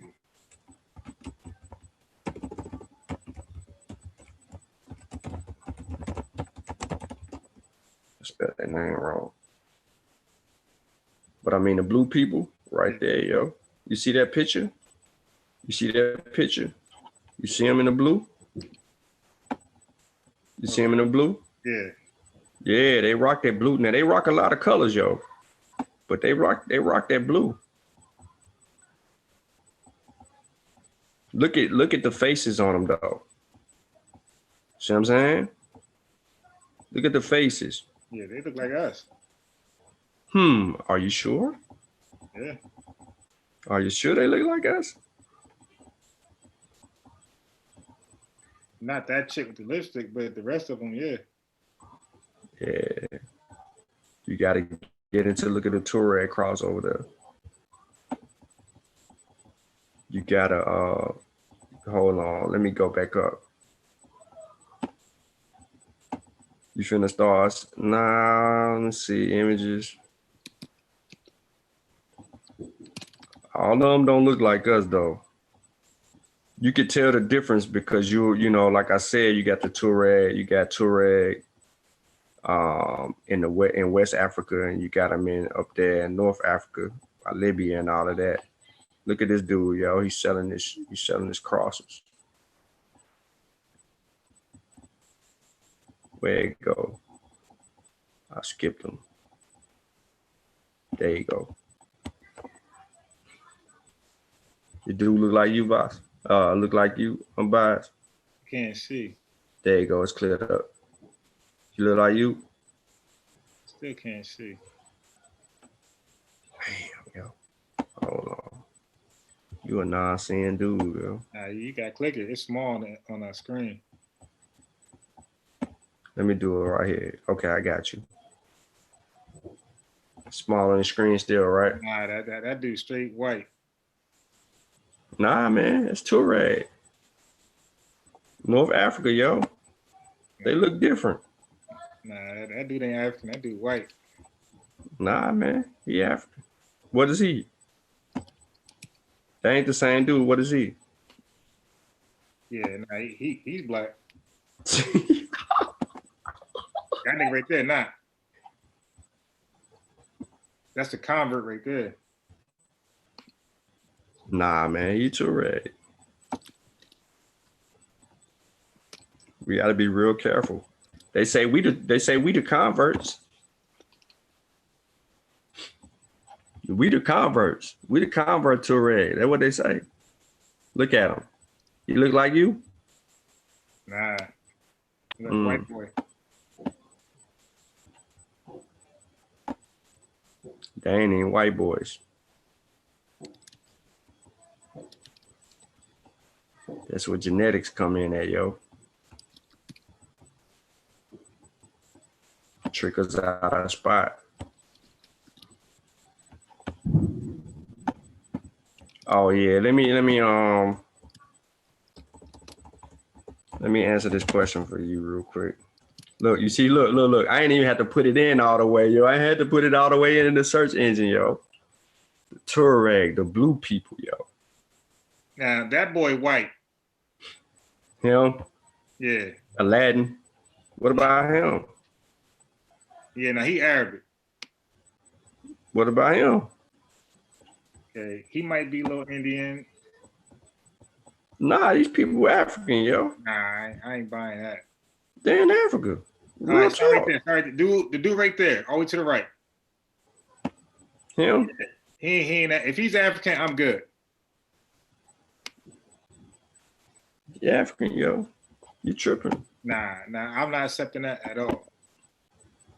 Science gonna make you accept it, yo. I'm pretty sure he mixed somehow. You know, man. Yo, Del Bigtree said he's Native American. All right, nigga, like he was white as hell.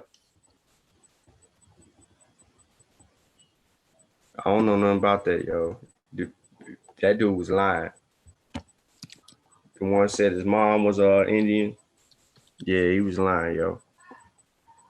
So look, check this out. The nomadic blue men of the Sahara. I could play that sound of the thing, but you ain't gonna be able to hear it. Yeah, but it's the reason why they call them the blue people, yo. Look, the Libyans, Muammar Gaddafi, like was Muammar Gaddafi. What was he? Was he African? He's not hell no. He's like Indian type dude. How, man? He's from Africa, yo. Yeah, but you got white folks in South Africa. Nah, yo, he ain't nothing like the South African. We know them dudes. We know they stole land down there, yo.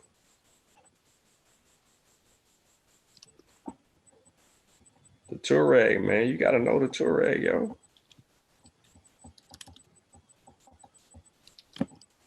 Get this book right here, yo.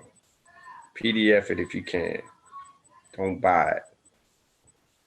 The Touregs, the blue people.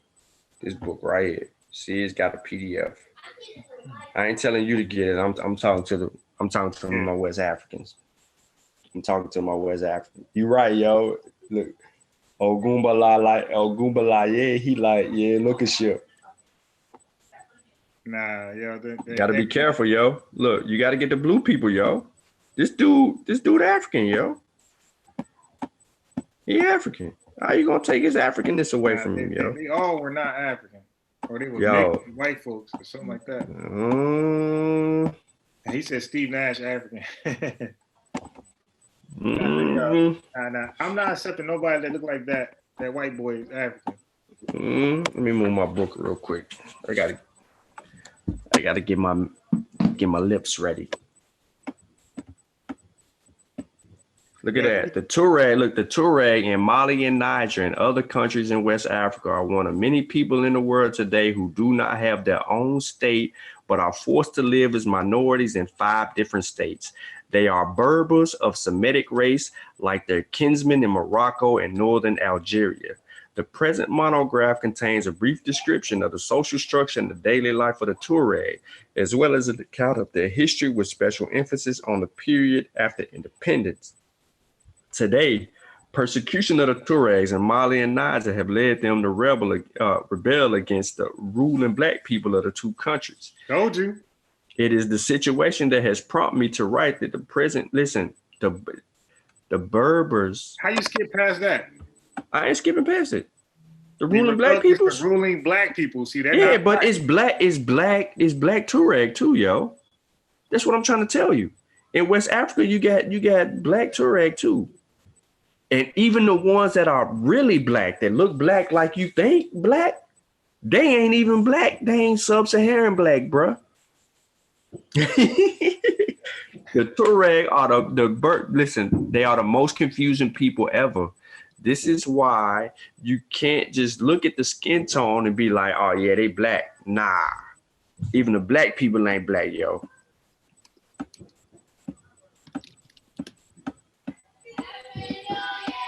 All right, hold on real quick. Sugar Hill.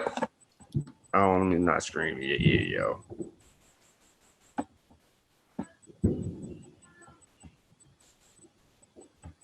She trying to fade me.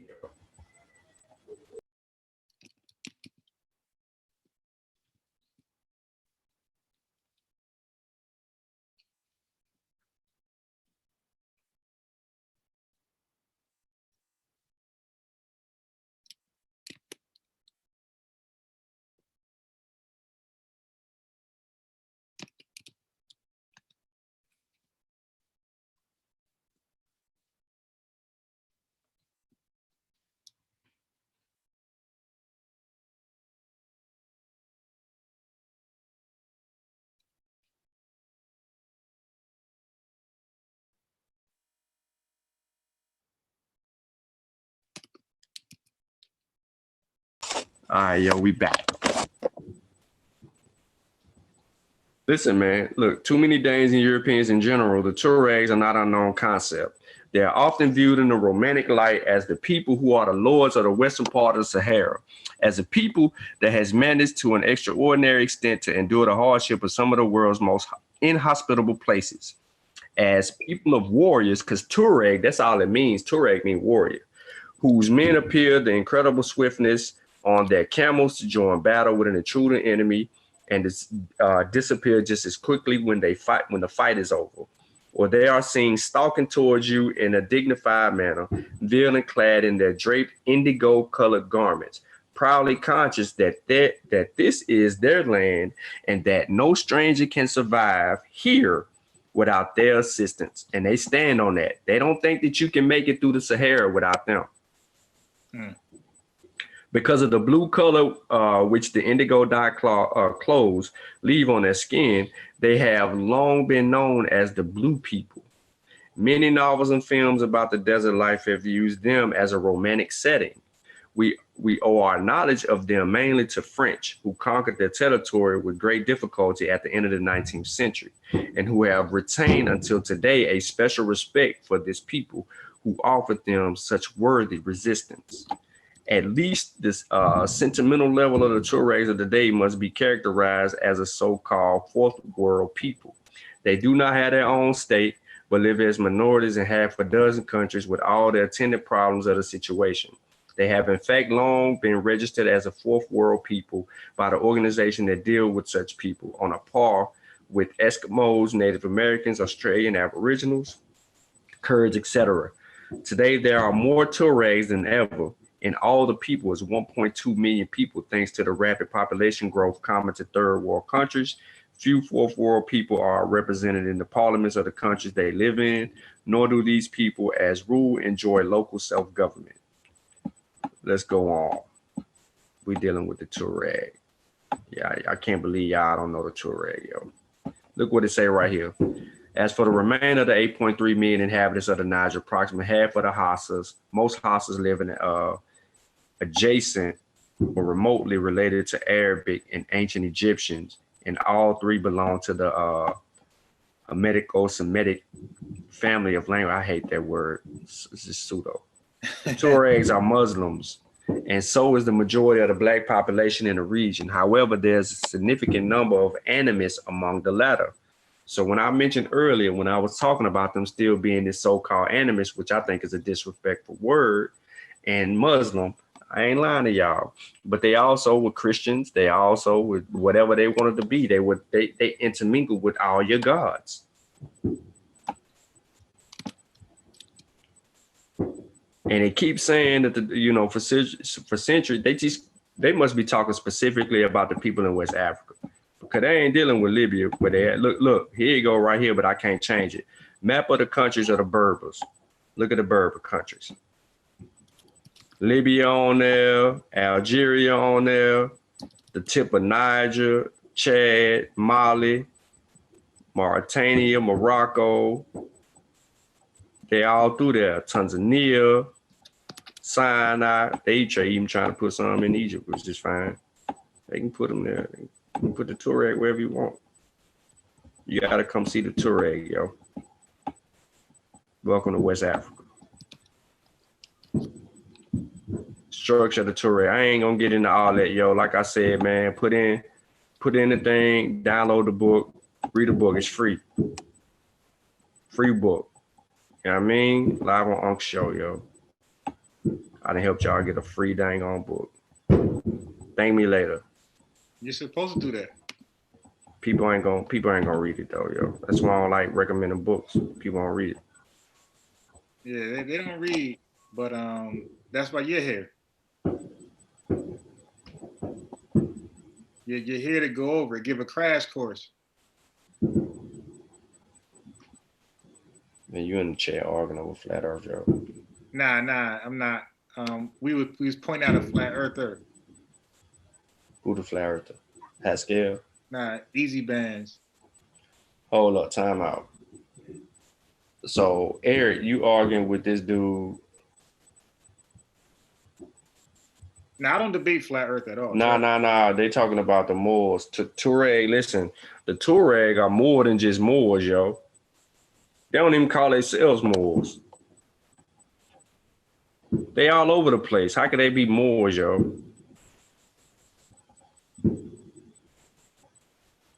How could they be Moors? What's a Moor anyway? Explain that to me. What is a Moor? What's a Moor? Moors was white. There's some white Moors. Man, you about to have Lord Abbott call in. I don't care nothing about Abbott. Pseudo behind. They were white before they were black. And them claiming to be of a Berber stock. Hold up.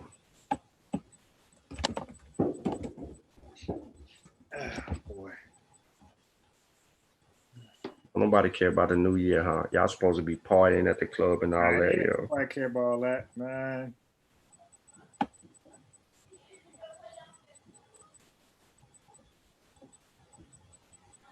Nobody definitely cares about that. I need a updated scientific source on the genetic makeup of the Berbers, yo.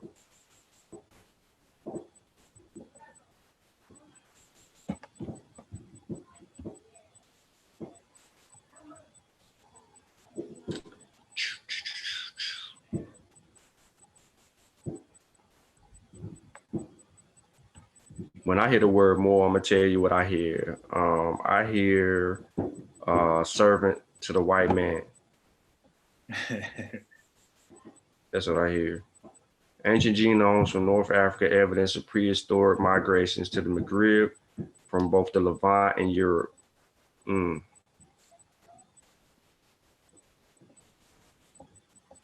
extent to which prehistoric migrations of farmers influenced the genetic pool of Western North Africans remain unclear. Archaeological evidence suggests that the Neolithization process may have happened through the adoption of innovations by the local Epipaleolithic communities or by endemic diffusion from the eastern Mediterranean shores of Iberia. Here we present an analysis of individual genome sequences from early and late Neolithic sites in Morocco and from early Neolithic individuals from southern Iberia. We show that early Neolithic Moroccans, 5000 BCE, are similar to later Stone Age individuals from the same region possesses an endemic element retained in present-day Maghreb populations, confirming a long-term genetic continuity in the region. The scenario was consistent with earlier Neolithic traditions in North Africa deriving from Epipaleolithic communities and that adopted certain agricultural techniques from neighboring populations. Among the Eurasians, ancient populations, early Neolithic Moroccans are distinctly related to Levantian, Natufian hunter-gatherers of 9000 BCE and pre-pottery Neolithic farmers in 6500 BCE.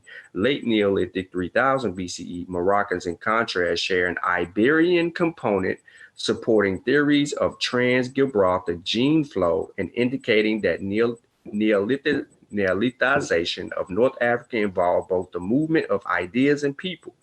Lastly, the Southern Iberian earlier Neolithic samples share the same genetic composition as the Cardio-Mediterranean Neolithic culture that reached Iberia 5500 BCE. The cultural and genetic similarities between Iberia and North African Neolithic traditions further reinforce the model of the Iberian migration to the Maghreb. One of the greatest transitions in human history was the transition from hunter-gatherer lifestyle to farming. Interesting. So yeah, man, these people like Eurasian and all kind of mixed up stuff. Arab, Eurasian, Sub-Saharan African, you know, they like, they mixed up, yo. But they started off Western Eurasian and all of that. So when we talk about the Berbers, are you telling me who we call Moors are we a confederation of Berber tribes in North and Western Africa? Mari is the indigenous term, reads Sertimer's Golden Age of the Moor. He breaks it down exhaustively. No, okay. And if we go and we read Van Sertimer's work, right? And on that, and I think a lot of people like some of the other work, but science changes. And that's the problem that you're going to run into because of the updated information regarding the evidence that we have today. They didn't map the genome out in Van Sertimer's time. The genome was mapped more recently. So with the evidence that we have today, we should do what we need to do to update that information. I ain't got my phone to go on my inbox.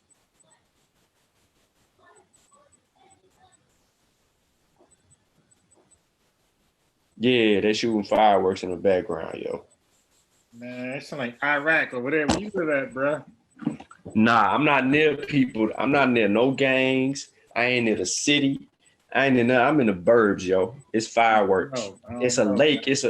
I'm out here by a lake. I literally am like 4 minutes from a lake, and they on the lake shooting fireworks. Bro, you over there by that Jason Voorhees lake, so you better watch out. Nah, you tripping. I'm by Percy Priest Lake.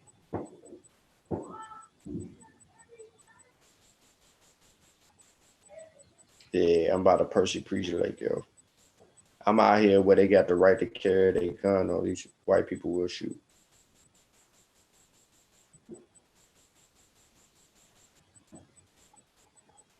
I don't care nothing about no New Year, yo. Sure. So go in. It's almost time for me to yeah, Crystal Lake. You over there by Crystal Lake, bro. my vacation over. Nah, Percy Priest Lake, yo. On the other side of Percy Priest, because I ain't in Nashville. I'm outside. So you said the Moors were white first, and then they became black, right? Yeah, the science says it. There's admixture and all that stuff going on. They were Eurasian. They said they come from the Iberian Peninsula and all that. I ain't make that up. Eastern Mediterranean shores of Iberia. They said diffusion from Eastern Mediterranean shores of Iberia. They gave us the timeline. You know what I'm saying? They said these folks, yeah, somebody shooting their strap now. I knew that. Whatever, they've been doing that, but I don't care. White people, they let them do whatever they want to. I think it's still on the screen. Yeah, I'm still sharing the screen.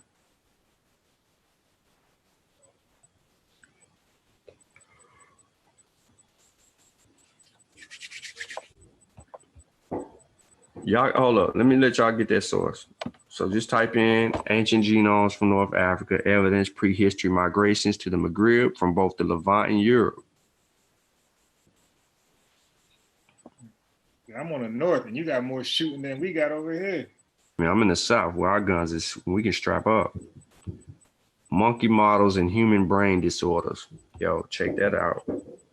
I don't know any black southern states that lead the nation in crime.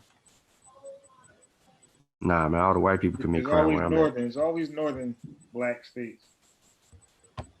Nah, man, you know, down here, you know what I'm saying? White people lead crime. But we get it. We make all the headlines. They lead with all the crime.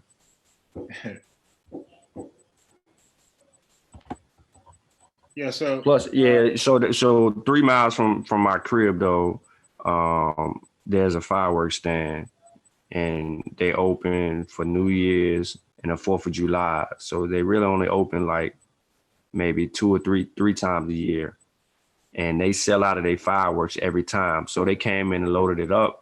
As soon as it goes open, the whole store's bought out, yo. And then it's, you know, they close the doors again until it's time to reopen for 4th of July.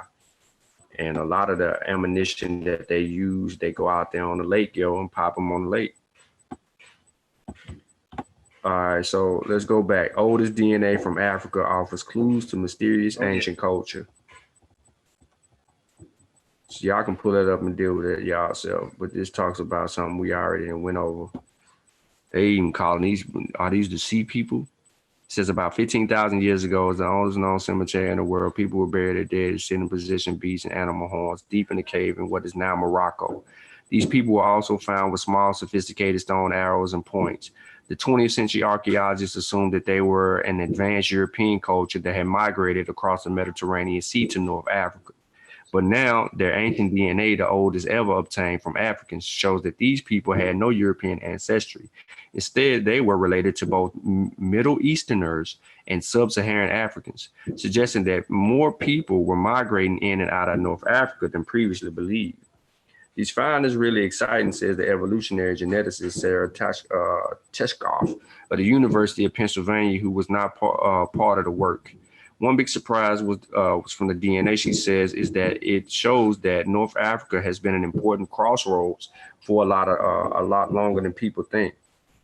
The origins of the ancient Moroccans, known as the Ibero-Mauricians, because of the 20th century archaeologists thought that they were connected to the people of the Iberian Peninsula, have been a mystery ever since the Grotte des Pigeons cave was discovered near Oujda, Morocco in 1908. Starting 22,000 years or so ago, these hunter-gatherers eschewed from primitive Middle Stone Age tools, such as larger blades used as spears to produce microliths, small pointed bladelets that could be shot farther as projectile points or arrows. Similar tools show up as early in Spain, France, and other parts of Europe, some associated with the famous Gravettian culture known for its stone figurines of curvaceous women. All right, blah, blah, blah, blah, blah, blah, blah, blah, blah, blah, blah, blah, blah, blah, blah. This important. DNA in hand. Jong, also of SHH, were able to analyze genetic material from the cell nucleus in 5 people and the maternal inherited mitochondrial DNA for 7 people. But they found no genetic tie to the ancient Europeans. Instead, the ancient Ibero-Mauricians appear to be related to Middle Easterners and other Africans. So there's the shared genetics. They shared about 2/3 of the genetic ancestry with Natafians, hunter-gatherers who lived in Middle East 14,000 years to 11,000 years ago, and 1/3 with sub-Saharan, who were mostly closely related to the West Africans of the Hadza of Tanzania. There y'all go on the screen. Let me go back up so y'all can get the article and kind of comb through it to understand what this argument is from this science. Oldest DNA from Africa offers clues to mysterious ancient culture. It's a 2018 article. But let's see if it'll take us somewhere else. Both groups inherited their shared DNA from larger populations in North Africa. Let's click on that.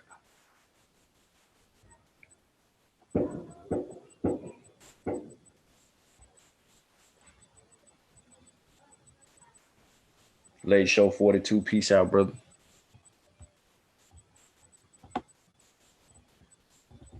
Byzantine North African genomes link near Eastern and Sub-Saharan human population.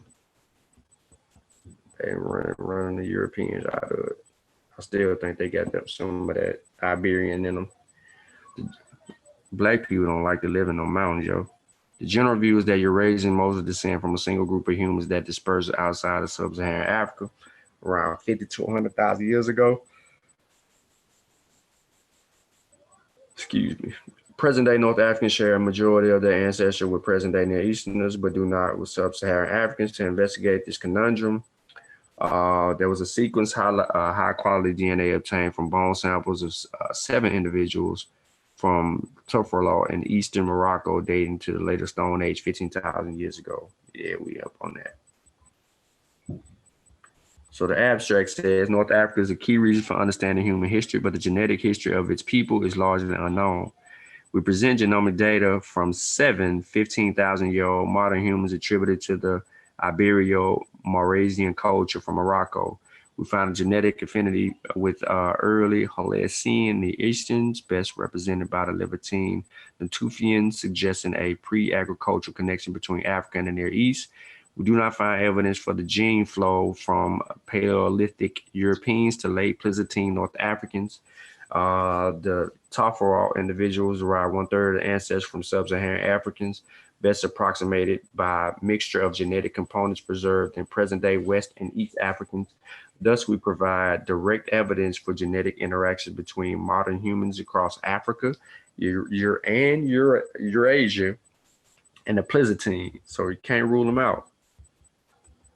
Under typical conditions, the Sahara Desert poses an eco-geographic barrier for human migration between North and Sub-Saharan Africa.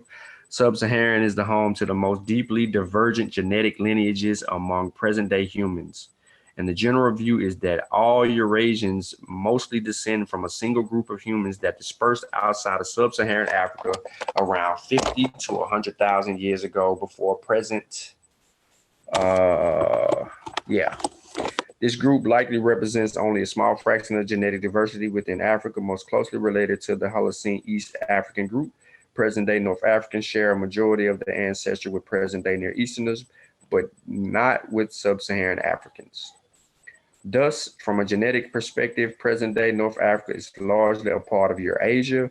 However, the temporal depth of this genetic connection between the Near East and North Africa is poorly understood, and it has been estimated only indirectly from present-day mitochondrial DNA variations. Owing to challenging conditions for the DNA preservation, relatively few genomes have been recovered from Africa. Let's go on down, yo. We up on all this. I think Haskell like arguing for the sake of arguing sometimes. Like the my man is anti. Yeah. God damn, bro. What do you agree with, bro? I want to hear your model. You arguing with him? Hell no, I ain't arguing with Haskell.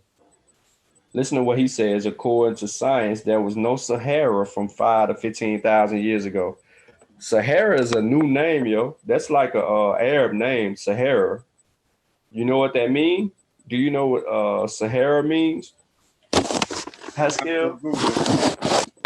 Do you know what Sahara means, Haskell? There's a book called The Trans-Saharan Africa and World History by Ralph A. Austin. You should get that because he's going to tell you in a book what the Sahara is called, yo. The Sahara Desert is a paradoxical place. When most of us hear its name, which means desert in Arabic, we picture a vast sea of sand.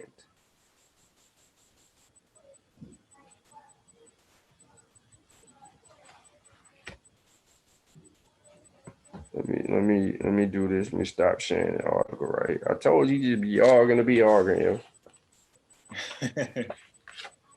Get this book. You see this book? The book. You wanna learn something? Yo.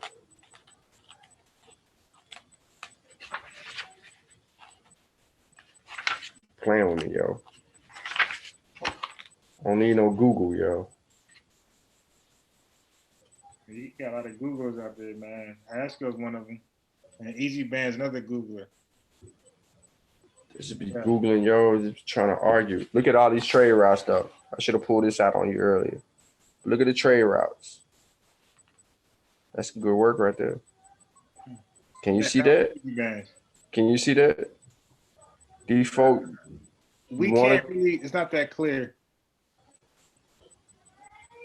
We can see it's Africa, but we can't really see the details. Right. So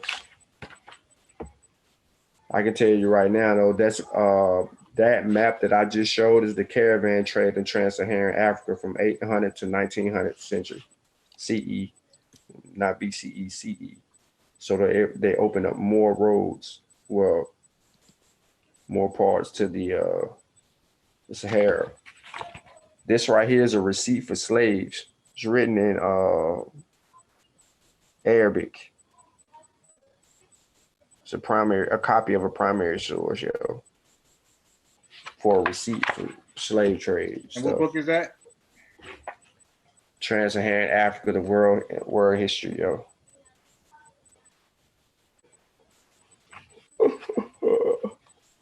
Hey, let me say one thing to Easy Band. It's a little off topic. You get right back to it. Nah, man, you know, we can change the topic. I don't want to bore people with Africa, yo. You know what I'm saying? Actually, they are entertained. You got people actually commenting.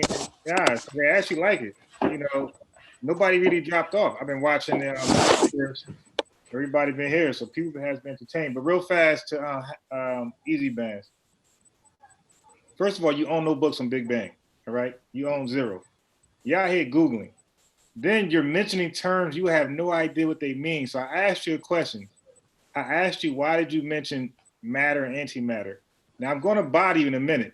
As soon as you answer that question, I'm going to ask you another question. I'm going to body you. All right. You can't discuss Big Bang if you have zero knowledge on physics and chemistry, but really chemistry. All right. So now, again, why did you mention matter and antimatter? And then I got a question for you after your little answer. But anyway, Sean, go ahead. You continue. All right. So CK says she can't hang. She tired from the double shift. She about to lay down. So we done lost our admin. Yo, she gone. She dipped. They about to act wild now. Yeah. Nah. Nope. Oh, she not talking to me. Well, let me answer that. If that was, I don't know who that was referring to. Oh, she talking to you, boy. Yeah. She said because you own a book that makes you an authority figure. She talking to you. Well, hey, CK, when you have a book, what makes you an authoritative figure is your comprehension. Is what you comprehend from the book. Now, I keep asking you, like, what are you good at? I got you, Sarah. Let's talk about what you are good at. I'm clearly good in Big Bang and vaccinations. I already demonstrated that and proved that. My comprehension is pretty high. And chemistry, by the way. But you know, I'm a beginner in chemistry, but I'm far more superior than most people in that damn chat.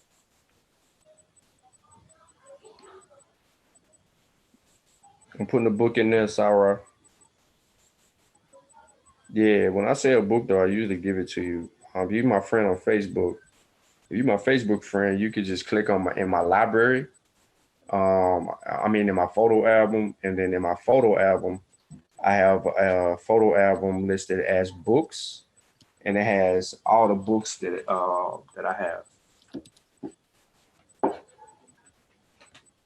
And you can see all the books that I got. that I got on there. All of those. I think I got all of them. No, I ain't got all of them on there, but yeah. Hey, Coach Sean, I'm ready to put me in the game. Give me a wrench. Man, look, yo. I can't make nobody I ain't got no rights over here, yo. I can't make nobody nothing.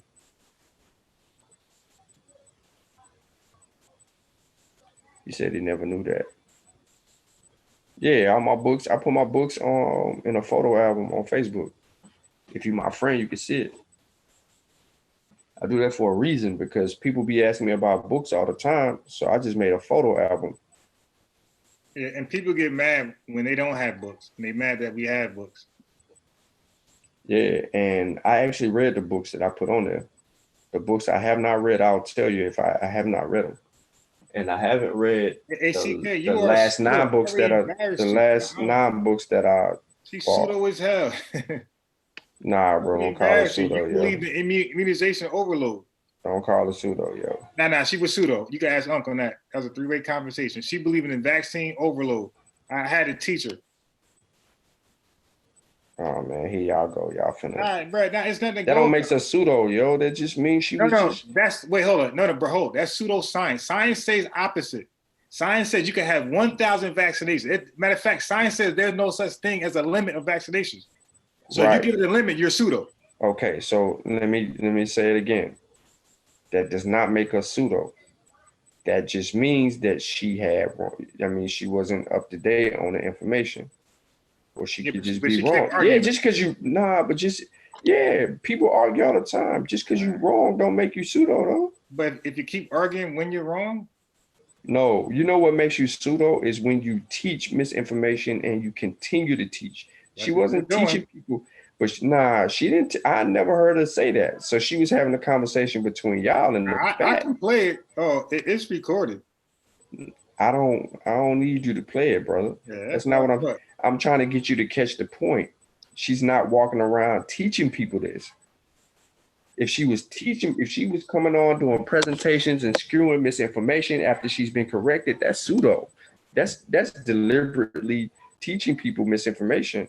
But if she's having a conversation with you in a back chat and y'all arguing about something, wait, bro, what was her premise? What was her sources? What happened to source up or shut up? What happened to all that? Now, Decent Tavo said teaching bad information on purpose is pseudo. I agree. Yeah, that's what I'm saying.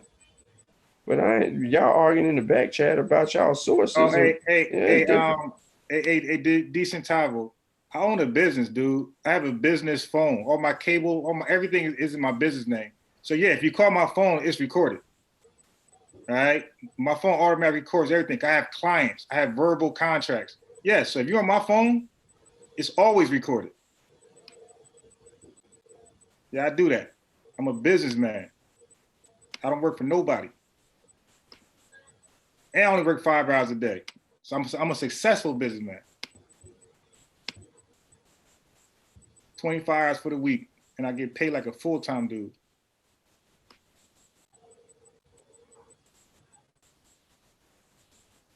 And I had the whole month off in December.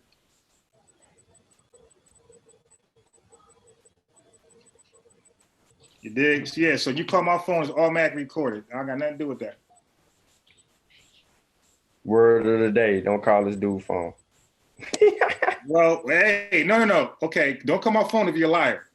If you're honest and you're legit and authentic, call my phone. Don't call his phone. It's recorded. Yo. Yeah, you know. Feds, you tap. Oh no, listen. I'm not against government. I'm not against feds. I don't play that game. I love the police force. I'll call them in a minute.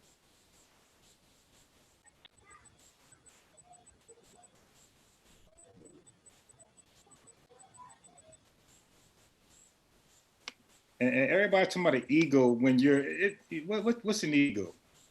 I don't say I'm the best in everything. I tell you what I'm good at.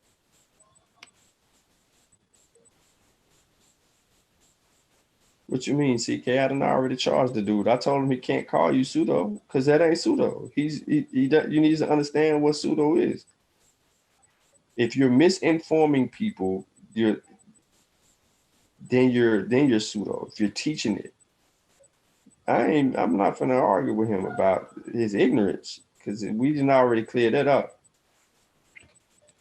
You can't call her pseudo though. That's my whole thing is that y'all having a private conversation. She can be wrong. Okay, people can be wrong, but that don't make them pseudo, yo. All right, let me look up pseudo for you. Please do. All right, they don't say you wrong, you pseudo. Shit, I could be telling you how to tie a tie, and I might do it backwards. So pseudo don't says make me not, pseudo. Hold up, pseudo says not genuine, spurious, or sham. So she was not genuine by saying that they was vaccinated. How? She was going by the information she has. That does not make her not genuine, dude. Bruh, she wasn't being disingenuous. But after I corrected her and she kept going on with it, that's not disingenuous. We didn't hear your conversation. She's not out here right now. I don't want to hear your conversation. Okay. That's well, the Uncle's thing, there. though. I got a witness. Uncle's there. Look, let me clear something up. Unbiased. We don't care about your phone recording anything. Right. You shouldn't even have to deal with that because pseudoscience is a collection of beliefs or practices mistakenly regarded as being based on scientific method. That's from the Oxford. I'm pulling a double X on you right now.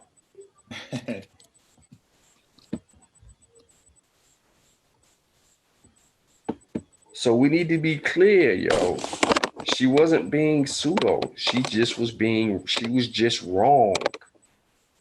If she was teaching that bullcrap that she was kicking and you corrected her on that and uncorrected her on that and she continued she was teaching folk, then she's pseudo. You don't be watching her live streams? Would she be teaching? I'm gonna say it again.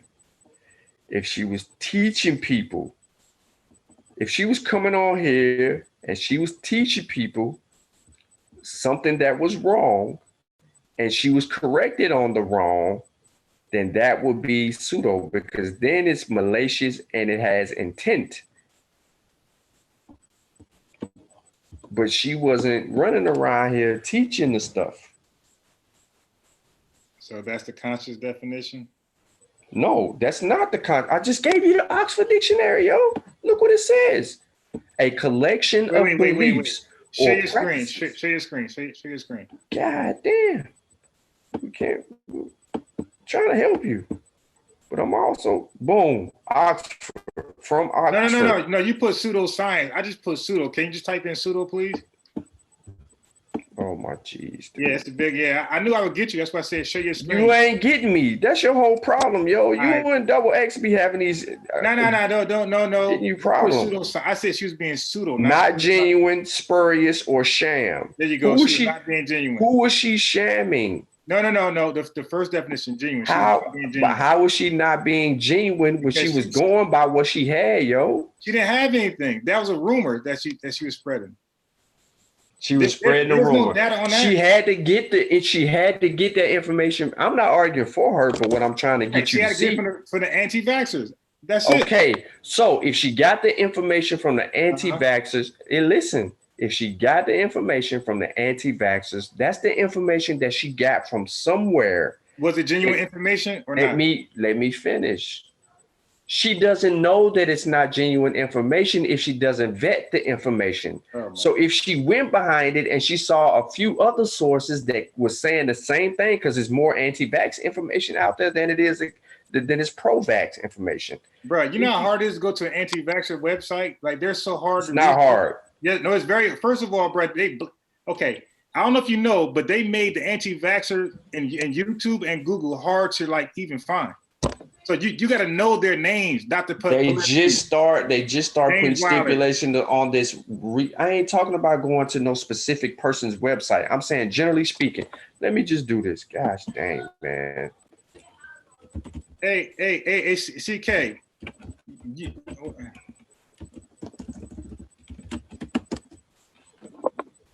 You pseudo. That's just it. Can't call it pseudo, yo. Look, here it is. Vaccine hesitancy, vaccine controversies, 6 common misconceptions about immunization. All this stuff gonna come through pro and against. It's gonna line up like that, yo. Hey, Sean, do you know 99% of people don't even know it's called vaccine hesitancy? You're moving the goalposts.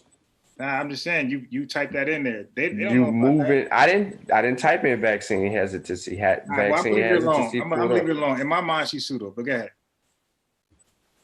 Well, you can think whatever you want. I'm just telling you that you're wrong.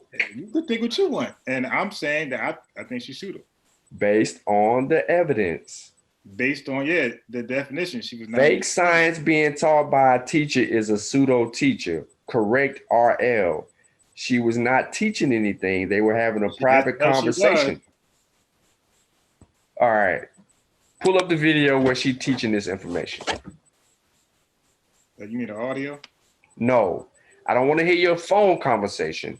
I want to see a video of CK teaching people in her community, on her Facebook page, post, anywhere. Hey, share your live stream so we can see that video.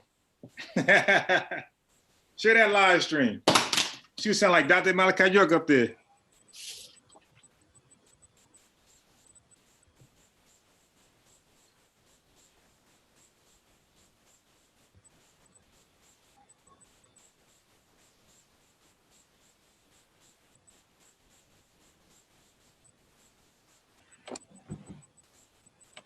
Pseudo.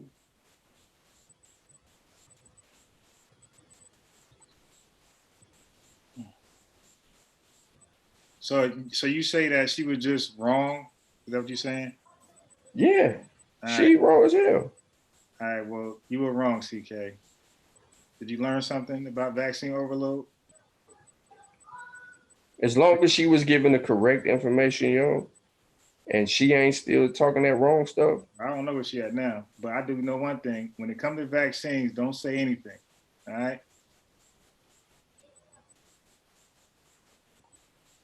And for y'all that keep saying that I was pseudo not too long ago, you know Unc was exaggerating, right, to be funny. Like, I've been stopped being pseudo when I got into business, and I've been in business for 2 years. So I got all business books up there, by the way. So I just wasn't doing nothing scientific literate. Now scientific literacy is something that's new for me. But guess what? In the little months I've been reading this stuff, I know more than all y'all. Like Unc used to call me. Unc used to call me on the phone every morning. What you doing? I show him the books I'm reading. Unc and X will tell you every morning. Yeah, but that don't make you an expert on the subject, though. Never said I was an expert. But you can't belittle other people and say that you know more than other people. I'm not doing. No, first of all, they belittling me. They're telling. You just said it though. What? Man, who cares what they say in the chat? But you just said it though. I'm just saying. I'm listening. You just said you know more than other people, yo. I do. You just said it. I do. Right. The chat knows about what? Big Bang? It's people in the chat, man, that ain't even saying nothing. They're just having sidebar conversations. They may know more than me and you both. I'm going on what I'm reading, when I'm actually reading, and the consistency, what I've been reading. Okay. Hey, listen. If it doesn't apply, let it fly. If I said some of y'all don't know, if that's you, then it's you. If it's not you, then it's not. Like when women say all men are dogs, I know they ain't talking about me, so I ain't got to reply to that. You are a dog, yo. You were just talking about giving out free massages earlier, yo. Look at the hater. Look at the hater. hey, man, I'm just. Now I'm a hater. Yeah. That's what it is. I give you that. You know what I'm saying? I ain't gonna charge him. Free. Hold on 1 second, yo. This the unbiased show for the next few minutes. Give me a second. Now the Hebrews don't have business, by the way. They teach a broke man doctrine. All right, I was there with them. They believe the poor shall be first, the last should be first. So they believe all these curses and stuff is a blessing. They hate money. That's why they say hate on polite, and everybody else got a little money. The Hebrews teach a broke man doctrine.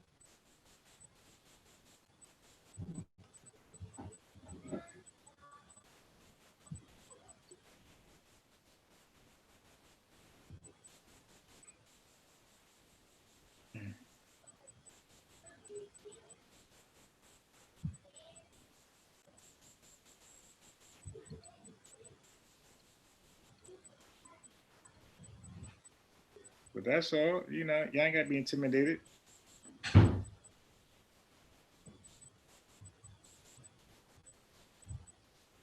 You know, black folks are not humble, right? We're not humble. All that humble yourself. Stop. None of it. Which y'all favorite rappers? Stop. None of y'all favorite rappers are humble. None of your favorite athletes are humble. None of your favorite nothing. Everybody's out here talking that talk. And I ain't humble either.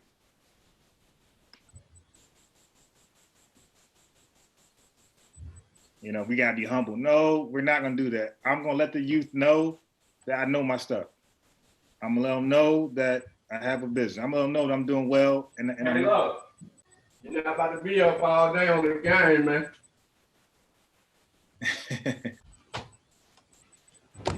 Okay. And then the thing is,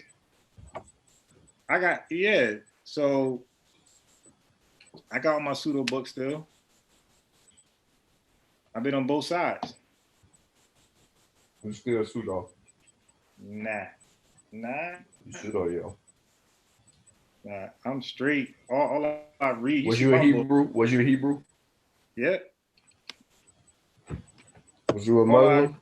You see it, yeah. So you was a Christian too? Nah, just Hebrew. So you was a Hebrew and you was a Muslim?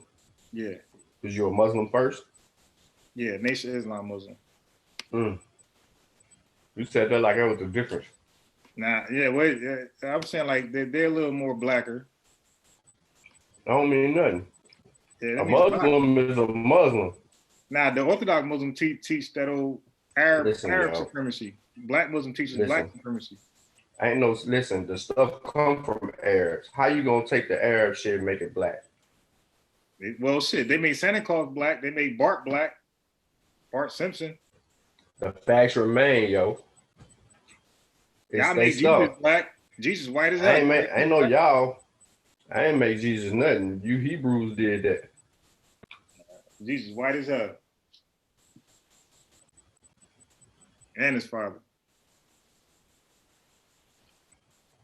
Allah Akbar. What that mean? I mean, God is the greatest. No.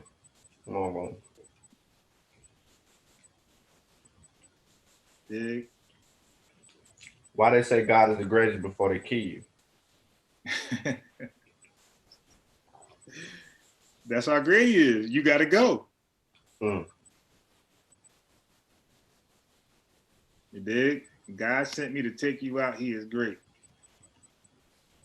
Who want that work? Who in the chat want to argue? CK, you still there? Nah, man, she pseudo as hell. Like, I'm not going to tell pseudo. Everything.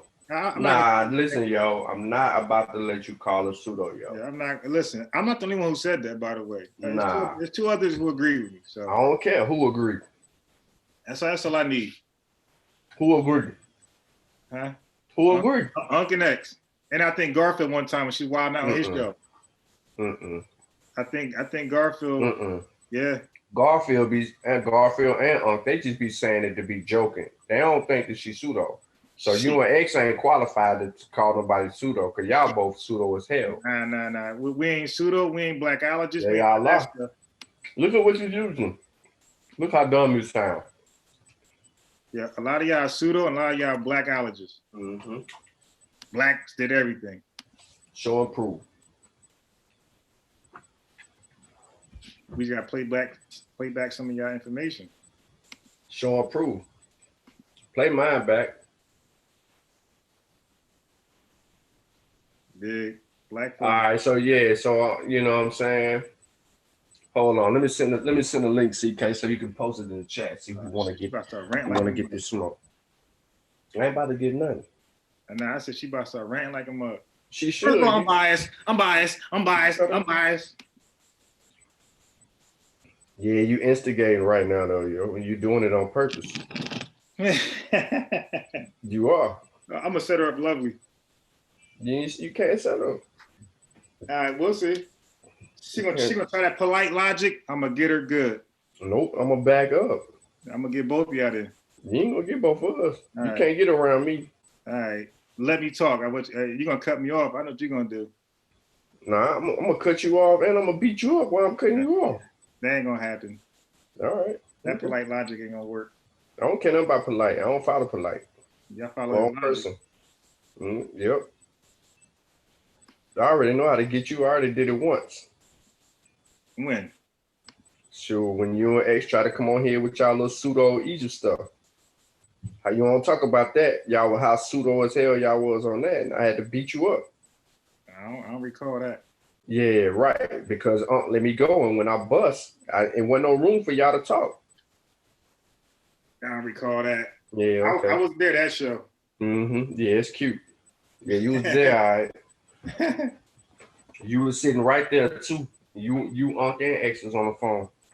Yep. Nah. That was probably you, Unc, and X. Nah. You was on the show. Oh, you know what? I ain't even say one thing because X was dogging the damn microphone. Nah, you didn't say nothing because it wasn't nothing for y'all to say. Sunjetti was on there. Sunjetti was on there too. Now when X started going, the whole I was killing everything y'all was gonna say before it was even said. Nah. That's how I get down. Destroy the whole argument before it happened. Maybe you did. I don't remember. Yeah. See June talking about it right now. He said I watched it today. Yep. Was it facts? Is he right? Y'all did exactly what we said we was gonna do. Y'all was tripping, yo. The methodology flawed. Yeah, I don't remember that argument. I already posted the link. I seen you seen the link, yo.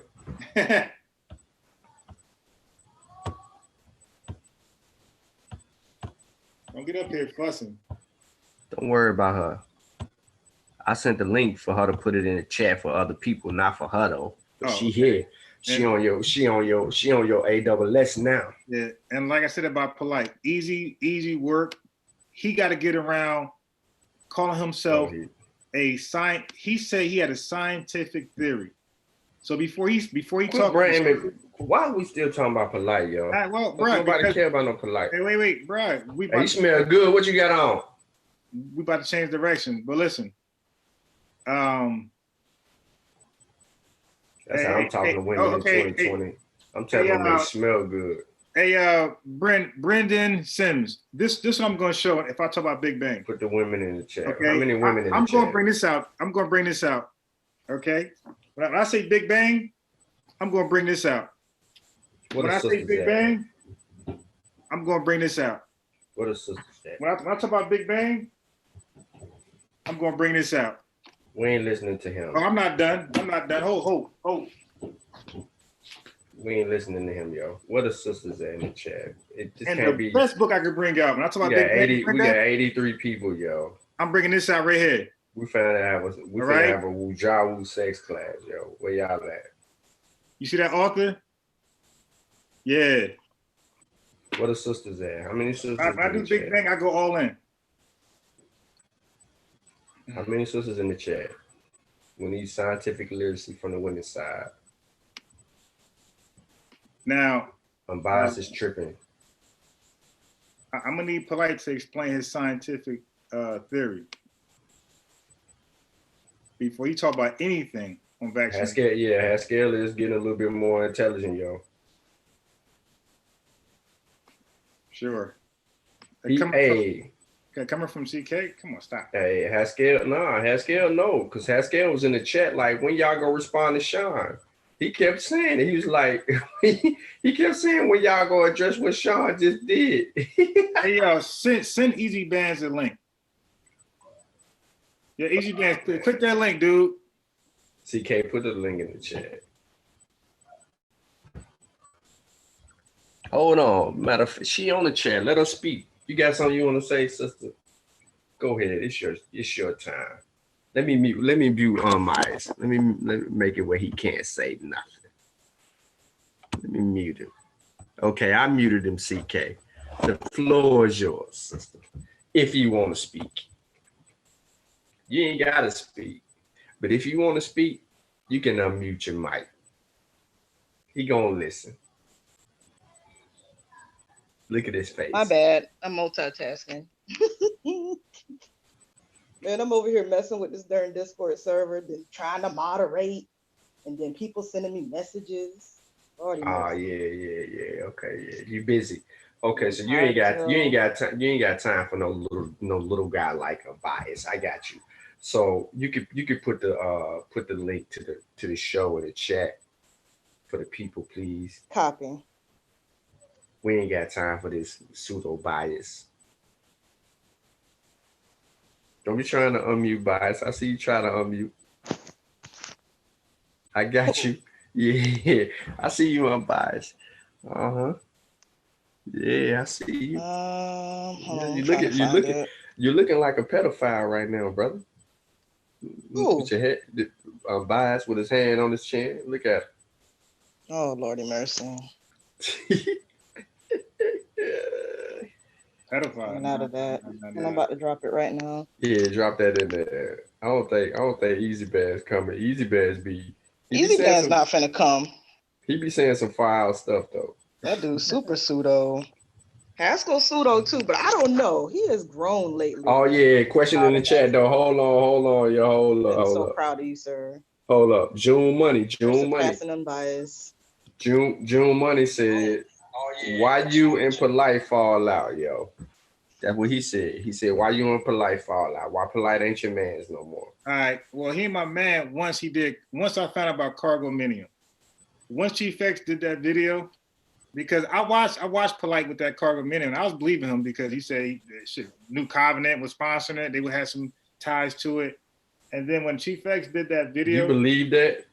Bruh, well, how would I know if I'm just hearing what he's saying? My man saying what he says, and that's it. Like, that's it. I don't know if it's fact or fake until, somebody exposes you. That's for anybody. We can all say what we want to say. So when Chief X did that video, and my man, the owner of Cargo Minium, said he don't know Polite. My man called Polite a liar, scammer. And I don't know how he bounced back from that. Polite do what Polite do. He know his following don't follow dude. So no matter what dude that was says, one thing. That was one thing I that turned me off about Polite. And the second thing, I was on his live stream, and he was talking about credit. Now I got credit books, by the way, and he said that every time you file for a job or apply for a job, your credit gets taxed. That's a lie. It's only the first time. You get a 30-day grace period after the first time they check your credit. Because they understand that you're not getting two jobs. You're not looking for two jobs. So they only tax you once. You get 30 days grace period without anybody checking your credit again. Or they could check it, but it won't, come up as a hard inquiry. So that was a lie. So he started showing misinformation over and over and over. Then he lied about the 30% debt to credit ratio. It's not 30%. That's a rumor. It's 15%. What's the? It's 15%. Or lower. It ain't 30%. Nah, that's a lie. There's no source to that at all anywhere. There's no credible source. So the car business don't calculate it by 30%. Nah, it's 15% debt to credit ratio. So the debt to income for a car is 15%. No. I'm saying credit. Like, so if you use 30% of your credit, that's horrible. And it's gonna show up bad. You gotta keep it at 15% or lower. Actually 10%. But you're right, but that's even better. So let me hold on. As long as it's not horrible if it's less than 30%. That's a misnomer. They don't want you using 50%. They want it to be as low as possible. So if you have less than 10% of your credit line, as an example, if I have my credit utilization right now is lower than 10%, it's at 6%. Okay. And if I go to 30%, I'm cool. All right. I'm gonna get you a source. That's all. I don't need no source. Of course you don't.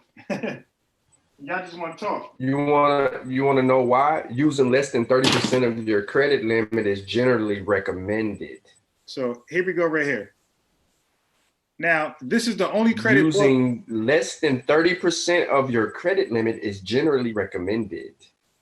Before you know, No. That's not recommended. Okay. You got a source up for that. This is the only credit repair book, credit book written by an actual expert in the field. This is the only one. Now let me put your pants on you real quick. Yeah, go ahead. And source up, by the way.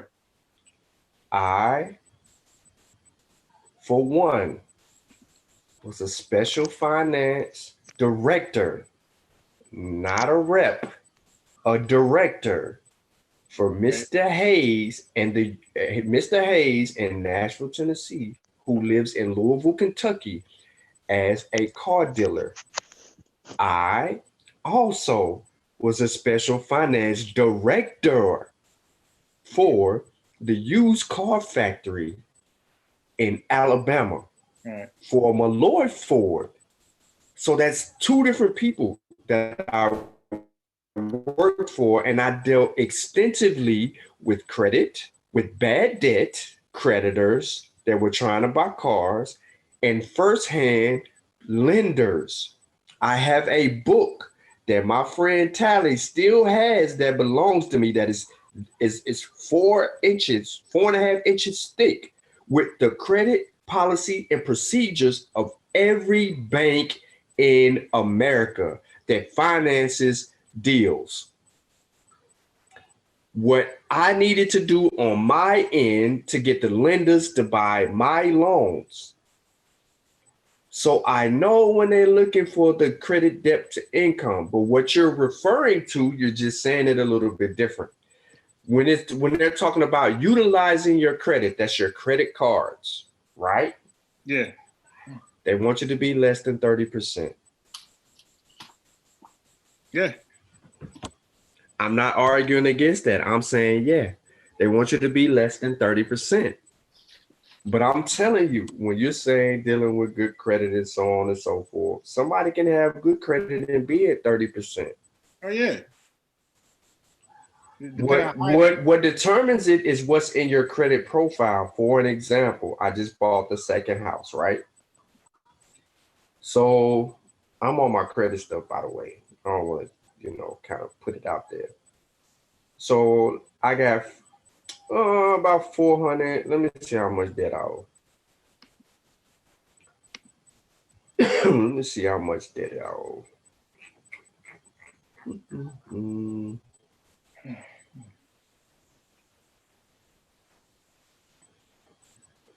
I have about $457,000 in debt. So what I owe?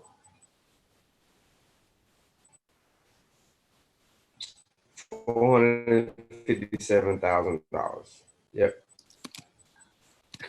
So what I owe. But my credit card utilization debt is less than 10%. So the majority of my credit is Siobhan's car. It's on my credit.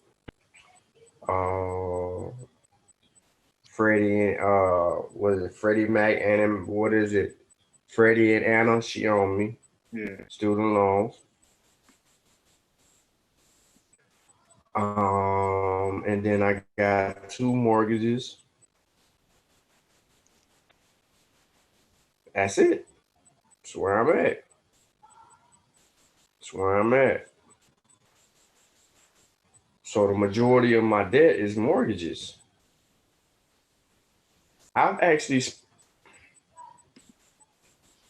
So when my credit profile comes up, and this is what Garfield was doing. So what we was doing is after he cleaned my credit, initially I started getting these cards, but what I was doing was I was opening up my available credit.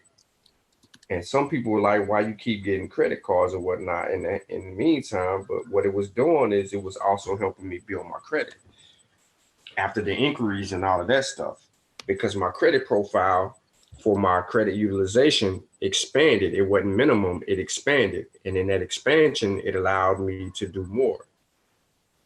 Man, listen, I don't know if I want Vasa or Haskell in here. I see both of y'all. Vasa long-winded, Haskell is irritable. Vasa long-winded. And Unc ain't on here to argue with neither one of you Negroes. Uh-oh. Oh, damn. So what I'm gonna tell y'all to do I'm cutting the lights out on this. On them. This is the 2019-2020 show. It's a new year, new gear. We ain't dealing with you pseudos like we did before. Yeah, I'm not debating none of y'all right now. It's too late. We got 11 minutes before the show ends. We talked about bringing in the new year. We talked about literature review. We talked about books. We talked about movies. We talked about moments in the conscious community that were viable to us, that were not viable to us. So to the two panelists that have joined the show, we ain't talking about nothing you want to talk about. So Haskell and then Vasa, I want to ask y'all, what were your memorable moments? I said memorable. I'm tripping over here. Because look, I'm over here watching ESPN and I just seen two people trip themselves and not touch nobody. And both of them tripped in the Houston game, in the Nuggets. So I need to know your most memorable moment in 2019, your favorite movie, your favorite book. I want to know if you had a debate that was influential to you. I want to know what you're willing to leave in 2019, because it's 2020 now. So I want to know what you leaving in 2019 and what you're going to bring with you into 2020. Man, y'all can hear me? Yeah, we hear you, man. Yo, happy New Year, everybody. Yeah. And it's just another day. Nah, it's Haskell. He finna come with it. Come on, Haskell. Give it to us. I can't even remember all that stuff you said, man. I was look at that shit. You weren't listening. No, I came in, I got pressure with that boy Unbiased. That was like my whole. Okay, well then bring it then. You got pressure, bring it. Yeah, Unbiased. You awake, man? Give it to him. Don't worry, don't matter. He awake, sleep, none of that. Give him the business. I bet. I just want you to admit, there's a couple things. We're gonna talk about the vaccine thing. Yeah, go ahead. All right, let's start. Man. We ain't gonna get too deep, but I just want him to admit just a couple things that's just objective facts, right? Both agree that Wakefield's paper, here we go, or the study they did with the 12 co-authors was not about finding an association between vaccines and autism. Can we have a consensus on that? The initial study was about leaky gut. Right. So we in agreement there. Yeah. Okay. Good. What else? But what you wanted to talk to me about Unbiased? Because you had came on my YouTube page, bro. Like. Okay. Since you brought up Andrew Wakefield, let's stay right there because I know a lot about Andrew Wakefield. Do you? About the man as a man? No, his vaccine debacle. I know everything about that. Do you know a lot about what got a collage with his 12 cohort study? Far as him, I really only look at the information, the stuff that I could. I'm talking about from his gastrointestinal leaky gut findings and trying to tie it to the MMR and autism. His whole story with that. Do you know that? Well, I read the study. The study only has one blurb in it about parents of 8 of the 12 children saying that they observed their children regressing. Wait, Haskell. We get that, Haskell. We get that from the actual hospital. He lied about the findings or the issues with the children. The hospital never. Okay, the details were released a year later because that's just the way the hospital works. But the findings were that he lied about their diseases or their little. Well, what they claim is that, because he claims that they were consecutively referred, right? Meaning that they were basically randomly chosen, right? Yeah, but they weren't. They were given to him from a law firm, right? Right. Look, his detractors made the claim that this was pretty much orchestrated. So no, it was. Huh? No, that's okay. Let me ask you this one question. Meaning that he cherry picked these Hey, children, is what they say. Haskell, 1 second. Do you know who Brian Deere is? I heard that name. Oh, that's that journalist who wrote a hit piece. No, that's not a hit piece, bro. Because after him, do you know who the GMC is? General Motor. No. See, bro, you can't touch me on this. Now, bro, it was a joke, man. Okay, what is GMC? Okay, Brian Deere was okay. For one, when he made the claims that leaky gut is linked to the measles and somehow it goes to your brain and it inflames your brain and you get autism. When he made that dumbass claim, he did not. Where in the study does he make that claim? Okay, I got you. Hold on 1 second. Then I gotta do this to you. Sources study itself. I got you. Hold on. While you trying to find that, I need to know if Gabby, sorry, that's I know who that is. I'm trying to get some women on the panel, yo. Y'all playing, man. All these men, man, with the egos. They probably fell asleep on you, Sean. Y'all stay. Y'all be streaming super late. Y'all don't be announcing or scheduling it ahead of time. Where the mothers at, man, yo? You know, spontaneous. He just hops. Man, y'all need to schedule these joints. When he be filled with the Holy Spirit. Nah, we got 79 people, yo. I know it's not all dudes. It's women. Yeah. Matter of fact, Haskell, I'm not gonna go into it right now. Nah, you gonna. I got Uncle about it. No, you ain't. Why you gotta wait on Uncle, yo? Why you need some back? Because you ain't gonna go into it because you pseudo on that. Yeah, sure. You know, the association between gastrointestinal problems and autism is well established. Wakefield ain't. Source. I don't have a source. I'm on my phone. I know. You know, there's no source to that. That's not a good excuse. I'm sorry. I'm at the defendant unbiased for a quick second. That's not a good excuse, sir. You can't say, hey, I don't have a source. I'm on my phone. Okay. There's no source to that. Another app, go to your internet, look for it. It's bound to be online somewhere. Yeah, watch this. That's an excuse to get out of providing a source that you either don't have or you just making shit up as you go. June said I crack him up. I want to see this. If I'm saying something, it's something that I read somewhere before. I'm pretty sure you read that somewhere, but I need that source though, bro, so I can laugh at it. Y'all want me to Google scholarship? Just Google something right quick and. Nah, you should already had it. Like I got mine.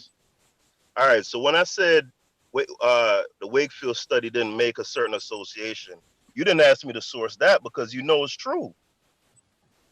Wait, right? What you say?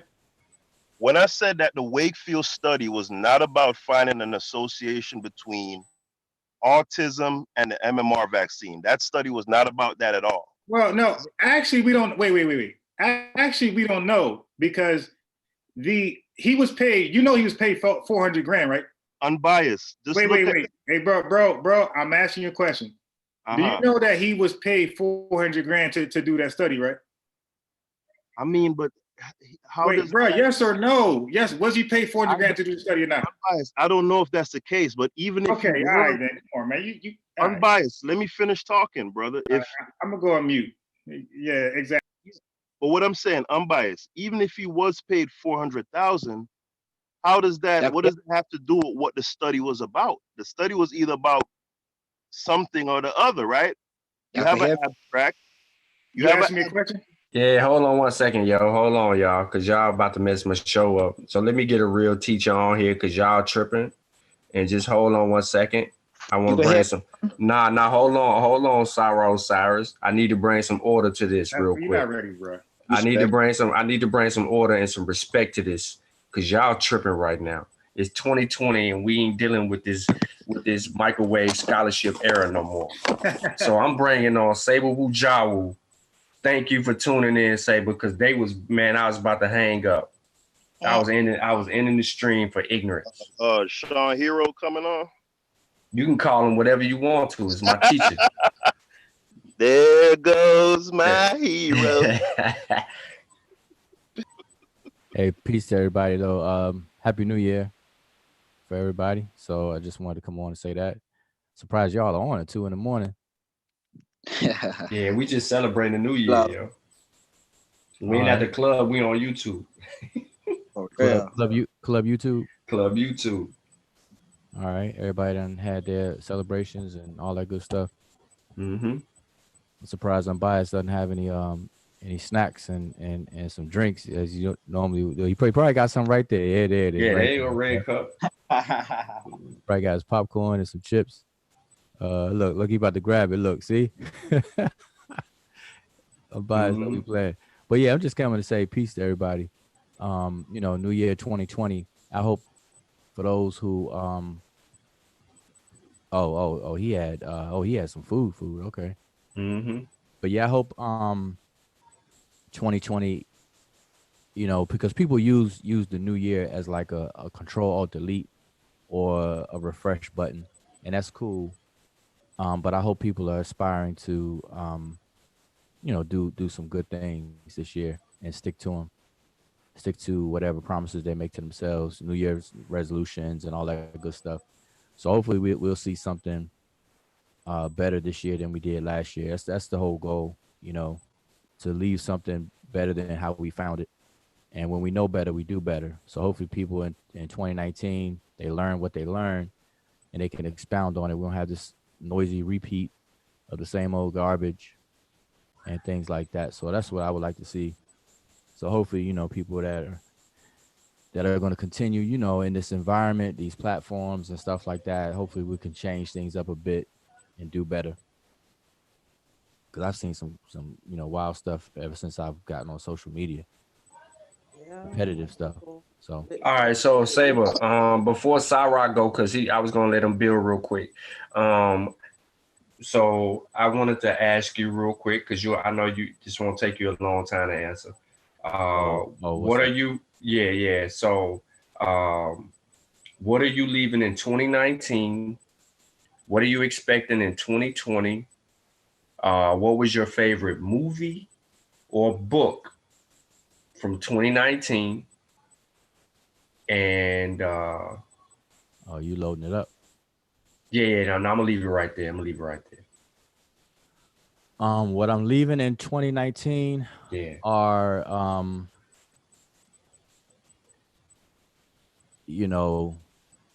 the bad character, immature, pseudo rap battle, gimmicky, misnomered, everything in 2019. Moving into 2020, remaining consistent as I've been in what I say, continue to be respectful to other people, communicate, to be open-minded, follow the evidence, but at the same time be uncompromising, period. Because we don't have time to play games. None of us are getting any younger. Some people take scholarship and expanding the body of knowledge that we have in our community serious. And so that's what I'm moving forward with, and I'm leaving all the other garbage behind. My tolerance and compromising levels have depleted a little bit. But at the same time, as a teacher, you got to have a certain level of tolerance and everything, which is cool. But just leaving all the noise and silliness behind. As far as favorite, what was the other thing you said? Favorite book? Mm-hmm. Man, that's hard because book, man, to nerds, man, you can't do that. You can't ask that question. Yeah, that's why I did it. You know what I'm saying? I put everybody on trial on that question. Well, that's kind of tough for me because I have a focus. 2019, I've been a little focused. So in my focus, I've done like literature review in a certain area. So I really don't have a favorite because I've reviewed different scholarly works on different topics that fall up under ancient Egypt, Kemet, its language, and all that stuff. So I don't know if I can dig up and pull up a favorite book from this year. Now, you know, if you ask me just period favorite books, then that's different. But from this year, I don't. It's like a blur. I done read so many books this year. It's a blur. So I don't know. I can't answer that one. Sure can't. Okay. What about moment 2019? Your favorite moment in the community, if you can find one. Yeah, that's pretty rough right there. You can be biased. That's rough. That's rough. Man, I had to get back to you on that one. I gotta dig into mental crates for that because, you know, I don't know, because of what I see going on. It's not something that I'm cheering on. You know, I'm cheering the opposite. So it's hard for me to pick like a favorite moment. Okay. You know, I mean, the only thing I could say is when my favorite moments are when people appear to learn to discern and learn. You know, and we start expanding, we start gaining scientific literacy, and people, you know, take scholarship and take research so serious. So I don't know if there's any given moments with that. Now I can't say this though. In terms of coming up with an identity for the common experience of us African Americans, I will say that ADOS, that concept, that advocacy, was, you know, a little refreshing to see that.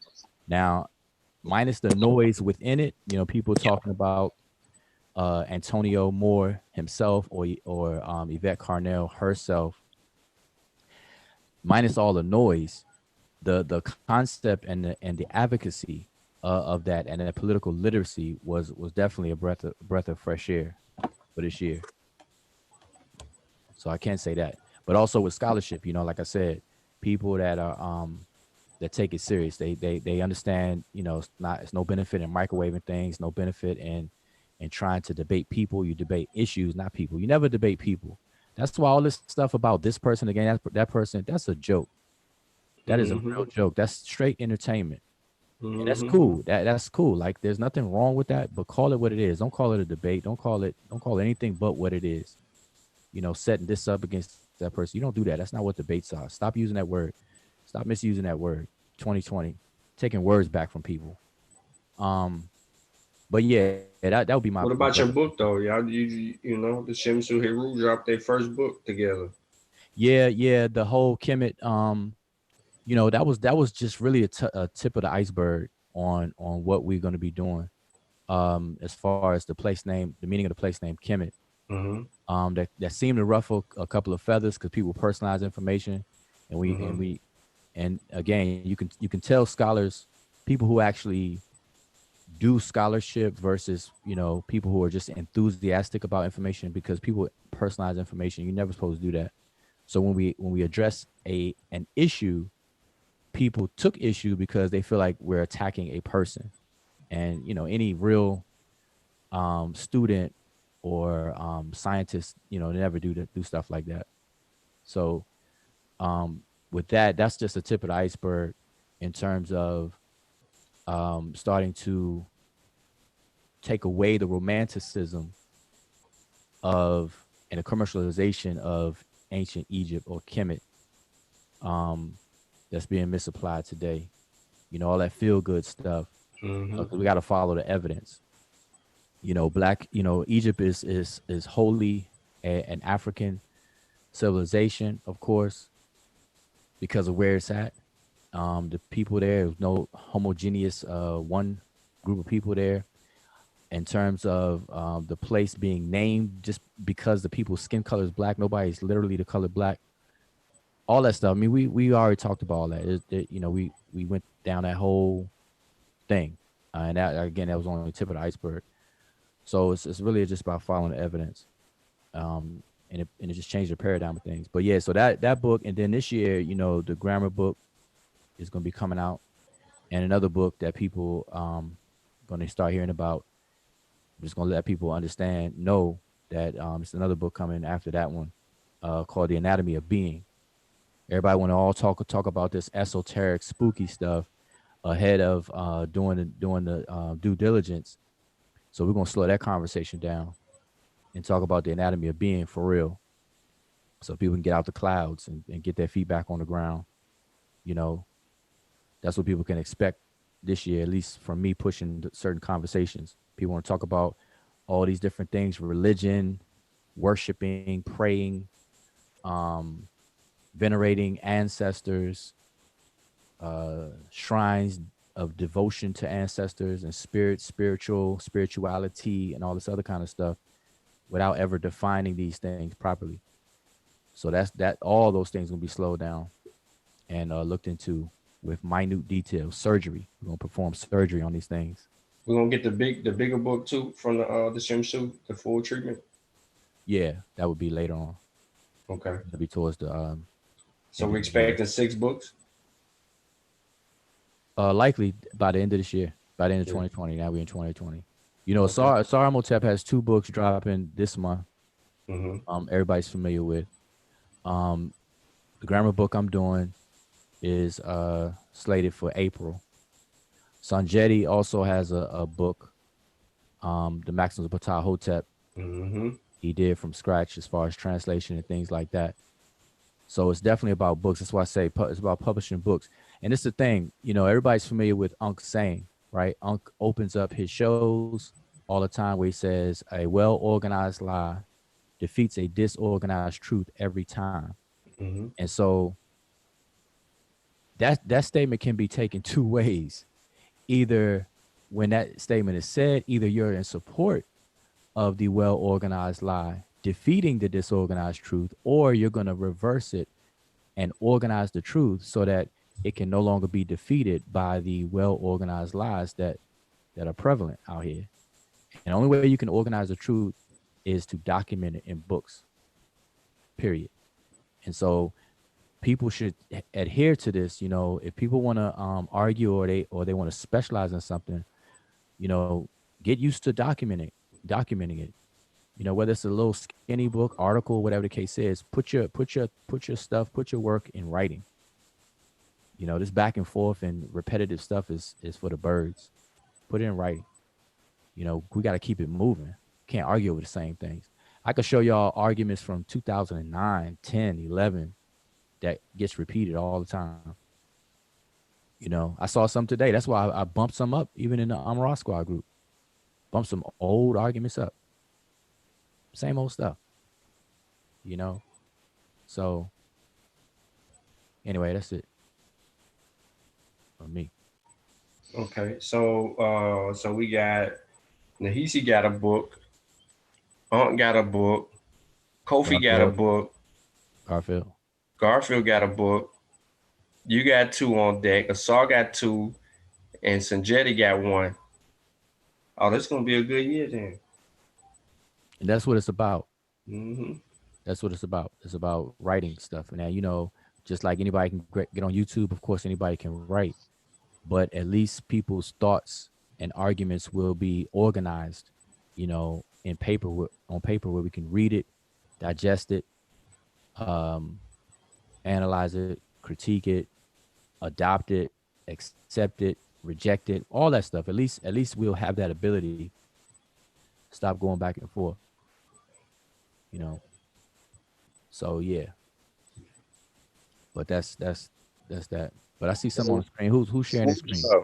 Oh man, we got this dude on the screen, yo. Oh man, my God. Chill out, man. Hey, Haskell, show us the source to that, please. Hold on real quick before Haskell, before you go. I wasn't even into that. Just hold on real quick. Hold on. Before you go. Cyrus, can you please unmute my brother? And you in the UK, unmute, brother, because I know you had something to say. You know what I'm saying? And we want to make sure that we get you in the door. There you go. Go ahead.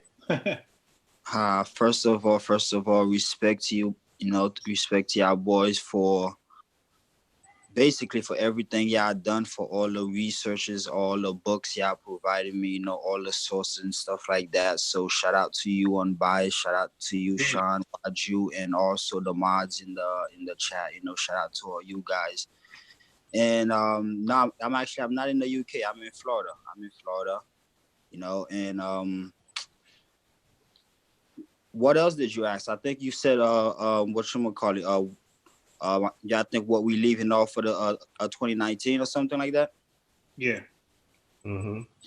Yeah, sure. As far as me leaving the 2019 is my false reality, you know, because everything that I thought was true in my 2 years of becoming conscious, I'm figuring out now they're not true, you know. And what I thought wasn't true is actually what is really is the real reality. So that's basically what I'm leaving off of 2019 is basically all the lies and all that type of stuff, and going into this 2020 with a false of identity, because now I know who I am and I know where I'm going. So like I said, shout out to the Amin Rod squad, Dagger squad, Sarnetta, and everybody else, you know. But that's basically it for me, you know, because actually CK got me off guard because she was like, hey, do you want to jump in? So I'm like, shoot, why not? Okay, cool. So yeah, Saber, before you had walked in, Haskell and Unbiased were having a conversation regarding something that I don't even understand. I don't know his angle yet. Hey, Sean, I actually want to ask Wuja a question. Oh, okay, good. Yeah, go ahead, brother. Huh? Go ahead, ask your question. Yo. Now, Wuja, what you, peace to you, bro. Happy New Year, man. Happy New Year, peace. What you, because, you know, I was really rooting for the ADOS movement. As you know, I'm Jamaican, so, you know, I don't stand to gain anything. I'm Haitian. Huh?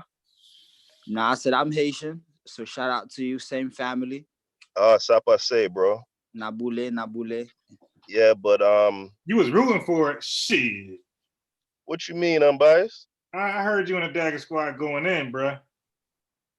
Man. Can you ask this question? Anyway, Wuja, I wanted to ask you, man, because the reason why I was supporting ADOS so much is because they were the only voice that I'd heard over the years, even excluded in Cobra or the CBC or any other voice, that were making a pointed argument for monetary redress in the trillions of dollars, something that was literally going to transform the paradigm, right? Now, as to whether or not that's viable, you know, my honest opinion, and Garfield feels the same way, like, I don't see it happening, but just the fact that they had really pushed that to the fore, you know, and they were so exact and so specific about what it is that they were talking about.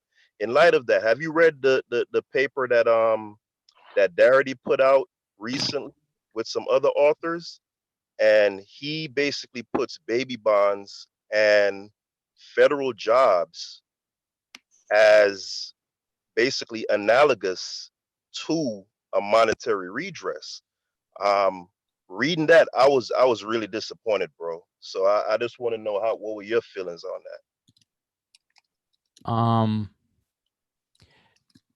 That's part of it. That's not, you know, I've been following Sandy Darity for a good minute now, and so the recent things that you are seeing are part of a larger package. That's not it. And so what people have to understand is that what reparations look like is a big thing, and so it's going to unfold in stages and over time, and so you're going to see different elements of it being focused on and talked about, but not the whole picture all at once, because for whatever reason people can't foresee the all at once type of thing. We say trillions, people are like, oh, it's never going to happen, the white man's going to do this and do that. So you damned if you do, damned if you don't. And so at times they're focused on smaller portions of it. So the baby bonds and all that other kind of stuff, you know, becomes an issue and talked about, which is what you're seeing. But if you follow what Darity's saying, you know, he's saying that's not enough.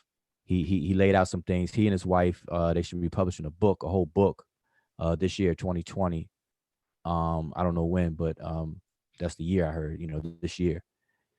research and things like that. He's like, one of the leading people on these type of issues. He and his wife, and others, but that's only a small portion. And now what makes ADOS more the advocacy of it stick out is because it basically what do you call it, put fire up under the advocacy of reparations. It brought attention to it. It educated people, because it's an education advocacy movement that is not centralized. It's decentralized, which people, is pros and cons to that, but it's been decentralized, and people complain about that. They're like, where's the headquarters? Where's leadership in this? And everybody put Yvette and Antonio as the face of it, and they think that that's just it, and so they attack them and all the other all the noise with it. But you asking my thoughts on it. Yeah, like I said, I've been following Darity for a minute. His works, his lectures and things. Watch what he says, and all that good stuff. Matter of fact, on my channel on YouTube, I have one of his interviews on my channel, and so you'll see where his head is at. His head is not just in baby bonds and federal jobs. That's not at all. So different elements will be talked about. So I'm just, people should be aware. Right.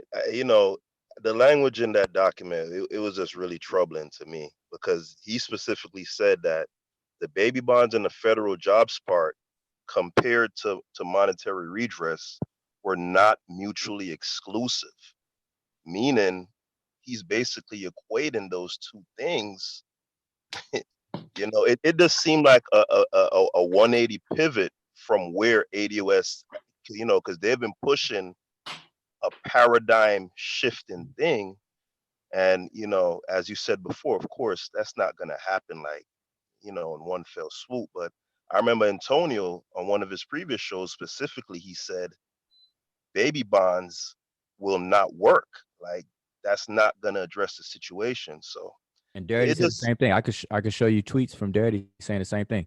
So it's because people are looking for this one. You have to remember, our folks, whatever we define as our folks, no, everybody takes the easy way out, because remember, HR 40, you had two major factions with that. The moment you mentioned HR 40, you had a whole bunch of people who put all their faith into it, and you got a whole bunch of people that want to trash it. It's garbage. They don't need to study slavery. They already know slavery happened. What do you mean they got to study if it happened? And all this. And then some people like, cut the check. So that's what we're dealing with. And you got to remember that it's a PR, it's public interactions and interfacing. You got to educate the public.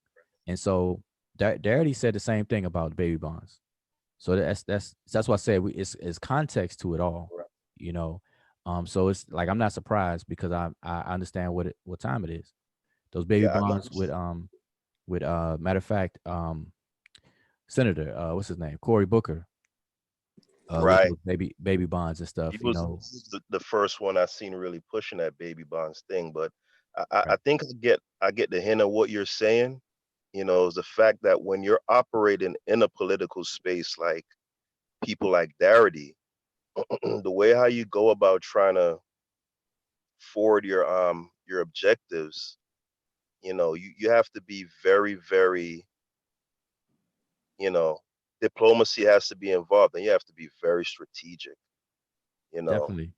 And you can't knock. Oh, sorry, go ahead.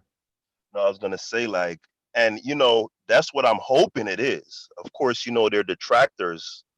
I won't mention their names, because I think those guys are they're kind of zealots, even though one of them is very sharp, in my opinion. But they're a little too this zealotous kind of militant thing, like that sort of thing. We don't have we don't have any, well, I'm not gonna say we, but ADOS people, you don't have the numbers, you don't have the means, you don't have anything to take that kind of strident type of, you know what I'm saying? Like, y'all gonna do this, and you gotta finesse it. So if that's what Darity and them is doing, it's almost like you gotta like it's like foreplay. You know what I'm saying? It's like you got to warm the public to it. Then you introduce this. Then you you take an inch, you take a. So if that's where you're going with it, that's what I was hoping is the case. Well, and they're defining the we, like they're defining the inclusion and exclusionary rules of this category and identity. And some people don't fit, and it's not about skin color. Like that was the first thing that they attacked, the flat blackness. They attacked that first. That was the first thing. Like get rid of that. Ain't no flat blackness when it comes to this restorative justice claim. Now, in our everyday experience, the way society operates and moves, there's a flat blackness. You know, it doesn't matter where you come from, no matter where you're a recent immigrant or been here several generations, you get pulled over, you look a certain way, you're gonna get treated a certain way. That's understood. But this restorative justice or reparative justice claim, you got to get rid of that flat blackness. That doesn't apply. You don't have to get rid of it, but it doesn't apply. And a lot of people couldn't understand that. So it's fighting among the creation of the we. You know, it's fighting. And that got noisy, very, very noisy. It got instigated by people, prominent people. You have what's his name? Probably the two you didn't want to mention, but what's the name? The In Living Color, not In Living Color, but Colors. Colors. The Colors documentary. Hidden Colors, man. Yeah, Hidden Sheet. Yeah. About a gang movie? Nah, I mean, yeah, Hidden Colors, Tariq Nasheed, and you have the other guy that has a lot of followers. Waju. Yeah. Hold up, real quick. So Sean, I see in the chat, you better shut it down. Y'all tired? Y'all got tired. I come on man. here. I got like 5 minutes left, yo. Oh, 5 minutes. Dang, everybody 5 minutes, about to roll out. Waju. I'm like wide. I'm like, man. It's Wujau. I'm cranked up. Oh, okay. I'm cranked up. Yeah. Yeah, there you go, Sarah. You getting it. Ask Haskell something real quick. Haskell. What up, Sarah? What's up, bro? Do you think you deserve reparation in the United States as a Jamaican? Hell no. Gotcha. Okay. Because a lot of people always said that, because when a lot of the ADOS speak about reparation, well, a lot of people always bring then who's the we. Like me personally, I don't feel like I need reparation from America, because I personally know exactly who was attacking my ancestors. So I always feel like that reparation need to go to the black Africans that's living here. You get what I'm saying? Like us, yes, we're supposed to back them up as our brother, like we always have been done. But we shouldn't be like, oh, like, hey, because if they get reparation, we're gonna get it too. So it's not like if we don't help them on this fight. Exactly. That's how I look at it. They're gonna buy more jerk chicken. You know what I'm saying? Gotcha. Okay. We on the same page. Yeah. So Sean, since y'all about to roll out, let me answer this. What happened to Easy Bands? Easy Bands always says Easy Bands. I'm disappointed in Easy Bands. Never come in. But let me answer this question because I see it in the chat. He said, "Isn't it true that there are people with natural immunity to deadly viruses like HIV and Ebola?" Yes. Now what? I mean, yeah, those are rare. You talking about unicorns right there? Yeah, it's rare. It's less than 1%.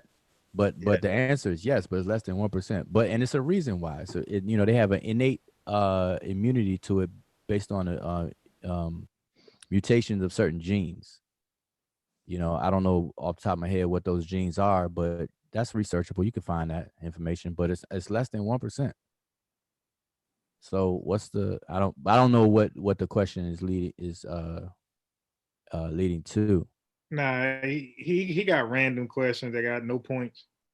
Oh, okay. Who was that? That was Easy Bands that asked that? Yeah. Oh, okay. Yeah, he said 10%. So, just produce it 10%. But still, whether it's 10%, 50%, 80%, that 10% sounds crazy. What's the follow-up? What's the follow-up question? Because the answer is Right. yes. You know, the whole vaccine thing, and I know we talked about vaccines. Well, you know, I spoke on the role of vaccines, and I don't think people like looked at it that way to frame a conversation as to what is the role, or what role do vaccines play in the human immune response to pathogens. That should be the framing of a question. That's a suggested framing of a question, and then that will govern the conversation, which will be a lot better than who are anti-vax versus pro-vax, because that will assure people to understand how the immune system works, and then people will get on board with the idea of what vaccinations do, and what vaccines do, and what vaccination is all about. And Wujao, Yeah. if you had to hazard a guess as to the segment of the population that has been vaccinated, right? Like us old folks, because I'm sure you've heard of like specifically measles antibodies waning over time, right? Yeah. So we know for certain that there are people who have been vaccinated, especially if you're vaccinated 10, 20 plus years ago, that your immune system is no longer producing the antibodies specifically for rubeola, which is the measles virus, right? If you had to put a percentage on that, what percentage of people you would say right now they got vaccinated when they were children, but they don't currently have immunity to measles? Well, that's, I don't know. I can't answer that, because that is a ratio or range, because when your body produces these antibodies, your B cells or memory cells, they will produce those, some for life, and it's just the how many, the quantity. But how would you know they're immune though? Say it again. Or they're not immune? How would you know if they're not immune? Like, have you taken that person to a region where there is measles? Right. Well, what they'll do, they'll question, boy. They will, well, to find that out, they will look for antibodies. So like if a person ever had a disease, you can get blood work done to test the presence of antibodies. And the presence of certain antibodies is basically a green light that you've been exposed to a certain pathogen, antigens. That's the only reason why you even have them. Your body doesn't produce these antibodies just for the sake of. So if they're antibody specific, because you got to understand the acquired immune system, or the adaptive immune system, is, for a namesake, it's adaptive. So we're not born with it. It's a learning immune system. So the only reason why you even have antibodies for any specific pathogen is because you were exposed to it. And so they can test for the presence of antibodies. That's how they can test for it. And then, they can do the ratio. They have a way of seeing how many, what is the population of these antibodies throughout your lymph and blood system, your humoral system, as they say, and things like that. They have ways to do that. But to answer your question though, that would be kind of hard. So it depends. Exactly. It would depend on the virus or the pathogen, and then time. But I wouldn't be able to answer that for you though. Yeah, because I think there was a guy that come on this show, or Saneto show, and he said, yeah, he was immune to all the diseases and stuff like that. And I was like, sure, how do you know? Like, have you been to Africa, or have you been to, like, like one of these places where it's real crazy over there? Yeah, and that guy didn't know what he was talking about. Okay. Yeah, I mean, your immune system. See, the efficacy of your immune system is based on, it's a clock game. It's a thing against the clock. Certain viruses that we encounter pathogens every day, all day. Like right now, while I'm talking, you're swimming in pathogens right now. True.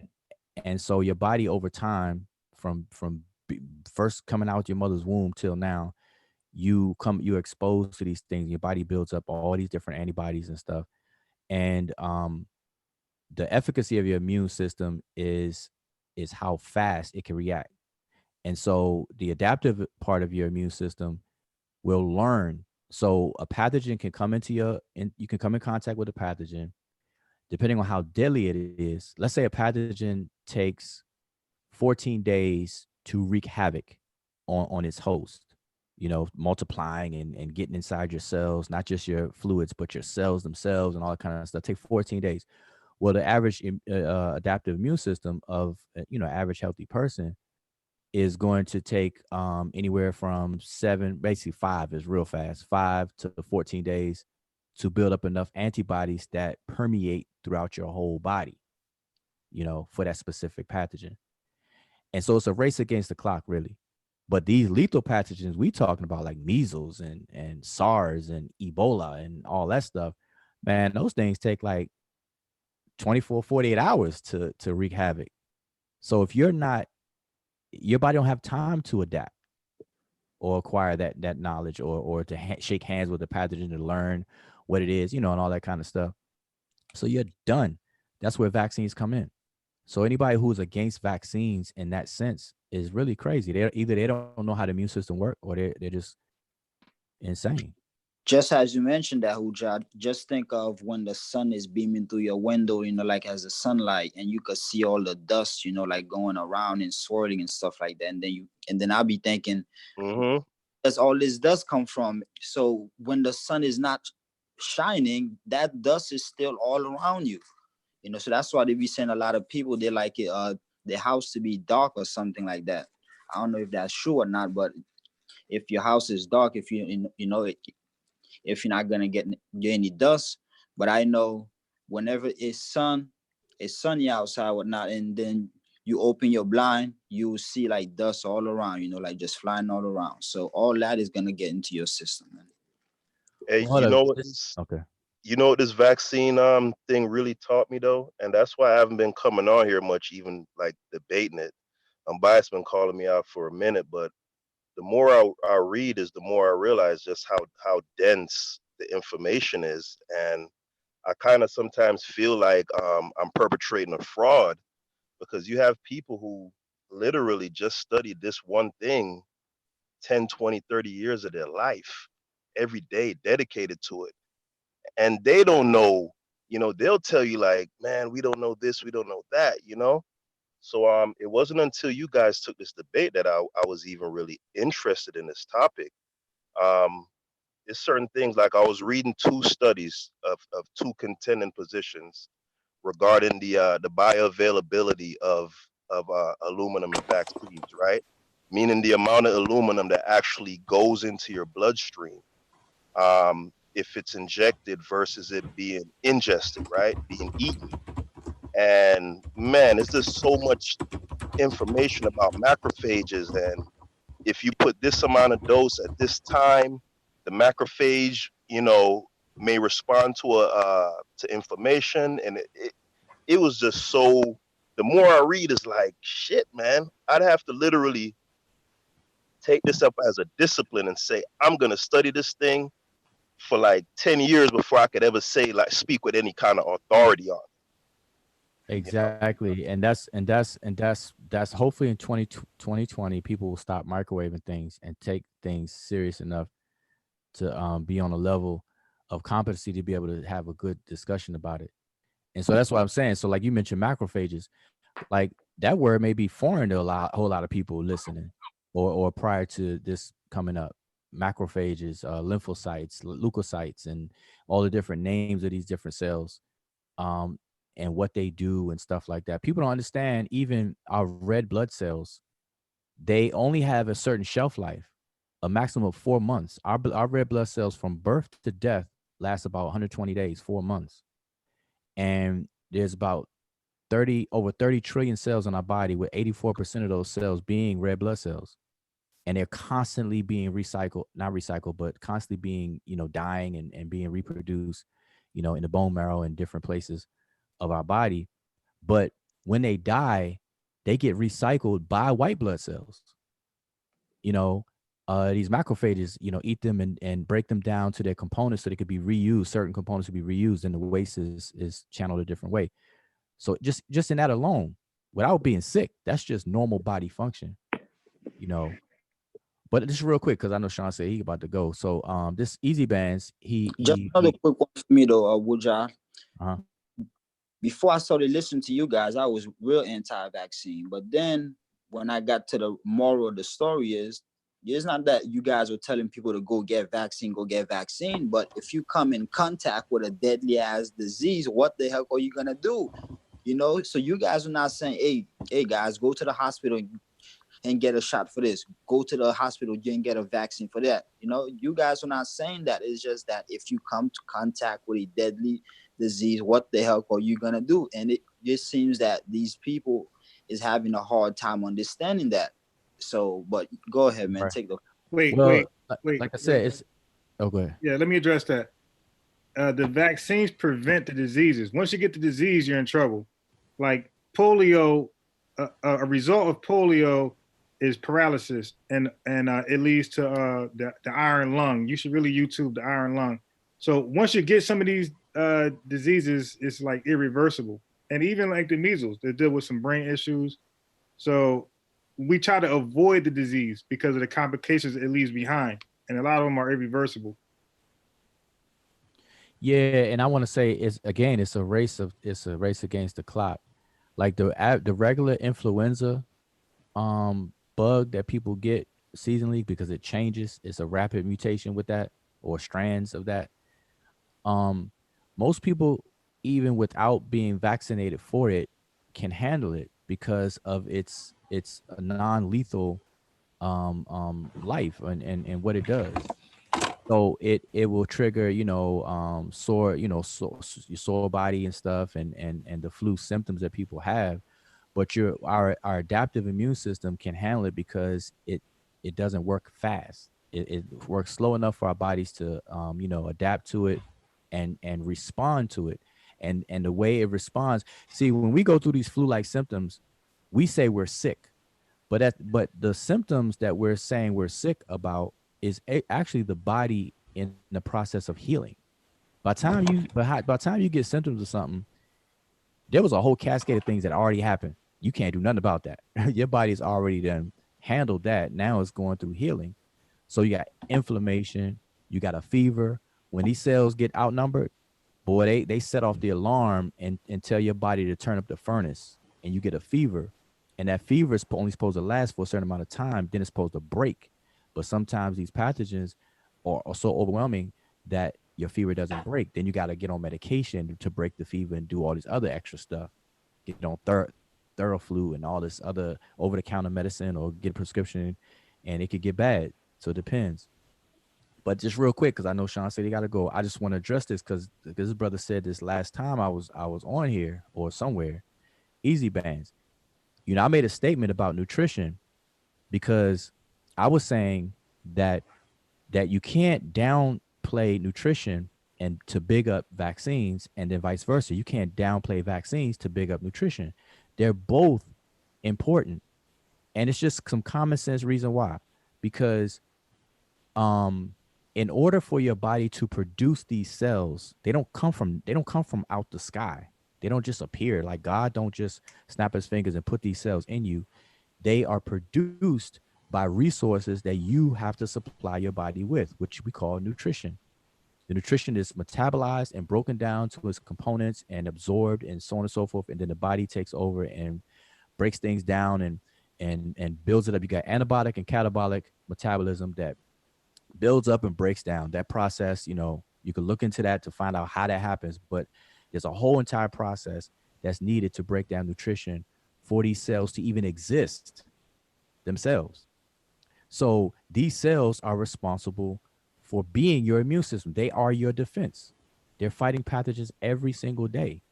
So if you don't eat healthy, you're not going to provide your body with the nutrients it needs to produce these cells in the first place. These cells don't live forever. Like I said, even red blood cells, they only have a 120-day lifetime. Then they die. And so same thing with these white blood cells and stuff. So nutrition is just as important. But now to say one is more important than the other is insane. That shows that people don't understand how the immune system works. You need both.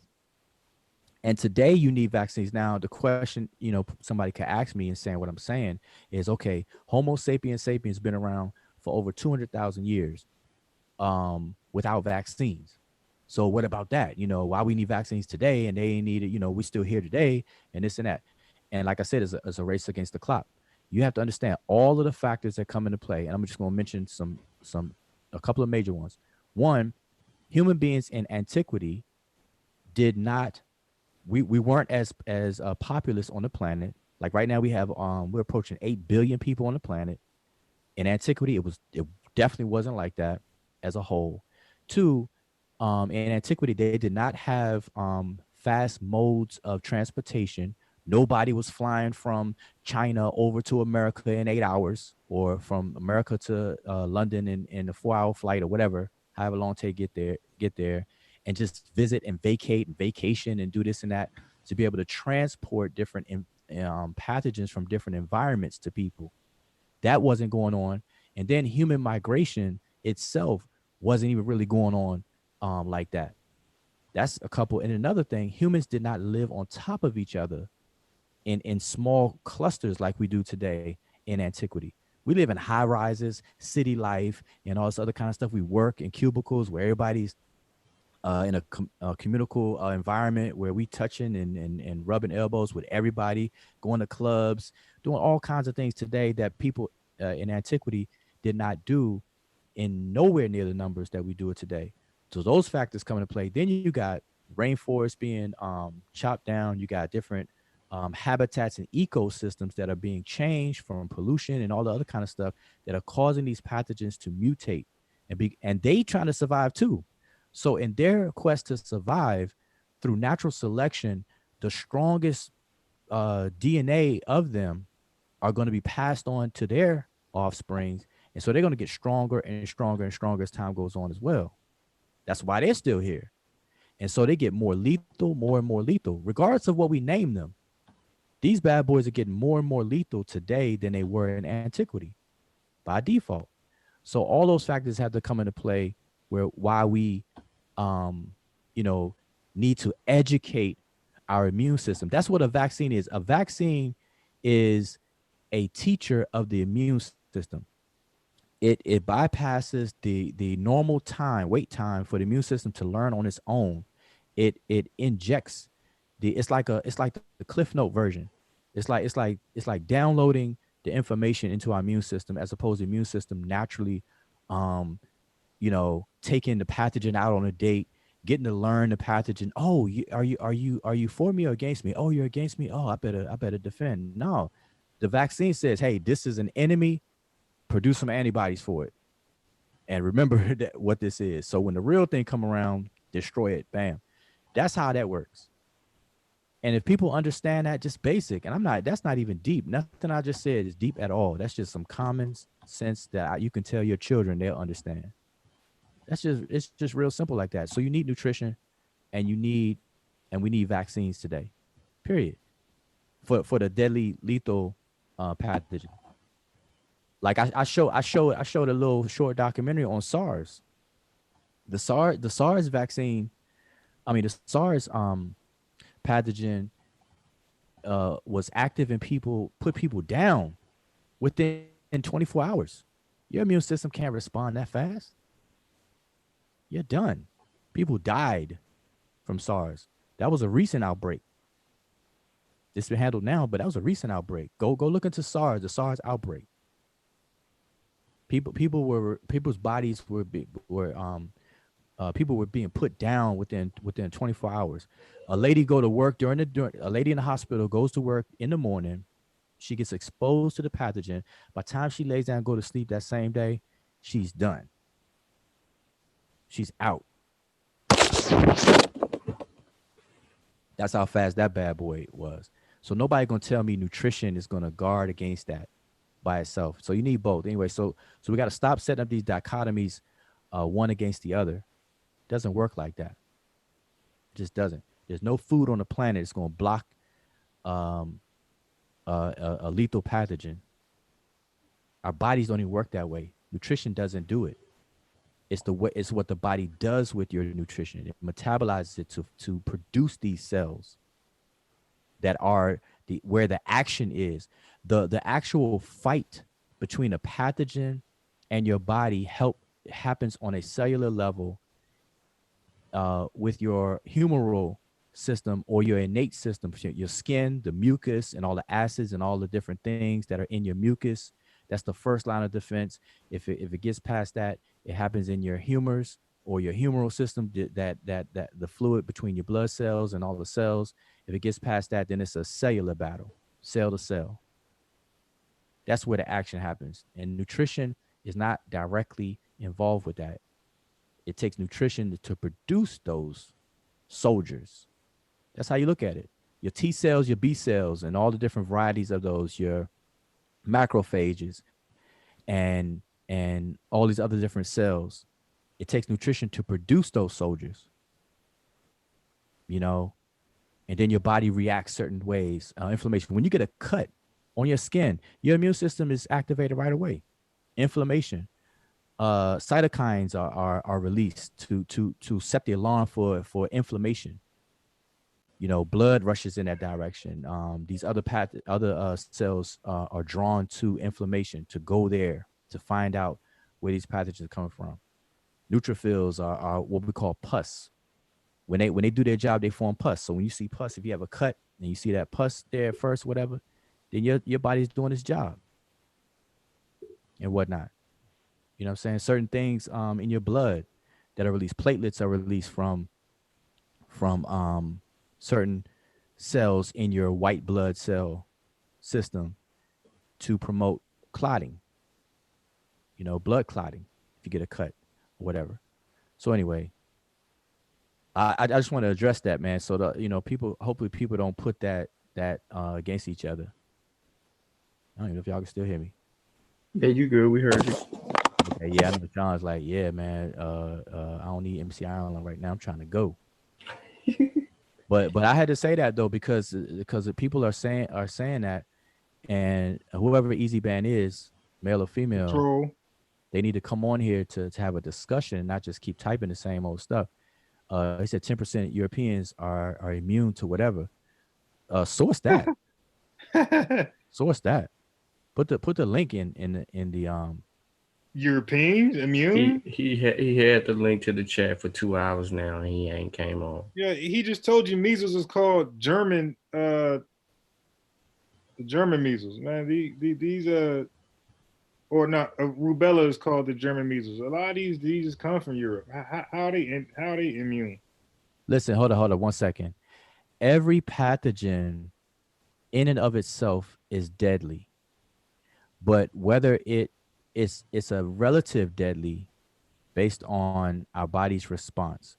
Most of the pathogens, listen, right as I'm speaking right now, everybody on this panel, everybody in the chat, you're swimming in pathogens. There's pathogens on your skin right now. There's flora, there's bacteria, there's good ones, bad ones, all this other kind of stuff. Your stomach has 2% pH, acidic hydrochloric acid in your stomach that's there to destroy some pathogens from entering from what we eat, everything. We're surrounded by pathogens. And pathogens, by its very definition, is the generation of suffering. That's what the word pathos and gen means, the generation of suffering. So all of these pathogens are enemies to the body. So yes, the body can heal itself naturally to pathogens that it can contend with, but there are pathogens that are overwhelming. Period. This is not rocket science. So yes, our immune system is made to defend itself, yes, but there are pathogens that can outdo our immune system. It's a battle. And so you got some big boys out there that are lethal. And we need to jumpstart our immune system, which what vaccines do, to guard against it. I guarantee you, somebody who has never been exposed to SARS, unless they are absolutely out of their mind, would not go into a room of infected SARS patients just based off of their good diet. Period. That's suicide. That's what I'm talking about. You know, and HIV, the virus that causes AIDS. What's AIDS? What's AIDS? I'm biased. What does AIDS stand for? The acronym. He gone. Oh, he left. Yeah, he gone. Oh, dang! Everybody rolling out. Okay, Yeah. yeah. I know y'all gotta go, so I ain't even gonna go on. So anyway, that's it. But just had to straighten it out. I don't want people to listen to that, man. Don't pit nutrition against vaccines on either side. Don't put down nutrition and don't put down vaccines. People can't do that. Nutrition is important. Nutrition, because it's about preventive. You need to be healthy. Provide your body with what it needs, man. Our bodies can do a wonderful job. Even if you eat the hallmark of the healthiest meal of all time, there are still pathogens out there that will run through you like you are a butter, that will slice you up. Mother Nature is the ultimate bioterrorist. Period. So yeah, Sean, man, you got the lights out and everything, man. I'm gonna be quiet. All right, y'all. So we're gonna end right there, man. Good information about Sable Joe. Hey, we see y'all in about 6 hours on the Decker Squad show, man. Go ahead, take your little mini nap, cat nap. Happy New Year to everybody. It's Happy New Year all over now. Pacific Coast just brought in the new year. Shout out to the West Coast. And we see y'all tomorrow, yo. Shimmer Motel.